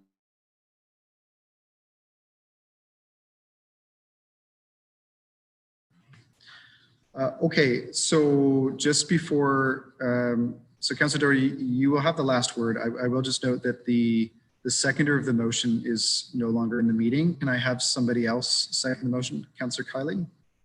It's okay to second. Councillor Doherty, you have the last word if there's anything you want to add. Yes, thank you, Mr. Mayor. First of all, the vote to bring the nomination committee's recommendation regarding KEDCO back to the committee was not a vote of non-confidence. So Councillor Stroud is 100% incorrect in assuming that he can guess what anybody or the people who did support that were thinking. And I certainly was not voting as, mine was not a vote of non-confidence at all. I always think having more information to make a decision is a good move. And Councillor Hutchison raised a lot of really good points, particularly when we're talking about democracy, which actually Councillor Stroud brought up. And when we have more of a conversation, and when it's in fact all of council has to make the decision, then all of council wants to have more information. That's a good decision.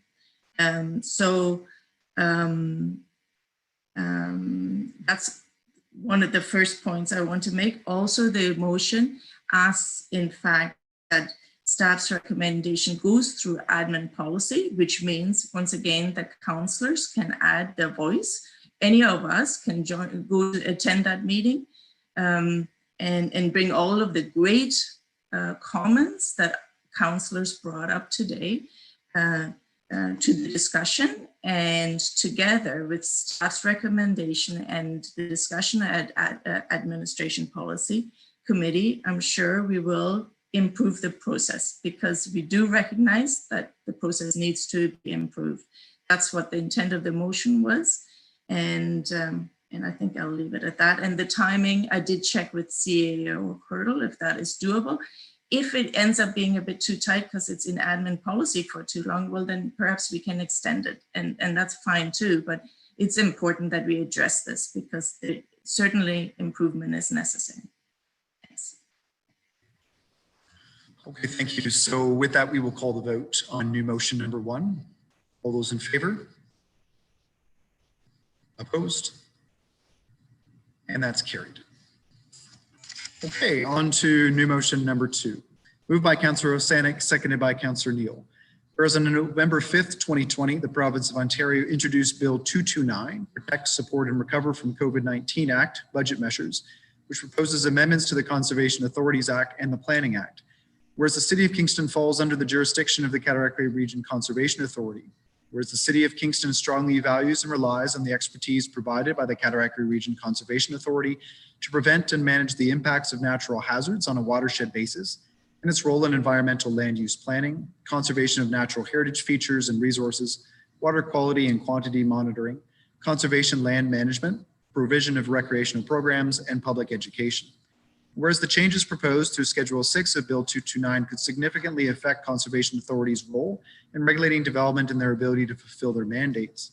Therefore, be resolved, the Council of the Corporation of the City of Kingston strongly recommends that Schedule 6 of Bill 229 not be enacted in its present form and instead be withdrawn from Bill 229. And the Council requests that the province ensure that the current mandate of conservation authorities is maintained and enhanced, and that this resolution be forwarded to the Premier, the Minister of the Environment, Conservation and Parks, the Minister of Natural Resources and Forestry, the Minister of Municipal Affairs and Housing, the Minister of Finance, members of provincial parliament in our jurisdiction, and the Cataraqui Region Conservation Authority. Councillor Osanek, you have the floor. Okay, thank you, Your Worship. So this motion tonight is similar to motions that are being brought to councils right across Ontario at the moment. St. Catharines, Toronto, Durham region, the region of Waterloo and Niagara region, they've already passed such motions. Locally here at home, South Frontenac Township has passed a similar motion. So the reason for this motion is that new legislation is being proposed that are going to override the powers of Ontario's conservation authorities, limiting their ability to assess the environmental impact of developments across the province. The province's 36 conservation authorities, they were created after the devastating effects of flooding and lives lost during Hurricane Hazel back in 1954. Homes had been built too close to the Humber River.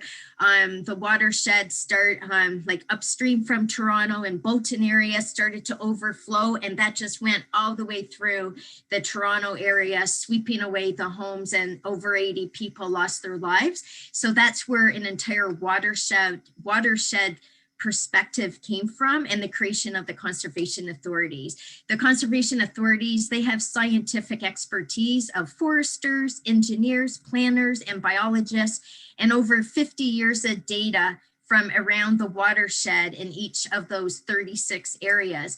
They provide science-based input on development applications and the cumulative effect and impact on the environment, the floodplains, the watersheds, the wetlands, and the forests. So Huon City staff in the municipalities across Ontario would have that same level of expertise. So if this legislation is passed, the conservation authorities would not be able to participate in an LPAD appeal. It would be the Ministry of Natural Resources and Forestry. That would be the permitting body, and the conservation authorities would become advisors. So please support this motion, which will urge the province to maintain the existing mandate of the conservation authorities. And I also want to thank staff for their help in writing this motion. Thank you.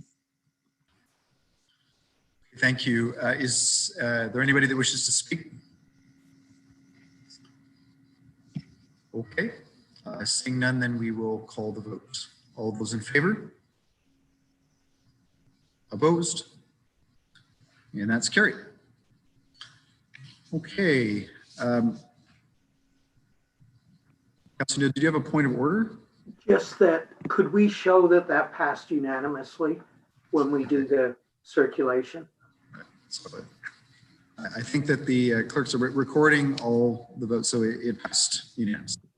Thank you very much. Okay, on to new motion number 3. I'm going to pass the chair over to Deputy Mayor Osterhoff. Thank you, Mayor Patterson, and I recognize you. Just going to ask if it's possible, if you're okay to read the motion and then just coordinate the debate. Yes, I was. I don't have that motion. Where do I have it? I thought I had it, but oh. We'll bring it up on the screen if you're okay. That'll help me a lot. Okay. Thank you. New motion number 3, moved by Mayor Patterson, seconded by Councillor Holland. Thank you. That just got changed for me. Whereas membership requirements of the Kingston Police Services Board are set out in the Police Services Act, Section 3, and whereas ensuring diversity in the membership of the Police Services Board is critically important. Can already see that there. So important that the governance of the Kingston Police Services include different viewpoints and is more reflective of the community as a whole.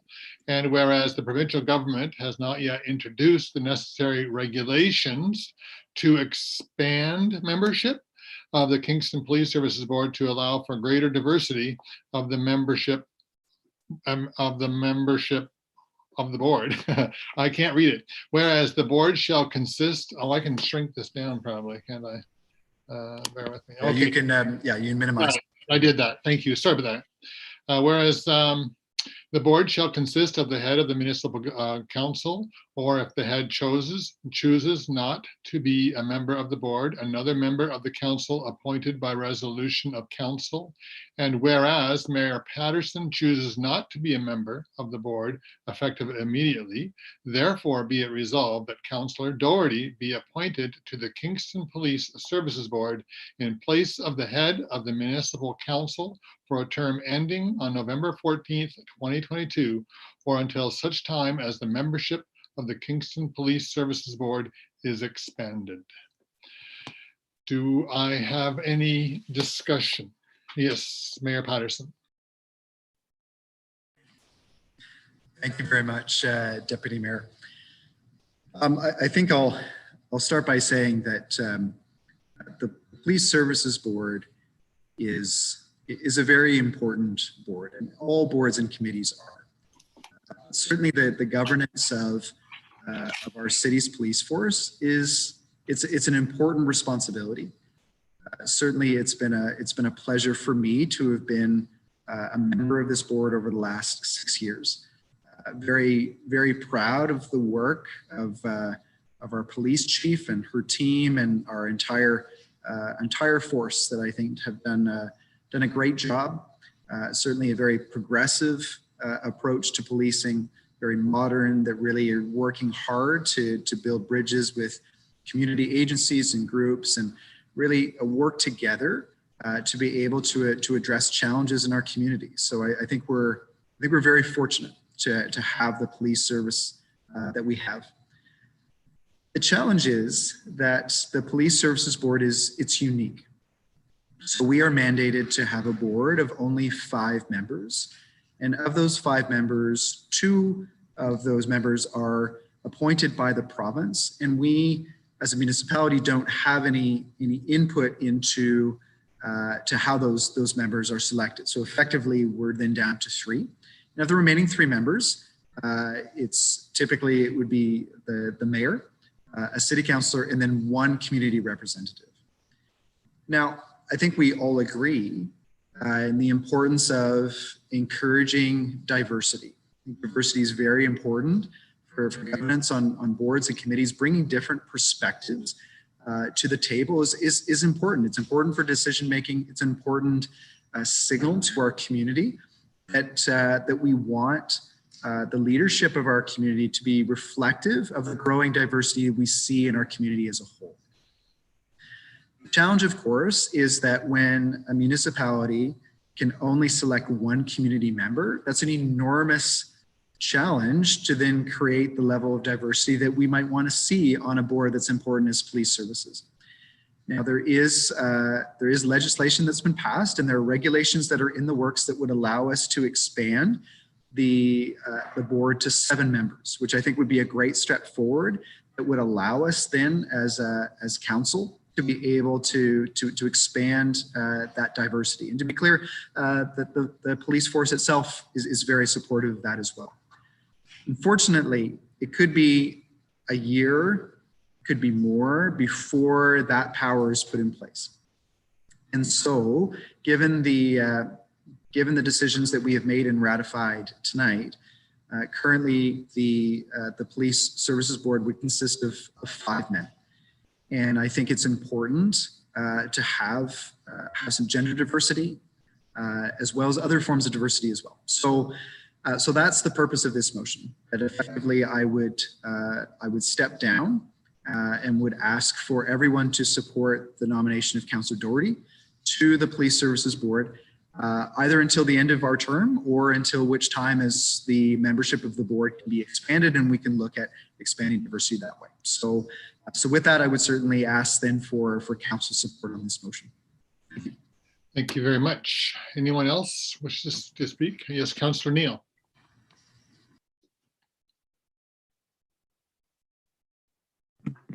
Thank you. I just want to say I really appreciate this was a rather awkward position, I think, and I really appreciate the solution that you were able to come to. And I want to thank Councillor Doherty for stepping in and representing council and the community in this. And I look forward to an opportunity for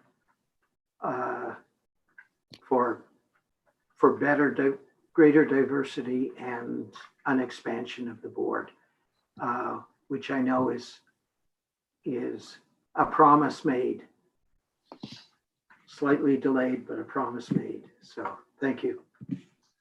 Okay, thank you. Councillor McLaren. Thank you. I'm going to support this very reluctantly because it's absolutely necessary. The nominations committee saw fit to replace a woman with man, a middle-aged man, which means that we were all going to be middle-aged men on that board. And that is certainly a drop in diversity.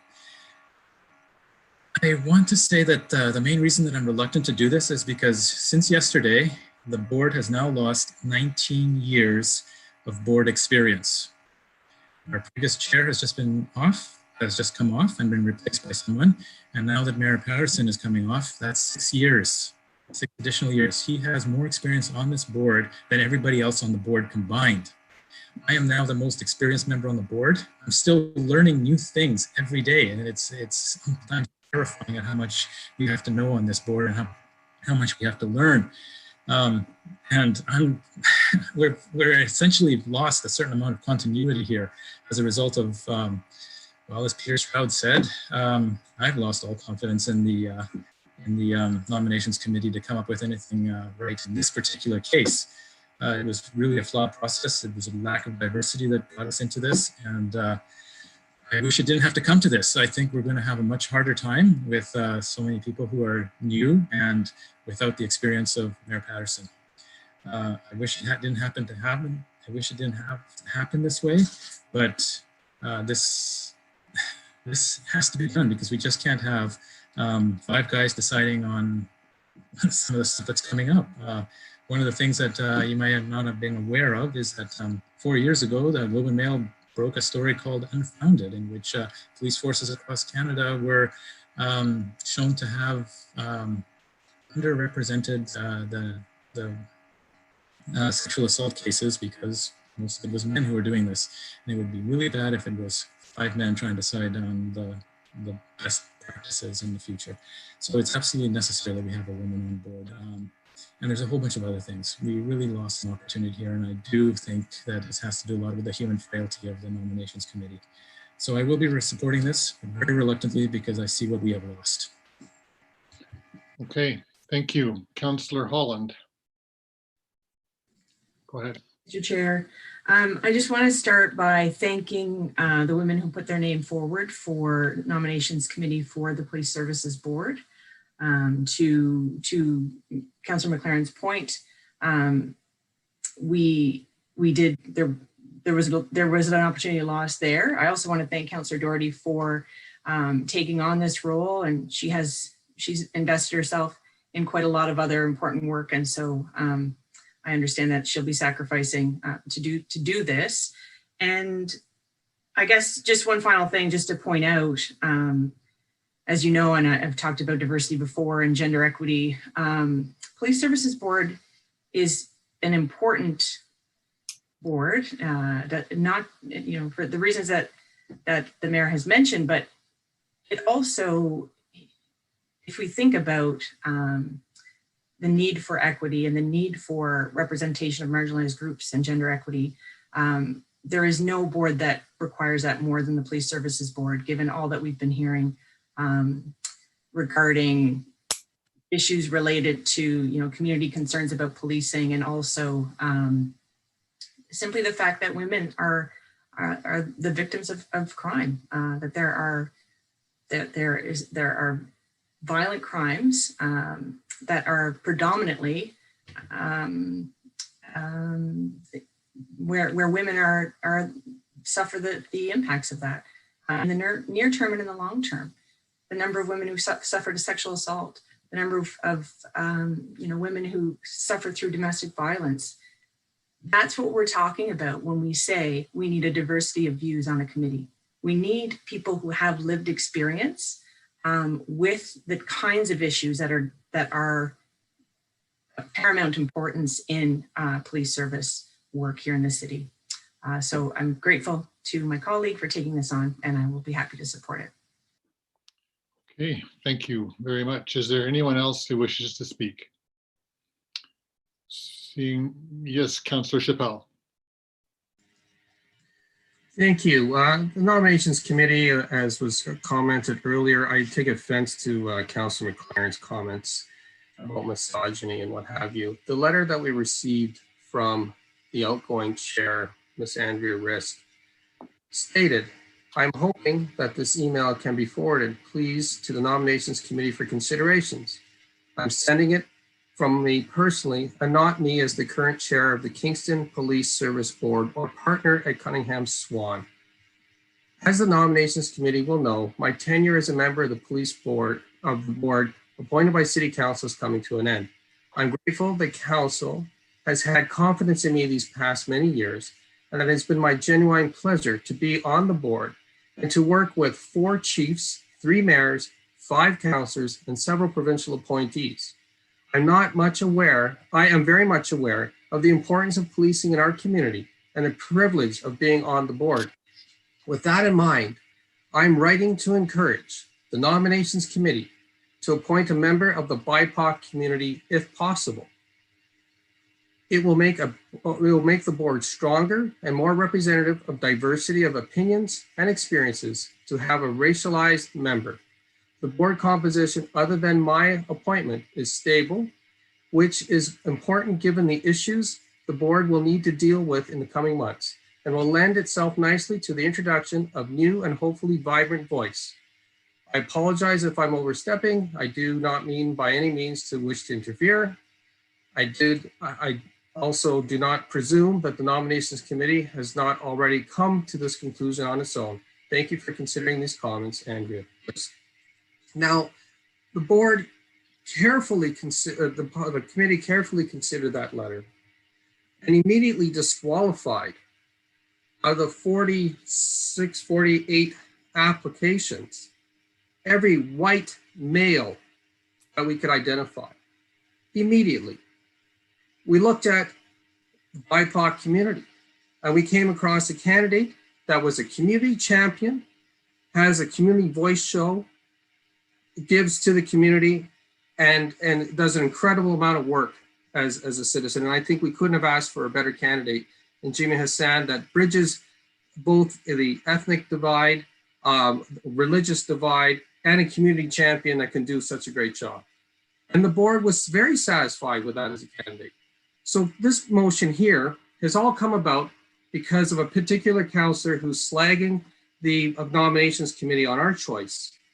And I'll encourage the media. Just a point of order. One moment, please. We have a point of order, Mayor Patterson.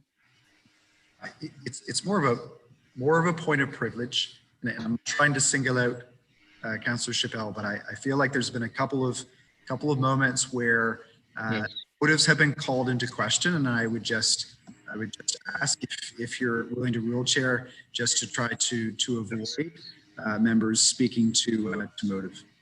Yes, Councillor Chappelle, can you choose your words more carefully, please? So what I'm going to suggest is that I have absolutely incredible confidence in Councillor Doherty and her role on the Police Services Board. I'm very saddened that the mayor has to step off in this manner, but I'm fully going to support her. And I'm going to encourage her to run as chair of the Police Services Board, and you'll have the full backing of council. Thank you very much. Okay, thank you. So seeing no one else from Mayor Patterson, Councillor Doherty, would you like to speak? Go ahead. Yes, I should say something to this motion. Thank you, and through you, Chair. I just want to say that it is true, we did consider that letter very seriously, and the conversation started out exactly as Councillor Chappelle just said, because of that letter. And in the previous motion that we passed, that we discussed, looking at the process of the nomination committee, when I wrote about some groups didn't give enough information, that was the example I was thinking about. I didn't want to center out any particular organizations in the motion when I wrote the motion, but certainly that was front and center of my mind. It really would have been helpful. And I'm sure we will be looking at that, because it is really important to know that there are only 5 people on the Police Service Board, and all 5 would be, middle-aged men, and that is not right for a board that is meant to represent our entire community, offering a service that is so crucial. So it really is important to have diversity, and I'm sure we all understand that, and that's where this is coming from, to bring some more diversity. I am concerned, Councillor McLaren, that you raised the point of so much knowledge being lost. And I'm sure Mayor Patterson won't mind if I pick up the phone now and then and call for your help. So I'm sure, and I'm committed to work really hard and catch up as quickly as possible, but I'm sure it will take years, but I will do the best that I can. So rest assured, and your phone will be ringing, Mr. Mayor. Thanks. Thank you for that. The final word, Mayor Patterson. Thank you very much, Deputy Mayor. So the first thing that I will say is I take Councillor McLaren's point that there's a lot of experience that is leaving the board, but I will say this: I have enormous confidence in both Councillor McLaren and Councillor Doherty to be able to manage that. I think Councillor McLaren has done an excellent job on the board over the last couple of years, and Councillor Doherty, I know that you will as well, together with the other members, to steer things forward in the months to come. I think the only other thing that I would say is that I know it's a difficult situation, and I know it's easy to suggest, okay, where did things go wrong? But I honestly believe in this case that it wasn't really our fault. If we have a police services board of 5 members and you can only choose 1 community member, so 1 out of 5, that is a burden that is very, very hard for one person to then fill the needed diversity that we're looking for in a board. That's really challenging. The problem is the board is too small and too prescriptive. And so this is where I look forward in the future, not only to seeing the results of Councillor Doherty's motion about how we can improve and strengthen the nominations committee to assist the members of the nominations committee in those decisions, but more importantly, also to see an expanded police services board to give the room. I have no doubt that if the nominations committee could have picked 2 or 3 people, that we wouldn't be in the situation that we're in now. So this is, by definition, this is the best possible move given the situation that we find ourselves in. So I appreciate not only the support of council on this, but I especially appreciate Councillor Doherty being willing to step forward to take on this role. Thank you. Okay, thank you, Mayor Patterson, for that. Okay, we can call the vote. All in favor of this motion? And we have unanimously supported it. Any opposed? Sorry. Okay, it's unanimous. And Mayor Patterson, I return the chair to you. Thank you very much, Deputy Mayor. So with that, we have no further motions. We do have a notice of motion. If I can find it here. Okay. Notice of motion number 1, moved by Councillor Hall and seconded by Councillor McLaren. Whereas gender equality and the principle of diversity is enshrined in the Canadian Charter of Rights and Freedoms and ensures that everyone can participate fully in democratic society. Whereas gender equity and diversity at all levels of policy development is key to ensuring higher quality of life for all residents in the city of Kingston. Whereas societal and systemic barriers exist for underrepresented groups such as women, persons with disabilities, and racialized peoples that prevent full participation in leadership roles across society, including committees, boards, and elected office in the city of Kingston. Whereas the Federation of Canadian Municipalities has produced a framework to guide municipalities in improving diversity and gender equity entitled Run, Win, and Lead toward Parity in Municipal Politics, Municipal Sector Framework for Achieving Gender Parity in Local Government. Therefore, be it resolved that staff provide recommendations to Council by Q2 2021 on increasing rates of underrepresented people on municipal committees and boards and incorporating the equity goals from the FCM framework for the 2022 municipal candidate nomination process. So that's a notice of motion and will be on the agenda of our next meeting. Are there any other notices of motion? Okay, seeing let's go across for minutes, please. Moved by Councillor Kiley, seconded by Councillor Hill, that the minutes of City Council meeting number 2020-29 held Tuesday, November 17th, 2020 be confirmed. All those in favor? Opposed? And that carries. The number of communications. Is there any other business? Mr. Clerk, for bylaws, please. Moved by Councillor Hill, seconded by Councillor McLaren, that bylaws 1 through 4 be given their first and second reading. Those in favor? Opposed? And that's carried. Our final bylaw vote of the night, moved by Councillor Hill, seconded by Councillor McLaren, that bylaws 1 through 4 be given their third reading. All those in favor? Opposed? And that's carried. Motion to adjourn, please. Moved by Councillor Neal, seconded by Councillor Osterhoff. All those in favor? Opposed? And we're adjourned. Thanks very much, everybody.